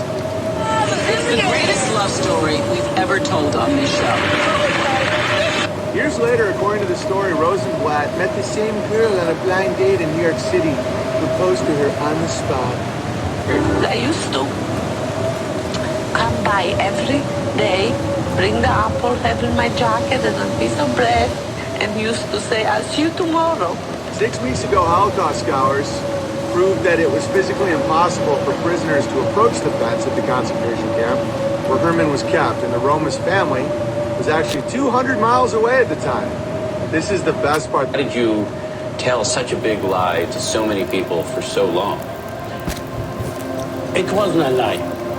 It was my imagination. And in my imagination, in my mind, I believed it. Even now I believe it. That she was there. And she threw the apple to me. But members of his own family say his real motivation was money. So you were not motivated in any way by money? No. This is from your son. He said that he knew you were lying for years and he couldn't get you to stop. Yes, it's not true. But in my imagination, it was true. Herman Rosen. Okay, so that's their argument. That's their literal argument after making a ton of money and being caught lying by claiming that they were in the Holocaust, is that in their imagination it was true. And it's not just one guy, it's all of them. Okay, here's another one. I'm not kidding. Guys, the books I read in college about the Holocaust, they've all been debunked. All of them. Not only are they debunked, they're not even fucking possible. That's why now they're shifting from crematoriums to acid baths. Because according to the official story, it was 3 and then 4 total crematoriums in Auschwitz, okay? And they had images of them, and they documented it, even though they bulldozed it, okay? And so why do you care? Do you just hate Jews? I hate lies. And that's another thing that they do. They say, the small group, they say if you criticize our crimes, or if you point out a lie, you hate all Jews, which implies that all Jews are liars. Like imagine if someone goes, you say nigger a lot, that's really hateful. And I go, oh, so you hate tall people? You hate tall people? And other tall guys are like, dude, I don't say the N-word. And I'm like, oh. So all tall people, you just want us dead because we say nigger? It's retarded. And all it really takes is a couple people to point this out, and that's it. And so why does it matter? Why the fuck does anything matter? Why would anyone get to the bottom of anything? It's like telling a police officer, it's like, oh, we found a bloody glove at the scene. I think it might be this guy. And they're like, why does it matter? Why do you care? Why do you give a fuck? Because it's a crime and I have a soul, like my soul wants justice. But why do you even care? It's like you're obsessed with Gary over here with a bloody hand. Oh, I guess you hate everyone named Gary? No, the lie has mentally, economically decimated Germany, okay? Listen, no one's a victim, and I'm not calling them victims, but it's like, okay, so here's what the lie does. So World War II was catastrophic. London was bombed, Dresden was bombed, Berlin was bombed, all these places are bombed. They dropped live munitions on civilian cities. Tokyo, Hiroshima, Nagasaki, like all those, like 50 cities in Japan. Those are civilian cities, just boom. Just one bomb in a city is crazy. It's crazy. A live bomb just dropping into a city filled with people, okay? So that's crazy that people did that, whether it's allies or anybody. It's fucking crazy. So the Holocaust narrative is taking all the horror of World War II and they make it about one group that just wanted an apple from a girl named Roma. When you're looking at the death numbers, when you're looking at the horror and what was done to the Germans, the Russians, the English, the French, the Americans, the North Africans, the Japanese, the Hungarians, the Slovenians, the Serbians, they, like so much horror, the Japanese internment camps. If America lost the war, what the fuck do you think would have happened to those Japs? Okay, you put them in a camp, you feed them, you have all these things, you might give them a symphony or whatever, okay? If America starts losing and they don't have food and like the Germans bombed the railroads, what do you think would happen to the Japs? They'd starve to death and look really skinny like they had typhus, right? That's what happened. They weren't just like playing them classical music only to jerk them off to death after a roller coaster ride. That's insanity. And it doesn't fit anyone's worldview. And there's a real repercussion of that. It actually denies the real horror of World War II. The irony about the accusation of denial. Oh, you're a Holocaust denier? What they're really saying is, are you a burnt offering denier? Who really was the burnt offering in World War II? Was it 6 million? Or was it the entire European fucking system? Was it Tokyo, Hiroshima, Nagasaki, all these places? Dresden was a burnt offering to what? The financial system, the devil, whatever the fuck you want to call it. They incinerated civilians. But no one's going to talk about that because of the Holocaust, because of the drama, right? And I've been trying to explain this to people for a long time. This is not the hatred of Jews, what I'm saying. It's the love of truth, okay? There were Jews persecuted in World War II. There were Jews scapegoated. There were innocent Jews that were put in camps and died miserable. Yes. No one's denying that. What it is the entire event is overshadowed by Hollywood horseshit that didn't even exist in the encyclopedia until 1970 something. Watch this. Okay, and this video matters because this is a psychological operation that happened way after. It's like the rewriting of the history of the American South, the antebellum South, right? Way after the Civil War. Way after. Okay? We're talking 1960s, 70s, 80s. It really started getting twisted in American school systems and how quickly a generation can believe something totally crazy. Watch this. Hey guys, I don't know about you, but a lot of this anti-Semitism is really rubbing me the wrong way. So I hit my Encyclopedia Britannicas, as you can see behind me, from 1968. See? 1968, Encyclopedia Britannica. Epic. Because I wanted to go back even closer to when the horrible events happened and really show people what happened and to stop this. I wanted to deny the denial, you know what I mean? So I went to my H book from Encyclopedia Britannica that has everything you can possibly imagine. And I want to shut these fucking anti-Semites up once and for all, you know, about the Holocaust. So I looked it up. There's Holmes, solid mustache, H-O-L, wait a minute. What the fuck?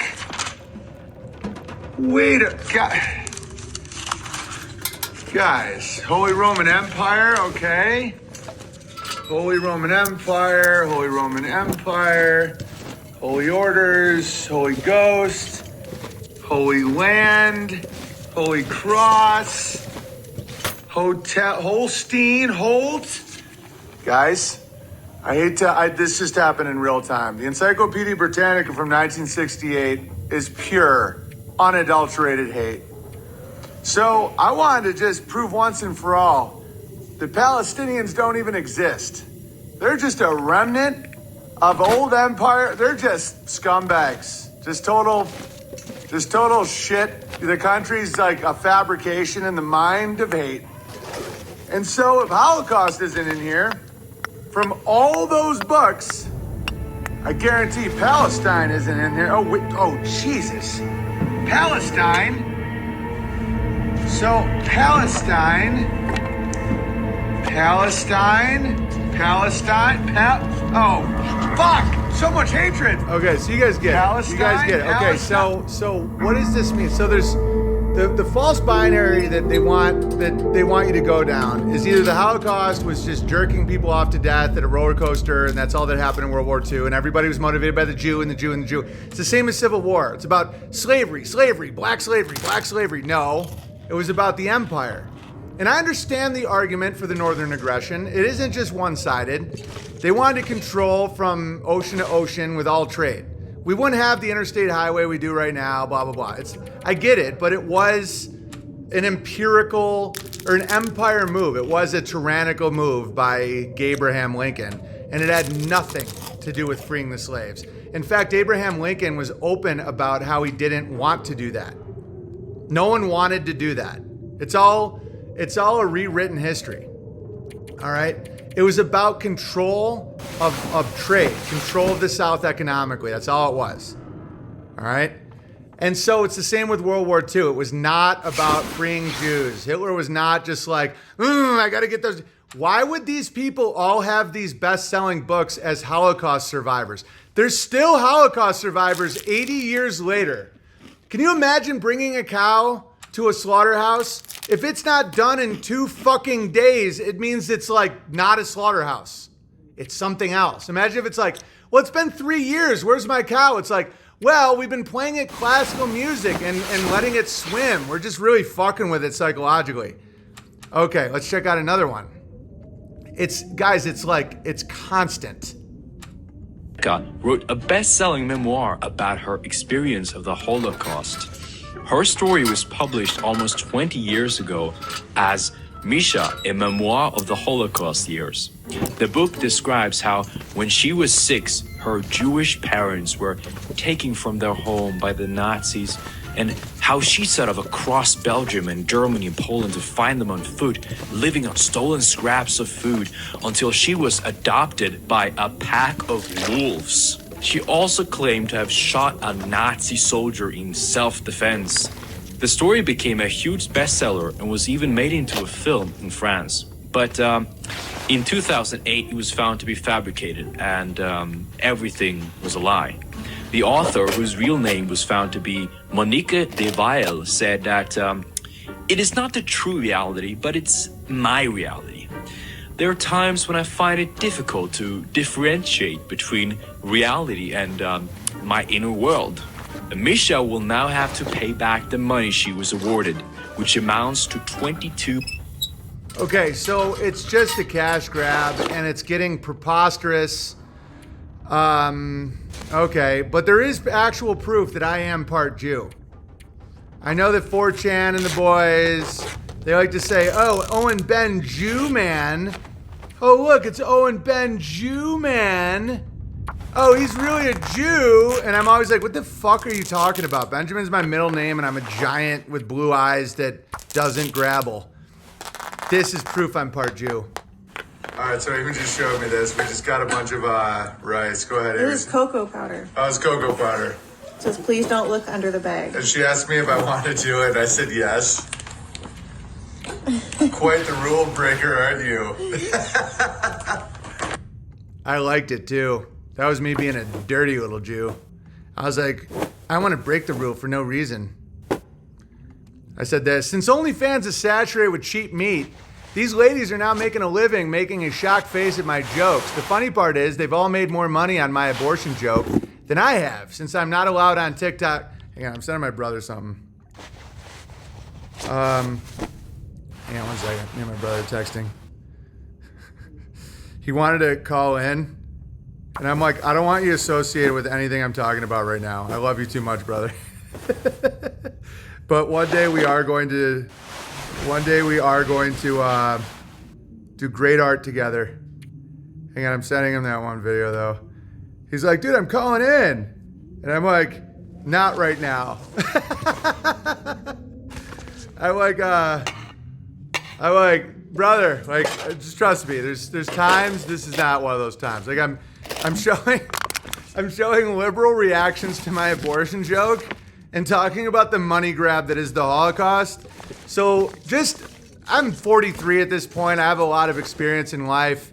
I'll let him call. No, I love my brother, and I know about association in this world, and I'm like, dude, if I'm just talking about my dog or something like that, great, but not when I'm deep in a spell break like this. I don't like blowback on people I love that have no idea what I'm talking about at the time.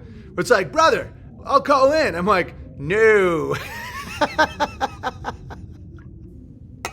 I don't want you part of this fucking script, man. This script is I've taken out a lot of burden to do what I do, and I don't want to spread that to people I care about. Yeah, if I'm doing a piano stream, and yeah, I'd love to freestyle and riff with my brother, but I don't like affecting people that I care about. I've done it. I've had it happen in the past, and it's not going to. I'm not going to do it. All right. So anyway, the funny part is they've all made more money on my abortion joke than I have, since I'm not allowed to TikTok or YouTube, let alone a monetized channel. I think this is because I've been identified as a strengthening influence on the youth, which is not allowed in a targeted demoralization campaign. Just pedophiles and prostitutes and fat comedians who get blacked out and praise sodomy and nihilism. All good though. I'll just keep crushing for those that seek me out. Swing low, sweet chariot. Mama's gonna carry me home. Okay, and I said this. It was like, imagine being in the German army without jackets, going into Russia for an autumn offensive, and you're told they don't have the money for them. And then you find out they do have the money for a Rube Goldberg masturbation machine and an elaborate roller coaster at a death camp. There you are, fighting a two-front war, and you can't get socks. But they have no problem importing a living bear and eagle so they can slowly and very scarily kill prisoners. A bullet would be like $1, but they spent thousands and thousands of dollars per prisoner to really scare the shit out of them. After they paid for all this classical music to be played for a while just to really fuck with them. And then they like jerk them off and try and get them to fight a bear. Okay, if that doesn't make sense to you, that isn't because you're evil. It's because you aren't a retard.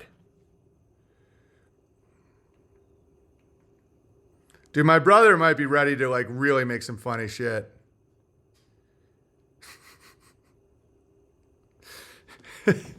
But I'm very protective. I'm a very protective guy.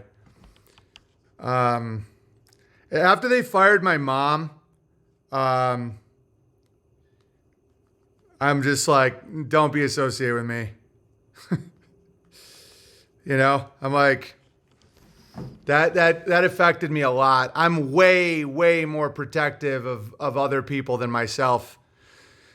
Like, you know, anyway, we'll just keep going. No one's having more fun than my fucking ducks. I don't know about you guys, but we're having a ton of rain. My ducks are having an incredible December. We've been getting so much rain that there's like a pond. And they're crushing it. Look at that little bunny, little goat. Everyone's getting it. Hey, girls. Hey, girls and castrated males. You're all so brave and beautiful. Ah. There's a dude over there ready to pump.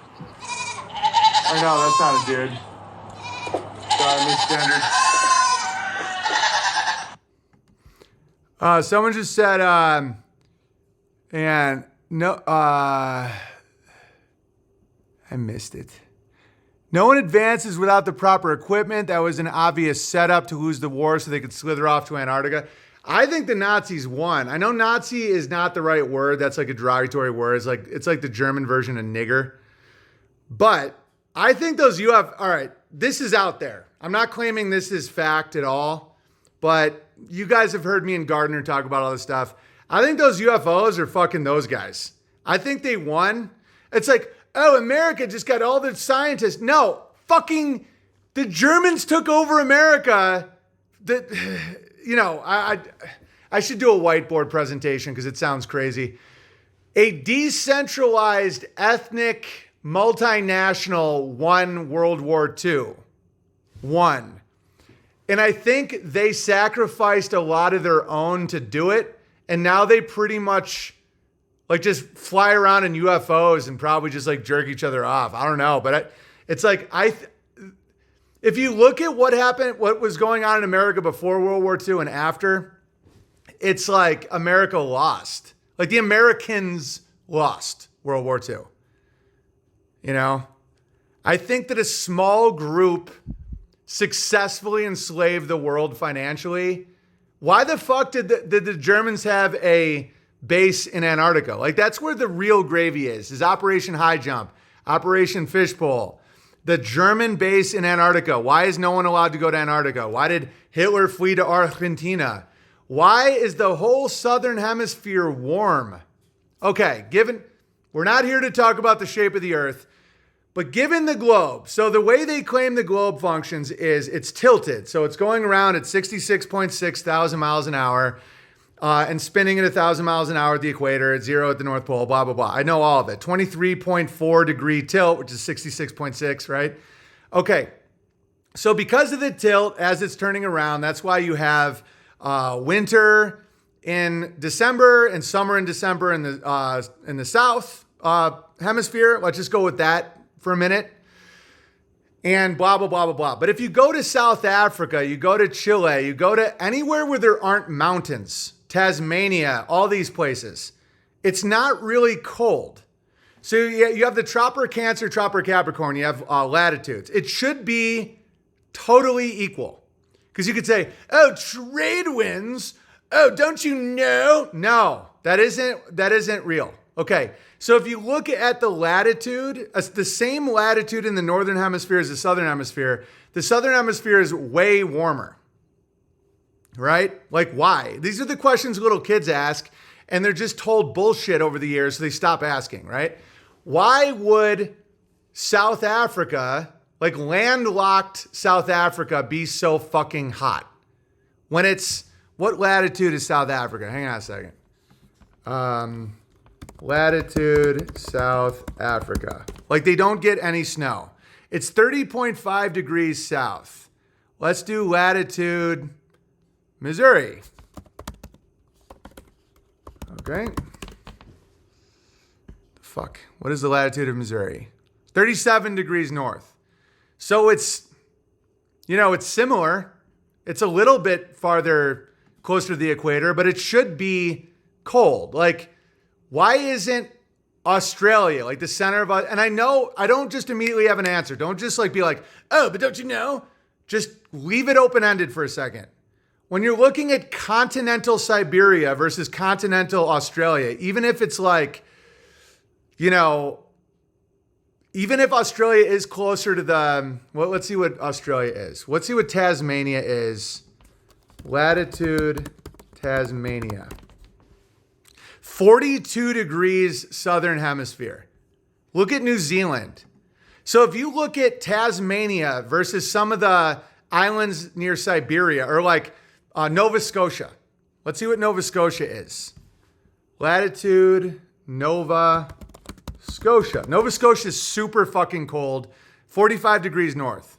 Okay, in the globe thing, the tilt, it should be exactly equal, right? The northern hemisphere and the southern hemisphere, it should be exactly equal. Now you could argue that a few degrees here or there based on how much water you're near or winds or whatever, but it relatively shouldn't be massively different. Like, what is the coldest temperature recorded in Tasmania? Because there's a lot of water in the northern hemisphere in some of these islands too.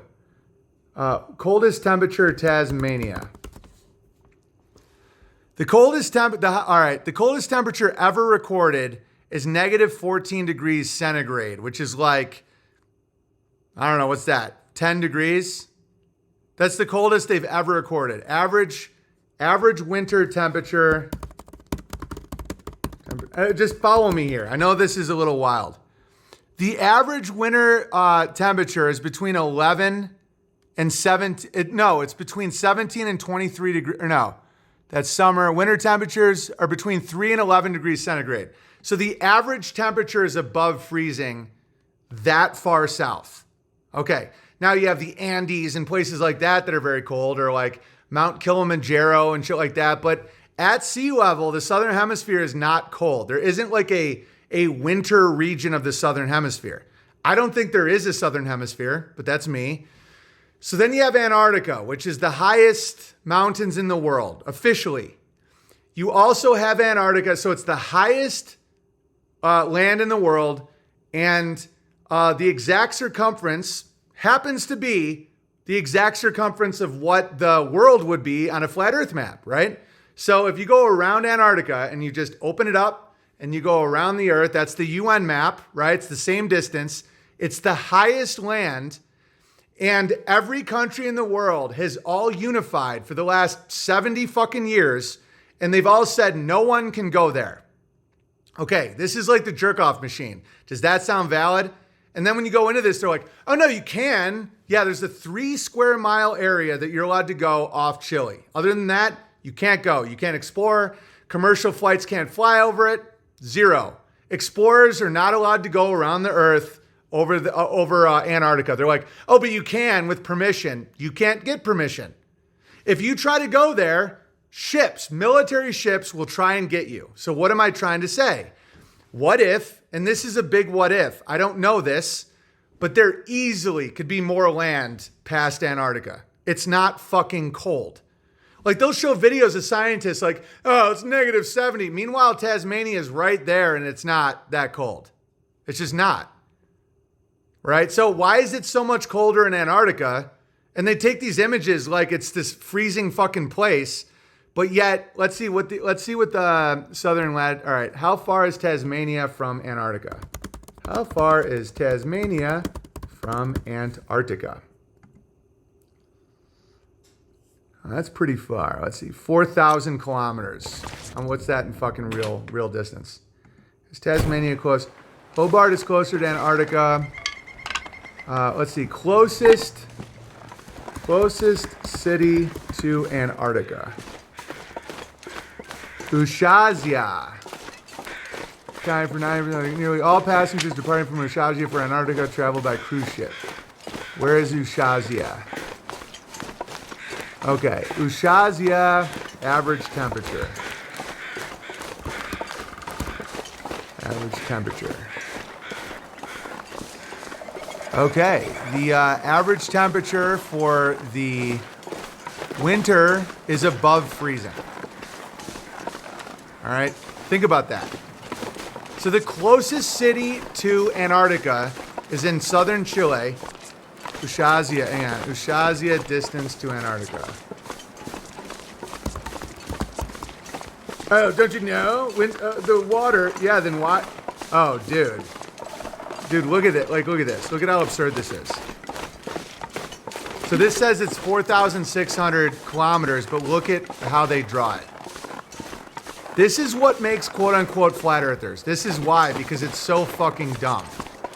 Okay, so look how close it actually is to Antarctica versus where they draw it from. Okay? And if you look at a globe that they put in every single classroom, Antarctica looks pretty damn close to let's see, South Africa distance to Antarctica. But look at where they're saying this is. I mean, look at this. Look at this map. And it's because so many people just don't have the energy to look into this. So they're saying, like, look at that. That's where they're like, oh no, way in there. Like, way in there. Okay, that's retarded. So 4,649 kilometers is how many, let's just say 4,500 kilometers is how to miles. So they're saying that the distance from Chile to Antarctica is the entire width of America. All right? So let me show you how preposterous that is on a globe. Let me just show you a globe. Okay, so that's the claim. I mean, it's so fucking stupid, man. All right, here's the globe in everybody's classroom. Oh, you flat earthers, you sir. Dude, I think I know what happened. I think I fucking know what happened, man. Okay, so there's Chile. There's the bottom of Chile, and there's Antarctica right there. It's right there. Look at the width of America, and their claim is the width of America is the distance from Chile to Antarctica. Why would they claim that? Because the Straits of Magellan are warm. Why is that warm? Why would that be warm? You go, oh, how dare you? Look at the Hudson Bay. Look, that it's surrounded by water. Look at Greenland, right? Even Iceland, that has the most favorable temperate jet stream imaginable, comes up from the Caribbean. It's still super cold in the winter. It's still icy as fuck. Just look at the map. Look at that fucking map. And tell me that Chile is the distant, like, okay, here's another one. So why am I doing this? Because someone won World War II. Why is Antarctica at the forefront of all of it? Because this is retarded. So this is the map we're all shown. There's Antarctica right there. Look at how close that is to Chile. Look how relatively close that is to Tasmania. Look how relatively close that is to South Africa. There's the equator right there in the middle. And by the way, that's also like distorted. This is a distorted version of the map. Okay, it makes the northern hemisphere appear larger. All right, but they're claiming that the distance from Chile to Antarctica is bigger than the country of America. Okay, it's right there. That's ridiculous. So why does this matter? Why do the elite wear tuxedos and dress like penguins? Right, this is where there's comedian, truther, explorer crossover. Right? Oh, your penguin suit. Why? Why are they called emperor penguins that only live in Antarctica? Why? Oh, you're just you, sir. It's all starting to point to one fucking direction. That there was a psychological operation aimed at people in the 20th century about a spinning ball with certain proportions. Now, could we be on a giant ball? Yes, we could. I'm not making any claims. I can't definitively prove otherwise. Okay? We could. There is no 8 inches per mile squared observable anywhere in the earth, including water, which always finds its level. Okay? It's not there. That is the curve of the claimed globe we're on. Now, could we be on a globe that's 1,000 times bigger so we can't observe that curve? Totally. So I'm not a flat earther. I'm a current globe denier because I can't possibly know the answer. When people go, well, then how many Jews died in World War II? I have no idea. I do know that the 6 million thing, when you go 4 million to 1.1 of Auschwitz and the claims of the jerk-off machines and the bears and the eagles and the debunking and all that, I highly doubt that it's 6 million. I have no idea what it is. There's no way I could possibly know, okay? Why would people try and fuck with you about maps? It's to hide land. Okay, so the key is Antarctica. Thousands of flights go around the world like this, and all these explorers and everybody, how many explorers go this way? There's been like 10 total, okay? And they're all like working for the Queen or some shit. You're not allowed to go around Antarctica. And they go, oh, well, it's because it's not effective. Fuck you. Flying over the South Pacific is way more hazardous. Flying from Chile to Johannesburg should go over the Antarctica. Fact. Okay? Why are you not legally allowed to go over Antarctica? Why are the distances distorted? Why is the weather not match up? Why? Why did Germans have a fucking military base in Antarctica during World War II? So World War II is happening way, way over there. But yet they put all this money and effort into going, because that is true. That is a documented fact. That they had a base, and there's a lot of evidence that they had a conflict in Antarctica. And then the claim that Hitler fled to Argentina. Why? Why there?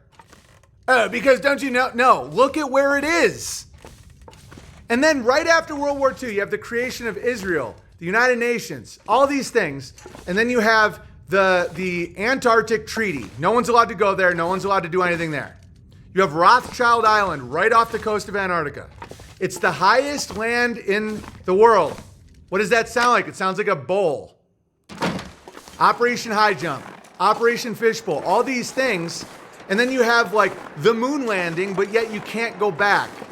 And then you have like all this evidence that something keeps hitting something, right? Okay, I love the gravy talk. Yeah, and I'm not making any claims. I'm just saying, how is that an accurate thing? How is this accurate? Where they say the distance from Chile to Antarctica is the width of the continental United States. Why is there no polar regions in the south? None, except for elevated areas, the Andes Mountains. You know, other than that, there is no winter there. My guess is the Nazis won World War II and now control that ring. And what are the Nazis? Like, who are these people? I think it's a conglomeration of, I don't know. It's just like people that figured out how to hijack the human mind and have very, very advanced technology. and they understand how to keep people in mental prisons. Maybe it's Jesuits or I don't fucking know. But somebody won that war, and it wasn't America, it wasn't Japan, it wasn't Germany, it wasn't any of these nations. It was somebody that's outside it. Why did John Kerry go to Antarctica on election day in 2016? Oh, don't you know, global warming. No, why would he do that? Why did Putin go there? Why did the Pope go there? Why did the Patriarch of the Orthodox Church go there? Why did these people go to the ring and no one else is allowed to go? Except for one tiny area where they do propaganda. Like Mr. Beast just went to Antarctica to show the kids how cold it is and how you can go there if you want. No, you can't. You can't explore it. You can't go there. The emperor penguins, the emperor, the empire, right? And it, from what I see, it does not appear to be fucking cold. Why would the tip of Chile be warm and right across the water there is negative 60 and these goddamn penguins wearing their tuxedos are just freezing? That doesn't make any sense, right? And so that's what I started thinking about, where it's like, what is World War II? What are these things? They're psychological operations. Why? We're just two lost souls swimming in a fish bowl year after year, running over the same old ground, but have we found? There's an ocean of gravy behind Antarctica? Yeah. You know, and forget about Admiral Byrd and all that shit. It's just like, look at the temperatures. Look at the light. Look at how the light doesn't match what it's supposed to do in Australia, right? They do have winter in a different time. Like, I believe the sun does this, right? And that's why people go, oh, but how is their day and night? I'm not getting into that. This isn't a flat earth stream. I'm just riffing. But there is a ton of models about how that would be possible, okay? And as it gets a wider, so it goes, so I think the circle goes like this, and then the circle expands during the winter of the north and shrinks during the winter of the south. So let's say the equator is this way. So the sun's like this.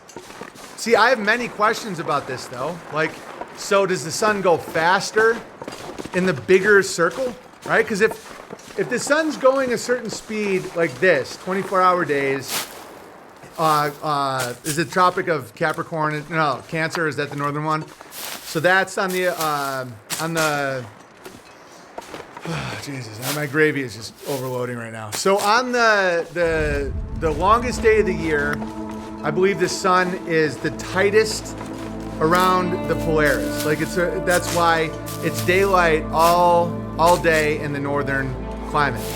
And then it slowly expands out. What I want to know that I have no idea about, if I was going to interrogate a flat earther, that's what I would ask about the speed of the sun with a bigger circle. So if it's X amount of time to go in that circle and the circle expands in winter, that's why it's like different in the southern hemisphere. They have more sunshine there. The north gets less. Does the sun go faster? How does it make up for the distance? Blah, blah, blah. There's a million questions I have. Okay, this could be a fucking hologram. I don't know. Like, I don't know how that works. But I know it can't work on a globe. It can't. On the globe that they claim the size is. Okay?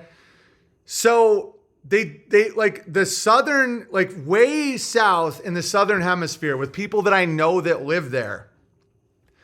It doesn't have the 24 hours a day or 24 hours a night. That doesn't happen there. It becomes like dusk. It becomes like eerie, right? And it doesn't have the temperature changes that we have. They have a change in the amount of sunlight, the amount of night. And I don't know how the math checks out. It has to speed up, which makes sense why we have less light in the winter. It's like if it's here and there's the center, so we get more light, right? You get light all the time if it's angling. Like if this is the circle, the angles will get there, and then the angles go like this, right? So in the winter, the sun is way out here. So that's why you have 24 hours a night in the North Pole or northern Alaska, because the angle is so far. Like the angle would be like this. Like if the sun is doing a huge loop, that's the angle. As it goes, like if this is the angle, right? So it doesn't go over the how far your eye can see. They go, oh, so why can't you just see Eiffel Tower? Because your eye has a limit of how far it can see. You have a limit how far you can see because of atmospheric conditions, the actual shape and structure of your eye. You can't just see forever. Underwater, you can only see, in murky water, you can see 10 feet, then 100 feet. In air, it's like that too. The particles in air magnify over time. So if I'm here to here, if there's a little bit of fog or smoke, I can kind of see it. Imagine trying to look 1,000 miles, how many particles would be in air. Okay, that's why there's a limit to how far you can see and the shape of our eye. We're not meant to see that far. So the sun on an extreme angle, it would be dark at the center. But again, I don't know how all of this works. But what I do know is something's up with Antarctica. And I do know that the current heliocentric model with all the gematria and the sixes and the 666 and all that shit and the nonsensical nature of it and the psychological operation of an infinite, oh, it's 17 billion years. Now it's 23 billion years and no one cares. It's like fiat knowledge. It just expands and everyone's like, oh yeah, 14.7 billion years. That's the age of the universe. It's now 20 something billion years in my lifetime. According to my memory, I haven't been alive for 10 billion years. Right? Like, what? Oh no, we recalculated. Okay, so they just keep expanding shit. They just keep increasing numbers to break your mind. I think that a group of people, and I'm not calling them Jews or Nazis or whatever, these are just placeholders. It's a name that I can't even name because I don't know. But they figured out how to psychologically program a human mind a lot like I would do to a cow or a goat to get them to let me milk them. Massive numbers, exhaustion, all the brainwashing stuff that I was explaining the other day is how you do it. Just unfathomable numbers. Trillion, we're 33 trillion in debt. It's just like you can't think in those terms. Demons, yeah. But it's like, there are people that are aware of this. There are people that are consciously aware of how to mentally enslave people, and it's all a mind game. It's not boots in the door. It's not. Right? And right now there is a pole shift. Like the pole is moving. The magnetic north is moving. There is climate change. Right? Something is happening right now, and it might be doing that all the time. We don't know. Because we're not given, when they say knowledge is power, they're right. But what knowledge? You know, the knowledge of the eras, the yugas, like how the circle moves. The knowledge of what, like think about how powerful it is to know the future. Okay? Like think about if you're a priest and you say, and it's September, and you say, I predict, and no one has any memory or knows how anything works. And you go, I predict as the days go on, the days will get darker and colder. Just because you understand how a calendar works. And everyone's like, yeah, right, you sir. And then as time goes on, you're like, as your prophecies come true, they start looking at you like you can talk to God. Right? You see how easy that is? You say, I predict that as the days go on, the world will get dark. And then right at the solstice, you say, I require a sacrifice, and in 3 days, the God will rise again. And people are like, fuck, man, we didn't believe you earlier. We kicked you off Airbnb. You know, we're real dicks, but like anything. And you're like, pussy, gold, you know, blowjobs, whatever you want. And kill that guy. And then the sun starts going up again. They look at you like, how? And you're like, I have a vision, right? Because you know something they don't know. That's what magic is. You know there's a trap door the audience doesn't know, okay? So if you know how the climate is working, how the poles move, if you have actual ancient knowledge, if you know what's past Antarctica, if you know how to have UFOs, you have extreme advantages over other people. Now, there's another way to compete in this game. Who cares? Right? One of the best ways to compete is stay very moral and local, because then none of it even matters. Just don't take part in their absurd lies, and you're fine. Right? So it's like, I enjoy thinking about these things and telling you these wonderful stories, but like, what's my actionable thing as far as Antarctica, UFOs, and who won World War II? Nothing. My advice, no matter what it is the same. Family is wealth, you know, community is wealth, health is wealth. Get yourself a garden, work hard, be grateful. It's all the same shit. But it's fun. It's fun especially for people that are good at figuring things out. And Antarctica is a crucial thing, you know, because the temperatures there, and always watch out when people go, I've never heard anyone so stupid in my life. And then they give you propaganda. They're like, don't you know the trade wind, blah, blah, blah. It's a valid question that a child would ask. Okay? And if someone's reaction is abuse, ad hominem, circular reasoning, appeal to authority, appeal to consensus, they're lying. They're liars, whether they know it or not. Because the correct answer is, wow, that's interesting. Same with the Holocaust. When you point out that the absurdity of the numbers of the crematoriums, or the absurdity of why anyone would do that in a two-front war, that they could bring in instruments or all that stuff, the correct answer is, wow, that's very interesting. Whether you believe it or not, because it is interesting. I know that for a fact. That's not crazy talk.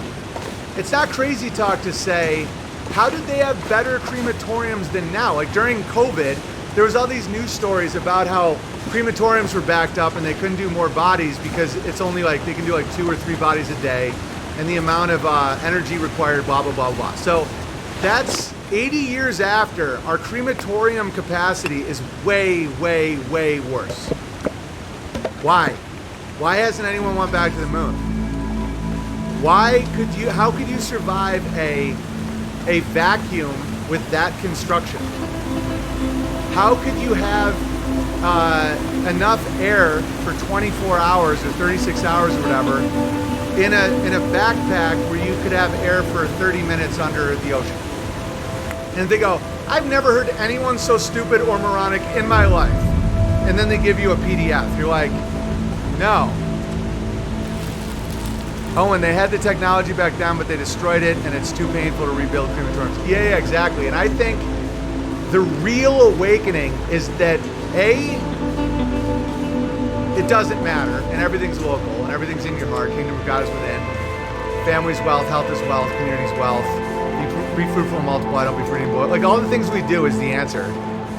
But when you're breaking down the macro lies of the world, it becomes so much more interesting and fascinating. Like, why would anyone kill themselves without first trying to figure out Antarctica? It's like super fucking interesting. Why would someone kill themselves if they are in an infinite vacuum where everything is an accident from retarded monkeys and it's expanding and everything sucks? And there's a million reasons. There's a million reasons why someone that demoralized would say life is not worth living. When you start to understand these grand lies and these grand deceptions, the world gets way more interesting, right? Where you're like, I don't want to die before I fucking figure out Antarctica. And that's why they do it. Because that's called having high moralization. And peaceful. Yeah, exactly. It's like, okay, the people telling me that I don't have a soul and that when I die, it's just infinite black and I'm descended from retarded monkeys on a spinning ball in a vacuum. Okay, so if they're lying about that and that and that, which they are, you can figure it out, are they lying about my soul? And the answer is yes. At that point, why would you ever take your own life? Like, once you understand that your soul is infinite, like your soul is immortal. Like, when you understand that the people telling you how miserable and pointless and narcissistic and hedonistic and how you suck and slavery's your fault and the Holocaust is your fault and your skin is oppressive and we're in it, like, those people are lying. Okay? So what else are they lying about? They're lying about the nature of God. And then once you really understand that you were created by divine hands, why would you ever kill yourself? No matter what suffering you're under, like, there's so much more to know. And death isn't the end.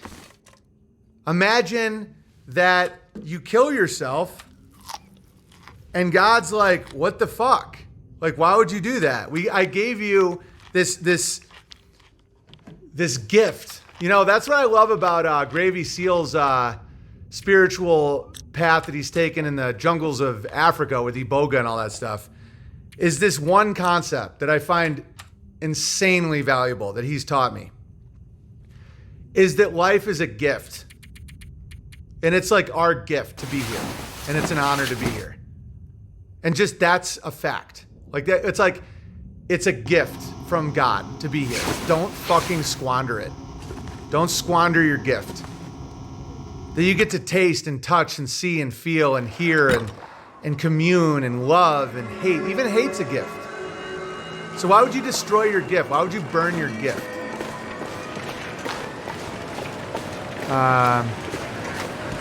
Whoa. So Grok, Elon Musk's AI picked slavery over abortion. So if I had to pick one, I'd go with chattel slavery, but let's not forget that both options are about as appealing as a root canal. Nice, Grok.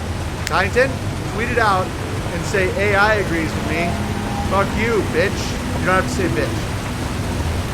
But like, I want, like, if you are just a materialist nihilist in the spinning infinite void and you're descended from retarded monkeys, why go through the suffering of parenting? And there is a lot of suffering.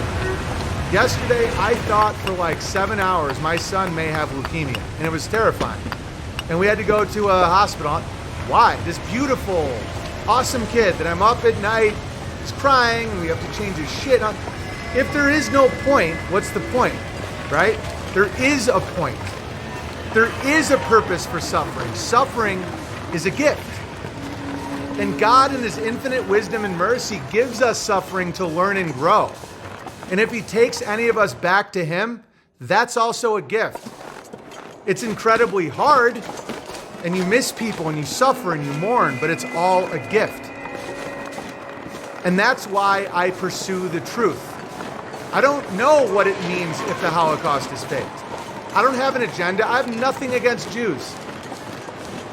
I want to know why people believe something that can't exist. Like, how can that be in the world that I know? How can that?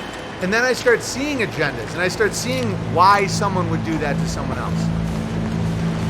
Leukemia is scary. My uncle died from that as a baby. Yeah, it's just, you know, me and Amy were talking. We weren't even like scared he was going to die. We were just like, oh, we're going to have to be in the medical system now. Like, we're going to have to be constantly engaged in a system that we think is at least 20% deceptive. And it's going to be exhausting and tiresome, and it's going to be emotional, and our sweet little boy is suffering, and it's just a new chapter in our life that's going to suck. But we were ready for it, and we were like totally okay with it, no matter what happened. And then we were given this wonderful news that he just needed more iron. And we praise God, we thank God, and we continue on our lives gratefully and with any suffering that's thrown at us.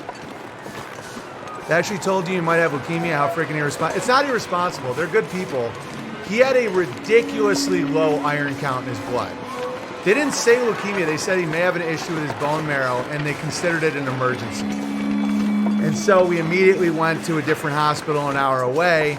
We went to a specialist. They were treating it like it was an emergency. We immediately got in.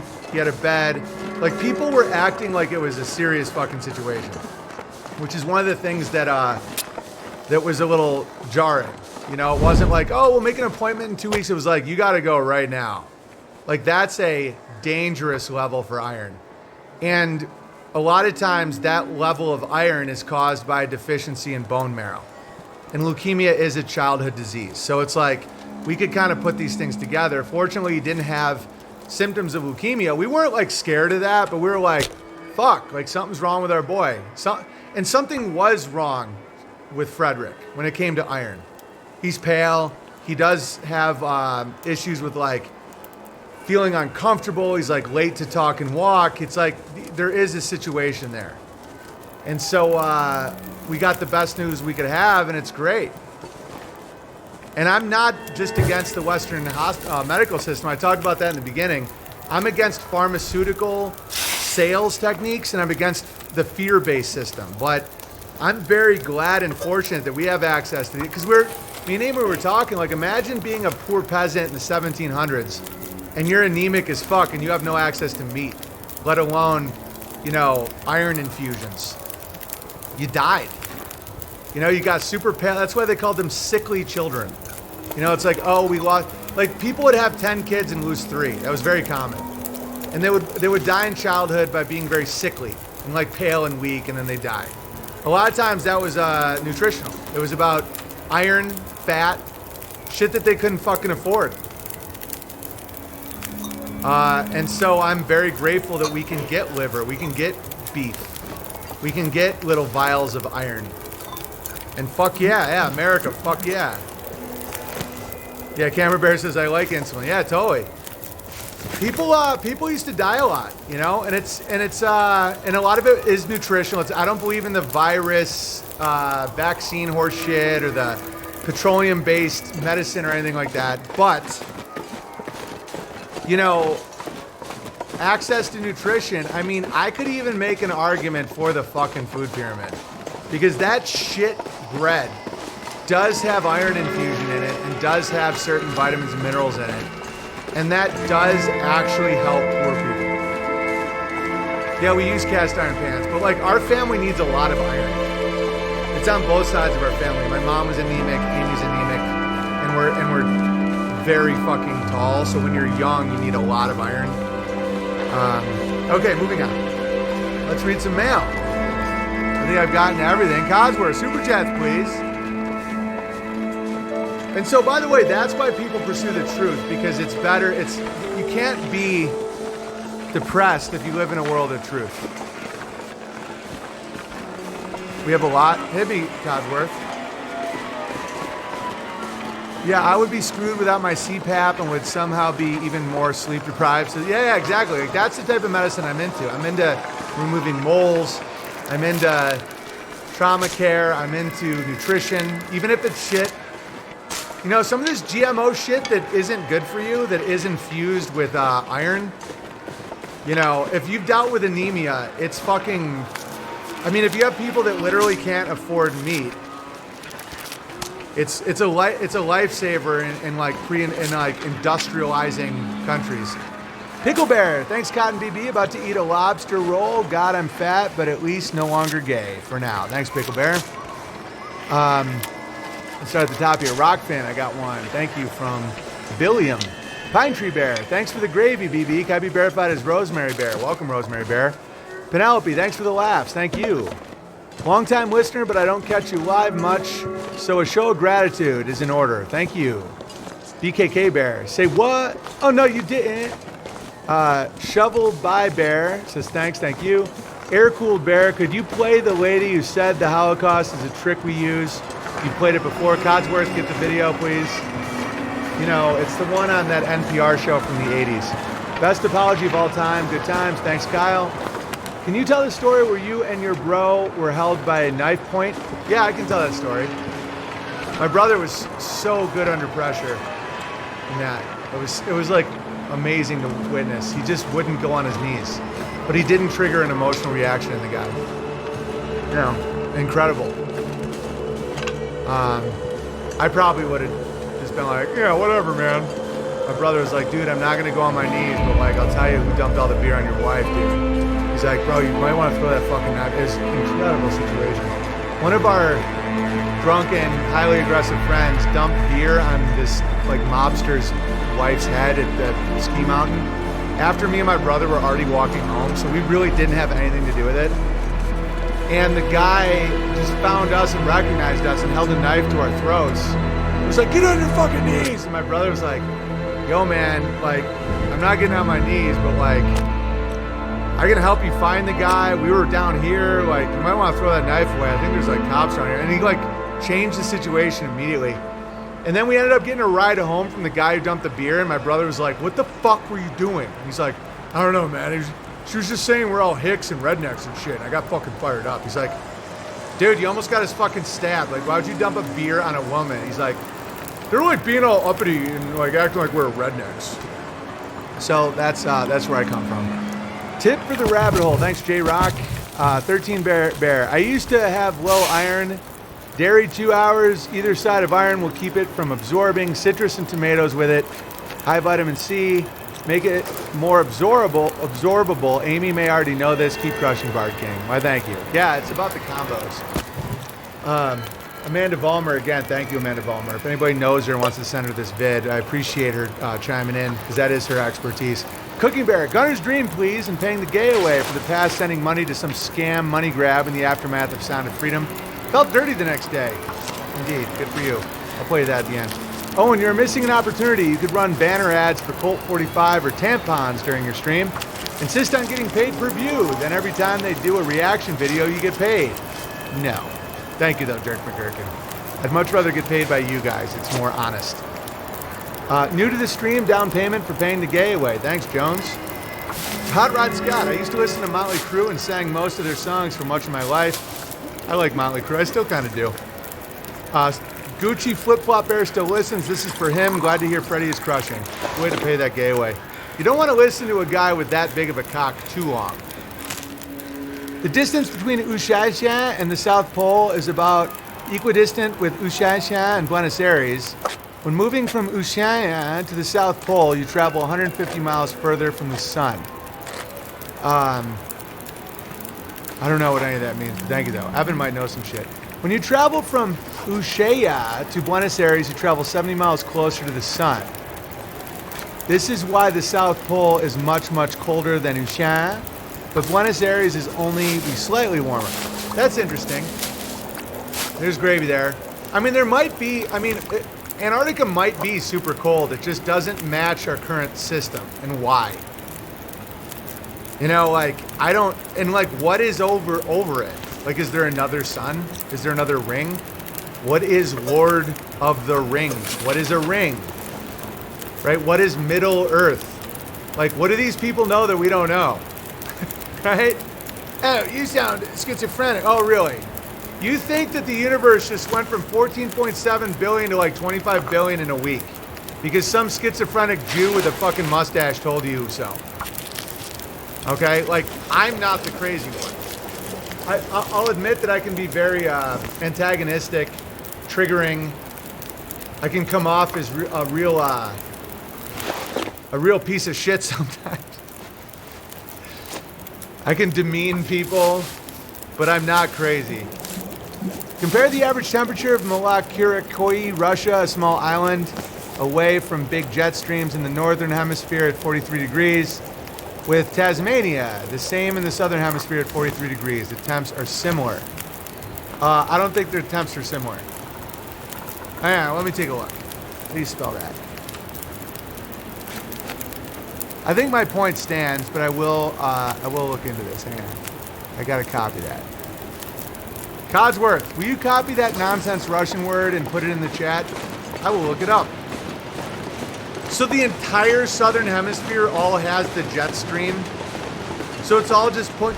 If it was like real and the globe was tilted like that, wouldn't the jet streams be symmetrical because it's a fucking ball? And the energy would be going in. It just doesn't make any sense why there would be no tundra in the south. That new Eddie Murphy movie, he has to collect 5 rings, but it turns out to be 40, but Black Santa saves the day. Whoa. Oh, here we go. Let me look that up. Thank you, Codsworth. You know me, I'll always look into whatever. So there's an island off Russia with good temperatures, huh? Let's take a look. Where is this fucking place? Is a village, island, and yeah, here it is. Population, I don't even know if this place is real. 1,100 total people with a canning factory. Let me see it on a map. It sounds like total horseshit to me. I don't know a single island. Oh, dude, that's off Japan. Ugh. That's off Japan. You tried to tell me that was fucking Russia? I'm talking about this entire region. Okay. You little sneak. Alright, look here, motherfuckers. Alright. So, all of this, look at all those islands. From Norway all the way to fucking the East Siberian Sea.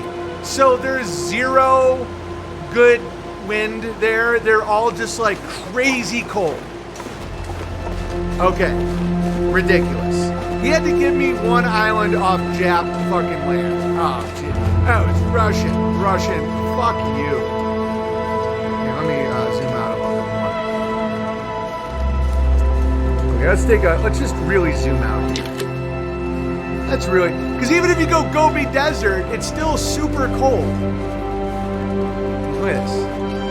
How dare you? There's one jet stream that pulls up to Japan, and it's still colder than Tasmania. Fact. That entire region is freezing cold. Freezing. Oh, it's because of the land. No, it's surrounded by water and ice. If it was actually like that, you would have huge currents pulling off the water up there. Like, why is the southern hemisphere not have that? Ridiculous. Nonsense. Someone's lying. Japan is insanely hot and humid like Ecuador style. I don't think this is a valid map, okay? Like, I don't think that makes sense at all. Japan, all right, each time I go, I feel like it doesn't seem like it's accurate where they say it is on the map. It makes, dude, Japan is, something's going on with Japan. Okay, so that little fucking place, now compare that to Korea. All right, like, let's just look at this. You're telling me that this makes any goddamn sense? All right. If you read the accounts of the Korean War, it was cold as fuck. But you're telling me that fucking place, like, what is this? Like, what exactly is going on there? Nonsense, I say. I don't know what the answer is, but I know it isn't what we're being told. Oh, don't you know? Trade winds. Fuck you. Something else is going on. It doesn't make sense. Same with igloos. By the way, Eskimos don't live in ice houses. They don't. They're like temporary hunting fucking shelters. I've looked into it. It's total bullshit. Dear Owing Banging for Beauty Big Bear, greetings from Brisbane, Australia. That's a good synchronicity. I hope and trust all is well with your wonderful family. Friends, family, and community are indeed wealth.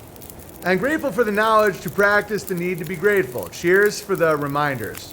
I'm grateful for my children and our health and all Mother Nature's life and diversity.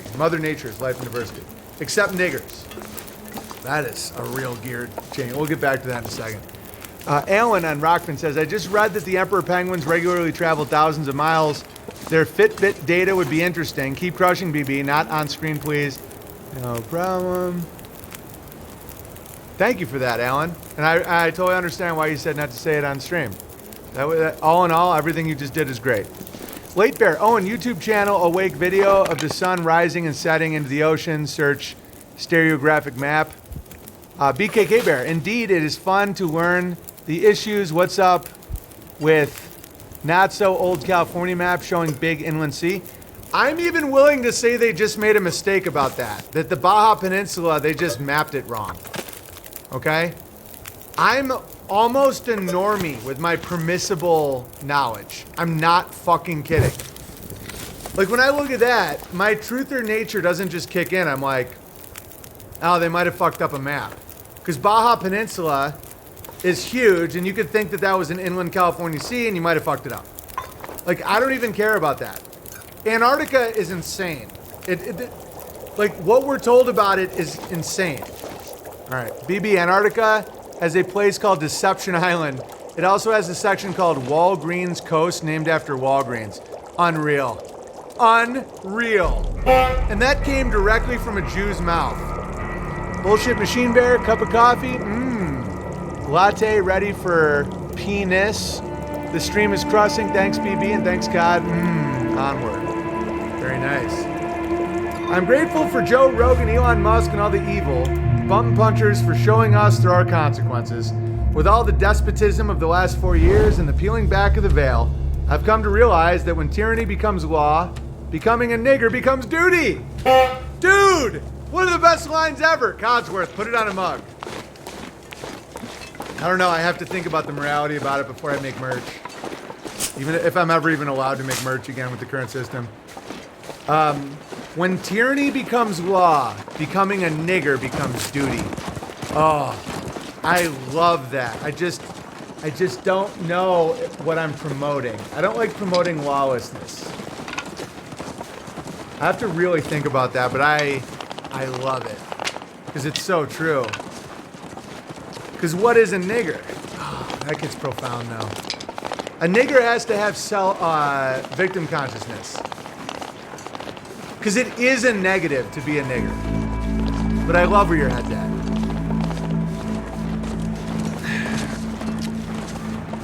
Australian outlaw Ned Kelly could have been the first to say it, or it might have been yay in 2023. Anyway, I found a genuine map of the realm from AD 9/11. Until next time, crush onward, Hurricane Bear.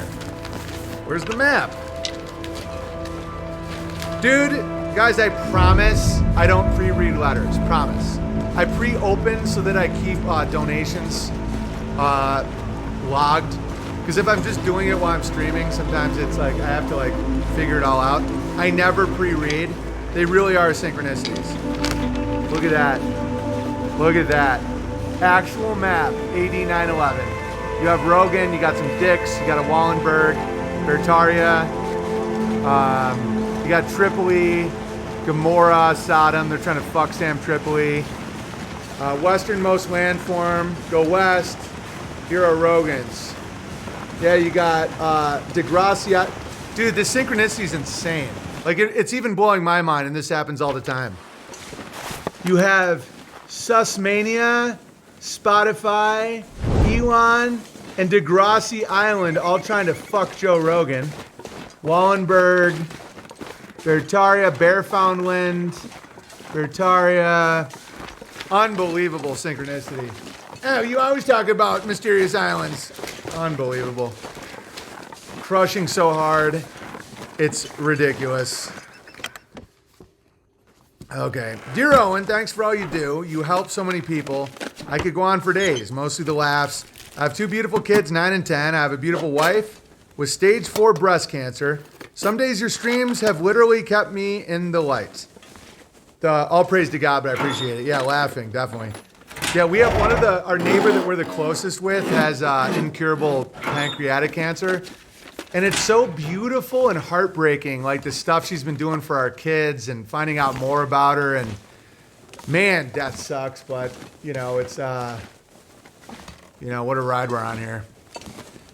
Evan says, water was a huge moderating effect on weather. That's why I gave you 2 islands in the open ocean, hence warm.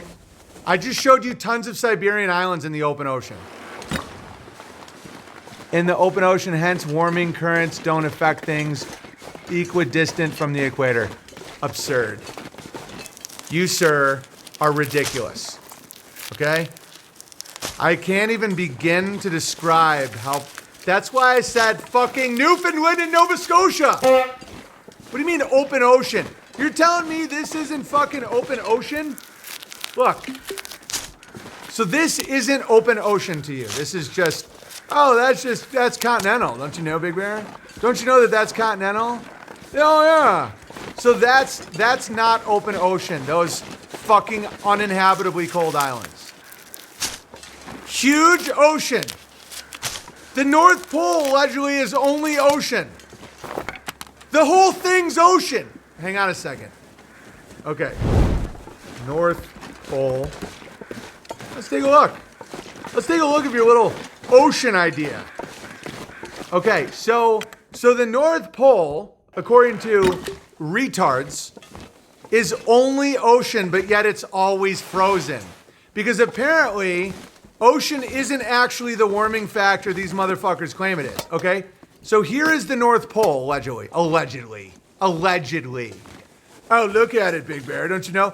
Huge. So all that Pacific Ocean, it's still right there. The warmth could just flow over Alaska. Oh my God. So the Atlantic Ocean going right in there into just ocean. It's only water. So from the South Atlantic all the way to fucking Japan, only water, but yet it's ice cold. Okay. Nice theory. Nice theory. Way to really hold the line. Fuck face. Just kidding. Thank you for the theory. Thank you for the super chat. Okay. The fight of our life. I'm on the app as BP Bear and was verified at one of your shows. God bless the Bears and your family, Brian. Thank you. And God bless your wife. I know that must be brutal, but just keep crushing, you know? I hate it when people say Pacifically instead of specifically. Shut up, Coddington. I hate everything you say.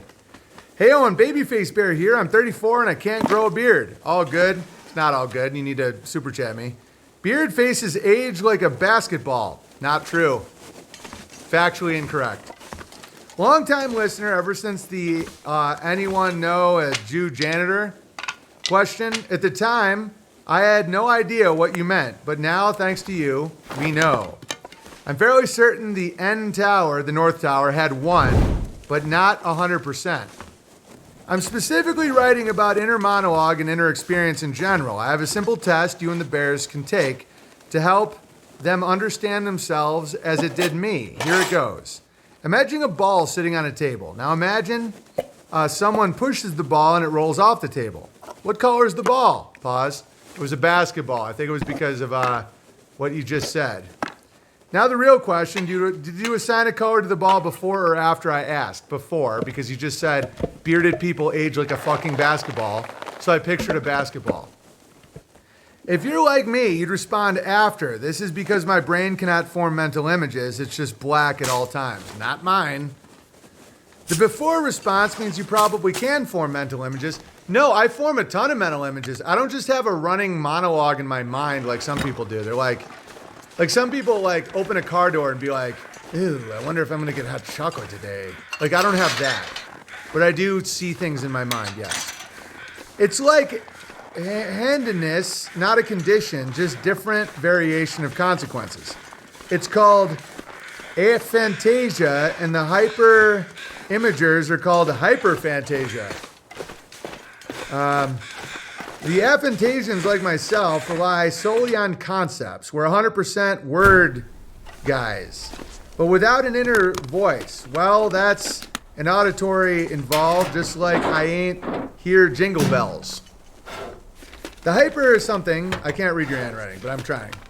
I can project images into reality, hear songs, even taste a lemon just by imagination. Yeah, I can do all that. Different variants exist. Yes. Even just thinking about a lemon I just had a reaction in my mouth. This very recent discovery has profound impact on a person's thinking. I was a STEM major and always trying to find the essence of anything I'm learning. Since I can't rely on images, the hypo of something, if they aren't careful, could probably confuse imagination with reality itself. Whoa. Would love to hear what you are. I'll write again. Bye for now. Babyface Bear. Hang on. The hyper fantasize, if they aren't careful, probably confuse. Oh, that's a really good point. The people that see and hear things in their head might be at risk for more graveling because they're like, oh, that's real. It's in my head. Whoa. What if the people without the ability to see, hear, or imagine things in their head are actually make more reliable scientists because they can't confuse reality with imagination? Wow. That was a real mind opener. Owen, thank you for all the laughs and great streams this year. Merry Christmas to you and your family from Tom. Thank you, Tom. Appreciate that. Curious if Owen had an experience with an imaginary friend as a kid. No, but I used to talk to my stuffed animals. Dinosaurs and bats. Greetings, Big Bear. I'm writing regarding your recent stream on the demonic realm. Oh my god, BB, you nailed it. Particularly, there was one part where you talked about how people will start to believe in the these letters are just crushing. Believe in the voices and influences such that they believe that's really themselves. Guys, I'm not planning this at all. Swear to God. People used to think that I'm lying, that I'm planning it. I swear to God, it's like every letter is kind of talking to each other. I'm not planning this at all. I did end up torturing my dinosaurs, which is weird. I don't know why I just admitted that. It wasn't like I ripped them apart or anything, but I did kind of enslave them. I was like 5 or 6 years old, but I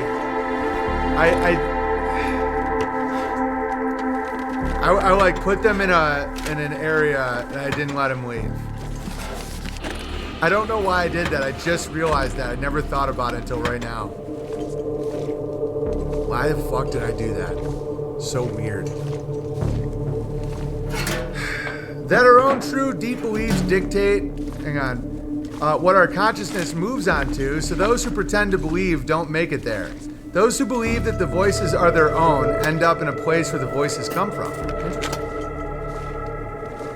Maybe that's why you want more autistic people, tortured, enslaved dinosaurs. I didn't torture them, like rip their legs off or anything. When I say torture, I mean like I intentionally enslaved them. It was when I was kind of transitioning away from stuffed animals. I went through a pretty dark phase where I put them in a cupboard. I put them in a cupboard intentionally. It wasn't like that's where they were. I was like, no, you guys have to be in this cupboard now. Maybe it's because I knew about dinosaurs deep down. I don't know. I've since modified this position in becoming a believer that there is indeed an objective reality that some call heaven, that we all have within our grasp. We are not slaves to the demonic influences and can indeed shape our own eternal existence. But it still requires a true belief that such a destination exists. The modification is this, that belief guides our behavior and our thought processes such that we truly are living a life on this realm that reflects the deeper inner belief in what is good and moral and is favored by our Creator. So your stream really struck a chord with me. It has reinforced my own beliefs. I can't tell you how meaningful it is to hear you speak those words and that you are hopefully influencing your listeners towards the right direction in this life. Owen, not only do you make us laugh, but you are truly doing God's work and putting this stuff out there. We all appreciate that you use your platform to improve the lives of others. Crush on, brother. Awake Bear. P.S. Here's a little tip for the piano man. Consider it some pay-away for the gay that I may not be aware of yet. Oh, that's profound. Hey, everybody out there, don't be afraid to pay your gay away that you're not even aware of. Sometimes the most dangerous gay is the gay you can't even see. Right? All right, I have to land the plane. I mean, I still have more letters. Thank you all. But I gotta play Gunner's Dream. And I've done almost 3 hours. Great letters. Toy Story made me think there was a chance the toys could come alive. I wasn't around for those movies. I don't know why I put my dinosaurs in a cupboard. It's weird. I wasn't physically abusing them, but I was. Maybe I was a little older. I think I know why. I think I was 7 or 8, and it was because I was being put in the corner in school. And so I did it to those under my control. Ooh, that's dark. It's what happened, though. I put my dinosaurs in a cupboard because I was being put in a cupboard. And I passed on the trauma to those under my care. Ooh, glad I wasn't a father at 7. Because that's some shit you gotta really not do. All right. Codsworth, Super Chats.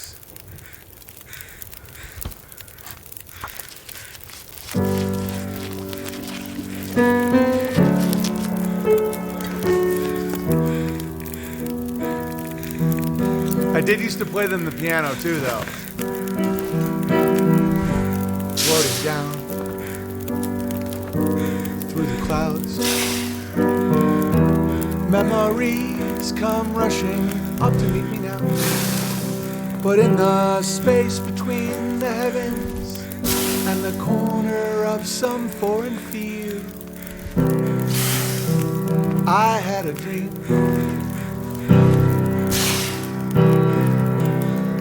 I had a dream. Goodbye, Max. Goodbye, Mom. After the service, when you're walking slowly to the car, and the silver in her hair shines in the cold November air, you hear the tolling bell and touch the silk in your lapel as the teardrops rise to meet the comfort of the band. take her frail hand and hold on to the dream, a place to stay, enough to eat. Somewhere old heroes shuffle safely down the street, where you can speak out loud about your doubt and fear. What's more, no one ever disappears. You never hear their standard issue kicking in your door. You can relax on both sides of the tracks, and maniacs don't blow holes in bandsmen by remote control. Everyone has recourse to the law, and no one kills the children anymore.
So you think you can tell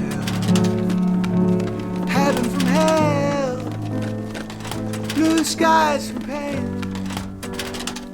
Can you tell a green field from a cold steel rail, a smile from a veil?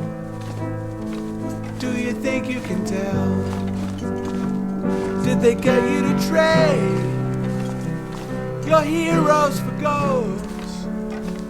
Hot ashes for trees, hot air for a cool breeze, cold comfort for change.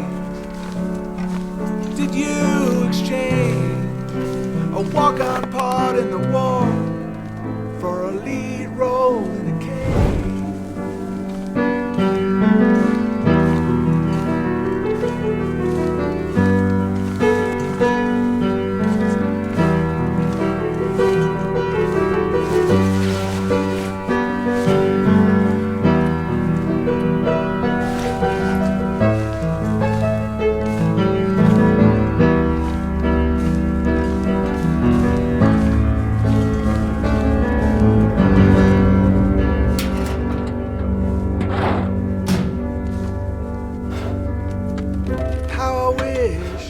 How I wish you were here.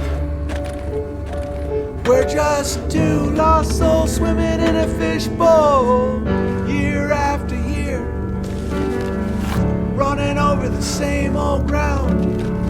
Have we found the same old fear? Wish you were here. Something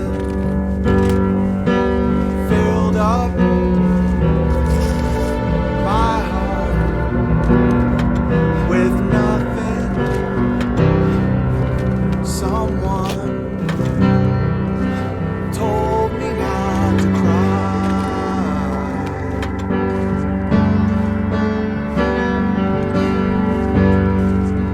Now that I'm older,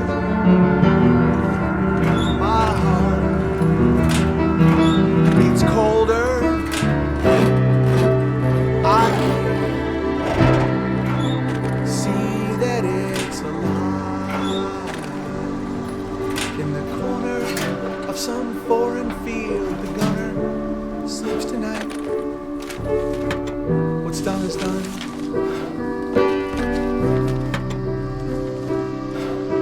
We cannot just write off this final scene.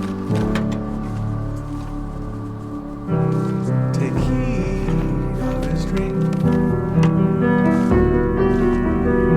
Disarm you with a smile, smile.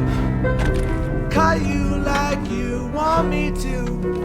Cut that little child inside of me and such a part of you.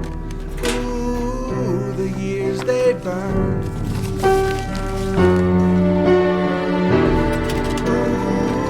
the years they burned. I used to be a little boy, so old in my shoes. What I choose is my choice. What's a boy supposed to do? A killer in me is the killer in you, my love. Send this smile over to you. Disarm you with a smile. Leave you like they left me here to wither in the now. Bitterness of one who's left alone. Oh, the years they burn. Oh, the years they burn. I used to be a little boy, so old in my shoes. What I choose is my choice. What's a boy supposed to do? Killer in me is a killer in you. Floating down through the clouds. Memories come rushing up to meet me now. But in the space between the heavens and the corner of some foreign field, I used to be a little boy. What's a boy supposed to do? A killer in me is a killer in you. Night after night, going round and round my brain. The dream is driving me insane.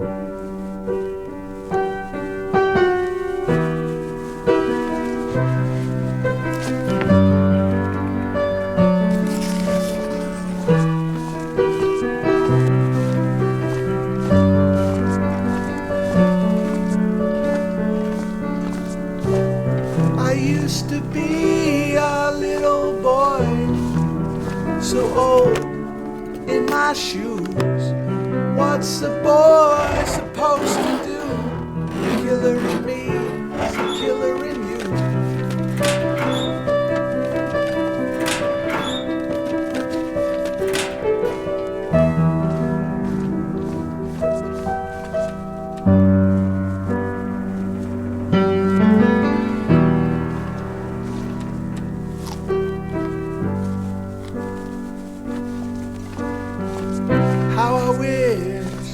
How I wish you were here.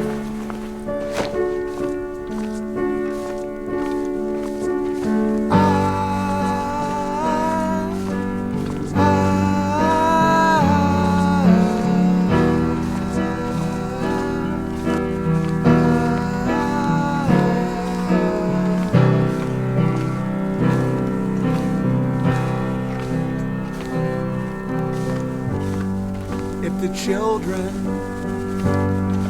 don't grow up, our bodies get bigger, but our hearts get torn up. We're just a million little in this rainstorm, turning every good thing to rust. I used to be a little boy, so old in my shoes. What's a boy supposed to do, my love?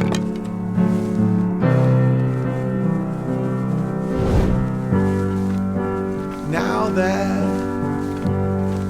I'm I'm older, my heart beats colder. I can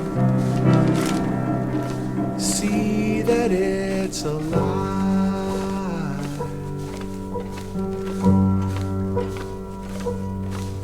In the corner of some foreign field, the gunner sleeps tonight. What's done is done.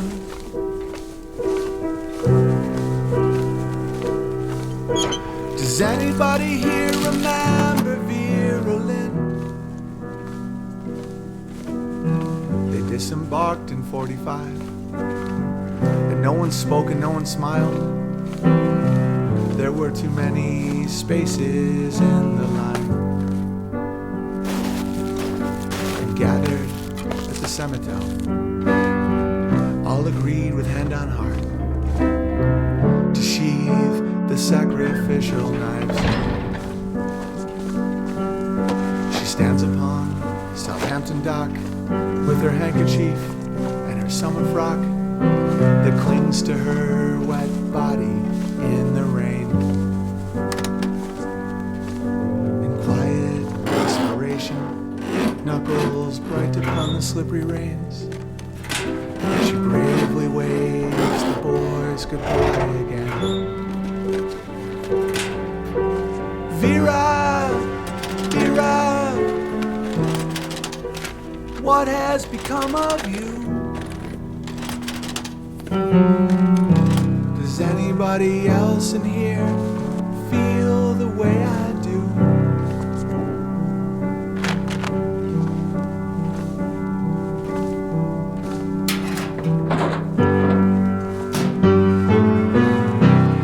And still the dark stain spreads between their shoulder blades. A mute reminder of the poppy fields and graves. And when the fight is over, we spent what they have made. But in the bottom of our heart, we felt the final cut. Through the fish-eyed lens of tear-stained eyes, I can barely define the shape of this moment in time. And far from flying high in clear blue skies, I'm spiraling down to the hole in the ground where I hide. I used to be a little boy, so old in my shoes.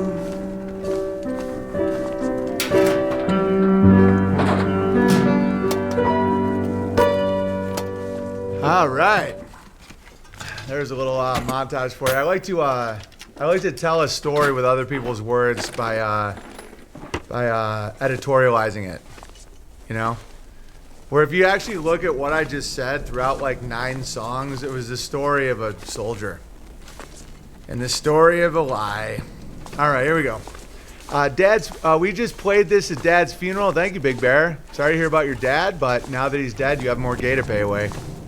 The Lewis Brothers, Please, or Wonderwall. Well, I just really went for it, so this is gonna be it. I used to be a Danish boy, Denmark Bear. Roddenberry Bear, piano tip for my all-time favorite entertainer and spellbreaker. Love to you and your family, thank you. A tip for natural free-flowing talent. I saw you in 2004 in Alaska. Oh yeah, I was probably opening for David Allen Greer. That was a long time ago, man. Verify me as Stoic Dog Bear. Welcome, Stoic Dog Bear. It's been 19 years since I've been to Alaska. A lot of Indians, a lot of drunks. Larry Dynamite Bear. I would freeze action figures that have other action figures discover and thaw them. Yeah, I guess we all have a past, Larry. You put the dinosaurs away because their bones were radioactive and unsafe for handling. I mean, I could say that, but that isn't the truth. A tip for... I read that one. Matt Love Bear, great stream. Dirt buckets and bears. Nobody's having more fun. Logos rising. Indeed. J-Rock, tip for the Piano Man. Amazing mashup. Love your mashups. Will you please play The Funeral? I'm landing the plane, but I appreciate you, small but wise mama. And then Diomede, Alaska, and Dumont D'Urville Station, Antarctica, are equidistant from the equator and have same average temperatures. Allegedly. Allegedly, that's my whole point, is you're quoting Antarctica. I think Hyperborea was founded by extratemporal humans. It's not beyond the ice wall. Thanks. You don't know that, Evan. I now know you're ridiculous. Your claim is ridiculous. You don't know the temperature of Antarctica because you're not allowed to go. Jesus. You may have enslaved your dinos, but at least you didn't abort them. That's my, and we'll close on that. Codsworth, we caught up. So don't forget to pay the bard, like they say in the Witcher. Pay your Witcher, pay your bard. P.O. Box 490, Sandpoint, Idaho 83864. Entropystream.live/app/Owen Benjamin Comedy. Check out the new special, Noble Savage, at owenbenjamin.com. Don't be afraid to pay your gateway. Bertari at campgrounds.com. All that shit. You guys know where to find me. I'll see you guys tomorrow, 2 p.m. Pacific Standard Time. Be fruitful, multiply. Don't be fruity and blow, guy.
Making your way.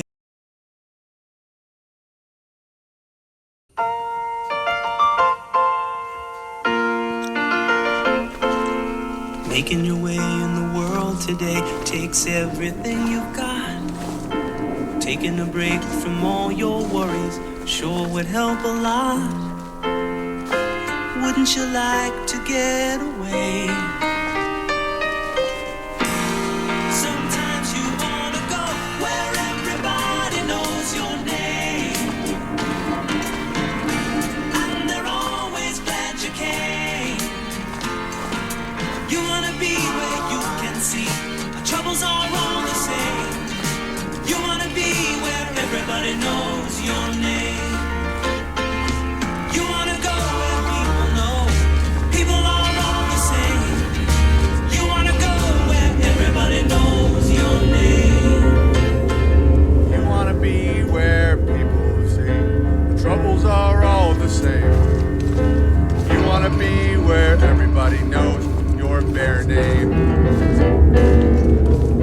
All right. Hello, everybody. Hello, everybody.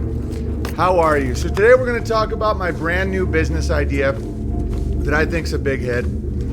I want to figure out how to get a franchise for a Holocaust museum because I have some real ideas about how to take it to the next level. So we'll talk about that. The profit margins on just a pile of shoes is unreal, and I want in. We're going to talk about the launch of the new TikTok channel, Owen Reacts to Reacts. What's it called, Codsworth? It's called Owen Reacts. And then we're also going to talk a little bit about Bitcoin. And I'm going to give my most fair and honest take. I think it's a confidence scheme, but it has been performing well lately. But what does that mean? Like, is it a currency? And I'm going to shout out uneducated economists for really hammering home Gresham's law and why the negatives of the dollar is why it's so effective. We only have 300 followers. Well, that's all right. That's all right, Codsworth. I know you can't be blamed for anything. But I'll put this up here just for the sake of Coddington, because he will be punished if this doesn't grow really fast. So it's called Owen Benjamin Reacts. Nice picture, Codsworth. So if you're on TikTok, if you're not on TikTok, don't get on TikTok. I'm never on TikTok. Coddington runs all of this. I'm only on Twitter because I use it as my sounding board for controversial takes that I don't want on the Bertaria Times app. And it's fun. But TikTok, I don't need any more of it. But if you're already on there, let's get those numbers up. If you're on TikTok, and I know a lot of you guys are, a lot of the young people watch me, Owen Benjamin Reacts, because they banned my original channel. It had a ton of views on it too. But, and they banned it for the homesteading videos. They literally called it hate. So I have a sneaking suspicion that TikTok likes when Americans are full of nonsense, and that when someone's been identified as a positive male role model, they don't like that. So I think this is a way for us to like have enough nonsense where I'm allowed, where it's just stupid, but there's still some underlying gravy in it. Hilarious AI. The next Bitcoin pump and dump is well on its way here. Yeah, but we're gonna analyze what is value. What is it? Like, what is Bitcoin? Because that's why these gurus with these books that everyone tells you to read, they don't know. You know, they're liars. You know, it's like they always pretend that you must not understand it, or they call you names when you make obvious criticisms of Bitcoin. And I knew an FBI guy that told me in 2018 that they could get anyone's Bitcoin from any wallet in under a minute. Like you're not outside the system at all. In fact, you're as in the system as you can possibly get. But there obviously has been a store of value. I mean, it is still worth quite a bit of money. And so we're going to talk about why that is. But in my opinion, it's never going to be a currency. Because currency is not about store of value. It actually behooves a currency to inflate. It's like having a rental car. Like when you have a rental car with unlimited miles, you just put on miles because you don't care, because you don't respect it, right? The negative aspects of the dollar is why it's king. Bitcoin meets every definition of a cult, says Dirk McGurkin. I'm not just gonna say that because people will say that about me because we have our own lingo and we like positivity and blah blah blah, but it's just really gay. Like their lingo is gay when they're like, oh FUD much? You know, oh be a chicken diamond. Oh don't be a paper Carol. It's a scheme. It seems like a scheme. And I was researching some of these new age schemes and scams because I just like to better understand my critics or my trolls. Like, do they actually think these things about me, or is there a reason that they're tricked into thinking these things? And there really are some profoundly evil guru types, but I've never done any of that shit. I never promise anyone shit. You know, oh, it might be nice. What about the land scam? We crowdfunded for land for festivals and meetups, and we accomplished it. Some of these guys tell you that, like, they can cure your cancer with positive thoughts and shit, and people, like, die. You know, this guy Napoleon Hill? Yeah, it's some pretty brutal stuff. And I see some of that in Bitcoin as well, with all these, like, huge promises that aren't even possible. Like, they're not even remotely possible. And what to watch out for with these promises. The only promise I've ever not accomplished is I thought that we were going to be able to raise $2 million for a 300-acre compound, and we didn't even come close. And I have forgiven myself, and I really hope you can forgive me too. All right. They're even calling Dave Ramsey a cult. Yeah, it's like cult is like one of those things that you can just say. It's like anti-Semite or racist or cis or bigot, or like it's what you just call someone that you don't like. And Catholics, you can do the same thing with blasphemous. But they go, that's blasphemous. It's like, why? Because someone asked you where the money is? Hey, Scouse Bear. This is Crazy BB. I don't know what you're referring to, Man Bear Pig. So we're going to talk about my great business idea. I want to franchise a Holocaust museum and put in roller coasters. All right, so we're going to talk about that. And we're going to talk about why I've been hammering the Holocaust. Because it's breaking pretty bad, and a lot of it has to do with the fact AI isn't buying it. And the lies are really ridiculous. Like the whole AI thing that I posted yesterday about the ovens. And again, before I even continue, this is not to deny anyone's suffering, and it is not about the hatred of Jews at all. It's about trying to better understand the trauma programming I went through as a kid. Like, why were we shown these images, these videos, these descriptions as very young kids by McGraw-Hill, which was owned by, what's his name? Maxwell, Ghislaine Maxwell's dad. And I'm going to read a whole article about the history of textbook publishing out of Mossad and whatnot. Because we have a right to figure this shit out because of our upbringing. And someone's like, why don't you go with the Muzzies? Because my 3rd, 4th, 5th grade teachers weren't telling me about the rape of Baghdad with videos. Robert Maxwell, yeah. And the masturbation machine thing that I keep making fun of had a very negative impact on my life. Like, I think that was one of the reasons I started jerking off. They described that Jews were jerked off to death when I was a very young kid. And that's the first exposure I had to the idea of jerking off. And that planted a seed, and I think it's extremely abusive. And they use horror to hide it, where they're like, oh, so you hate the Jew? So you deny? And then they show a bunch of kids, dead bodies getting picked up by tractors, and they talk about masturbation machines and, raping babies and shit like that. And it's fucking really evil, you know? And I'm willing to give the benefit of the doubt to the people that don't know it's not true and they actually think they're helping people never again. But it's fucking crazy. And it's just time that we break this spell because it's so damaging to people. They dragged our asses to the Holocaust Museum twice. Right, that's why I want to franchise the Holocaust Museum, because it's a for-profit business, it's extremely profitable, and you can make millions of dollars on fake pictures and piles of shoes. Okay? If I add a roller coaster, a haunted house, and a mug that says I survived the Holocaust, I think I can make $1 billion and break a lot of spells. All right, so I talked about this yesterday. So this is to ChatGPT. How many Jews died in the Holocaust? It is estimated, or in Auschwitz, 1.1 million at Auschwitz.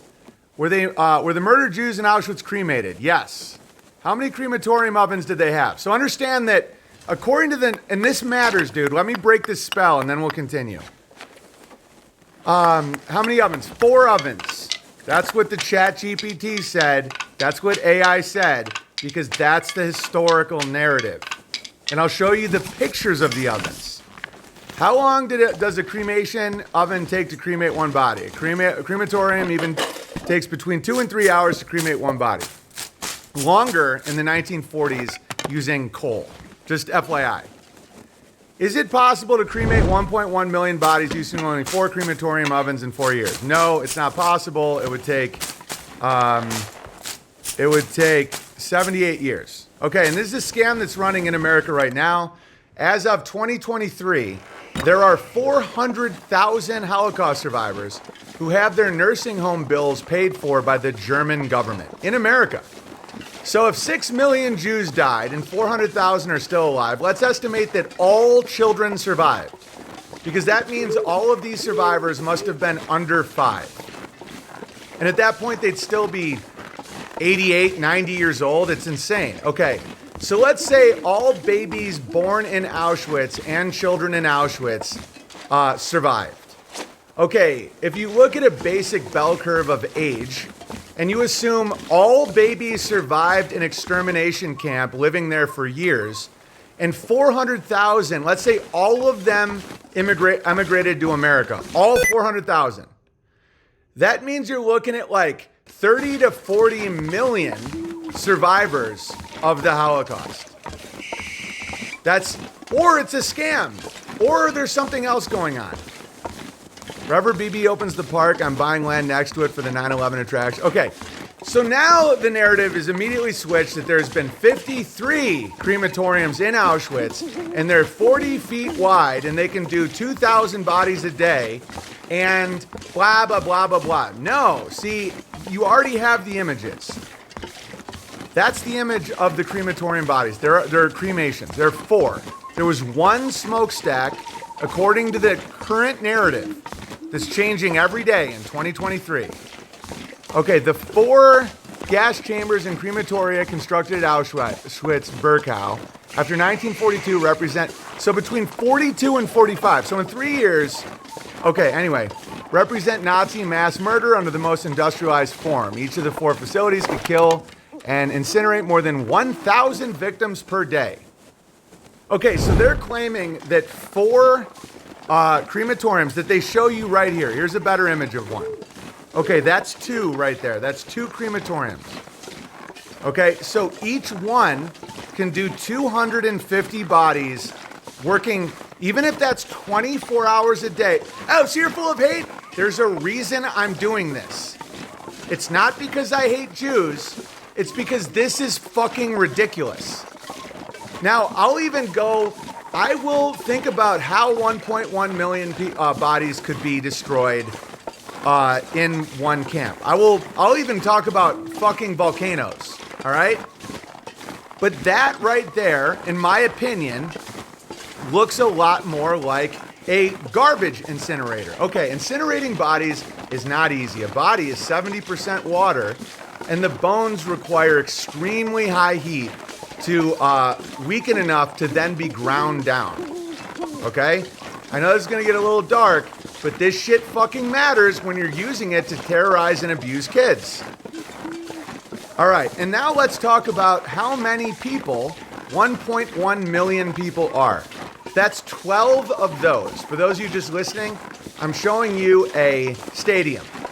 12 of those. 12 is 1.1 million people. Okay, now you're starting to understand the scale of the claim.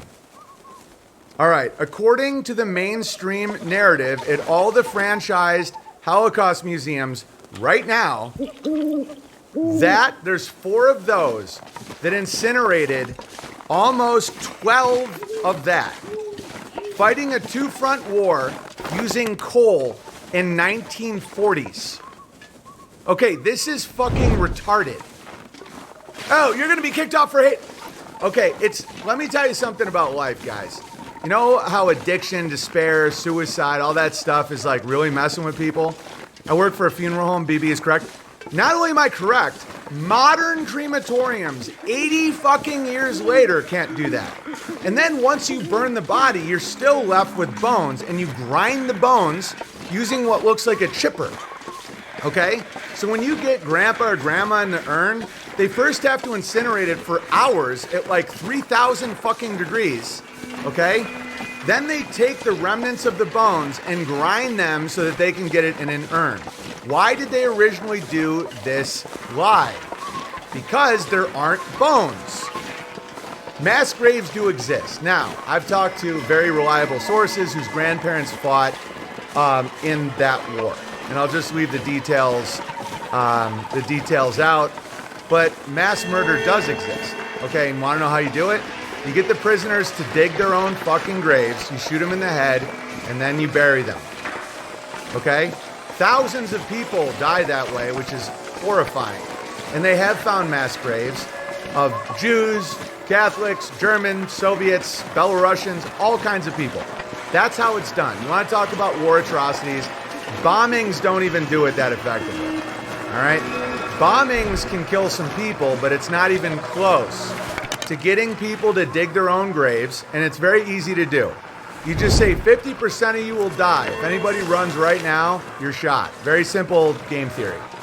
You just get them all to line up, and then, I know this is dark, but we have to break this spell because it's fucking crazy, and it's an active crime.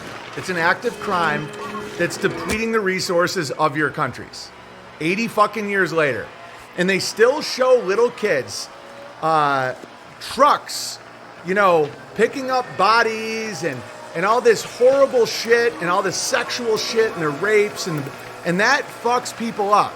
It exposes them to sex, murder, horror, nightmares, all that stuff.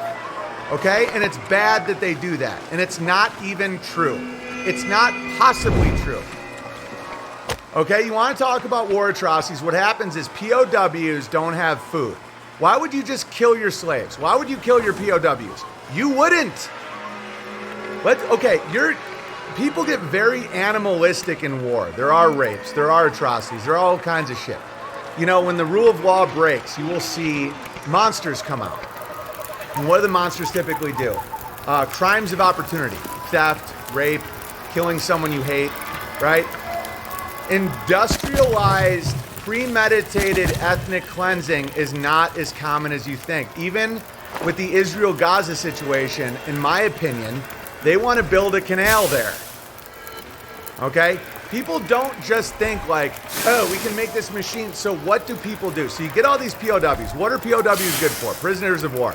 Trade and slave labor. Right? So why wouldn't you kill them? You just have all these guys. What can the guys do for you? The guys can make clothing, make bullets, carry all your shit, dig ditches, any labor you want. Right? Why would you kill your labor? What? Oh, hate? No, it's not hate. Or trade. You have POWs, they have POWs. I'll give you a battalion for a battalion. We'll trade guys, right? You start running out of food in an active war zone, especially World War II. Starvation and disease were horrifying, okay? So who are the first people that would have to die if you run out of food? It would be the POWs. So how would you dispose the bodies? If you just kill people and leave them on the ground, a lot of bad things can happen. One, technically a war crime. You want to get rid of evidence. Two, it spreads disease. Rotting corpses, again, picture, if you're talking about this scale, think about those people just farting or just taking one shit. Again, I know this sounds dark, but today the spell dies. And I'm not denying that Jews died or anything like that, but the story is fucking absurd. Okay? Let's say they all died and a week later they were just sitting in the sun. All right? That's a environmental catastrophe. The water's all dead, the food's all dead, disease goes rampant, the smell, and that's talking about carnivores. If that were pigs or cows or whatever, it's already bad, but those are herbivores. You're talking about people that eat meat, predatory animals like human beings, that's disease central, all right? They made them eat the shit so there was no, right?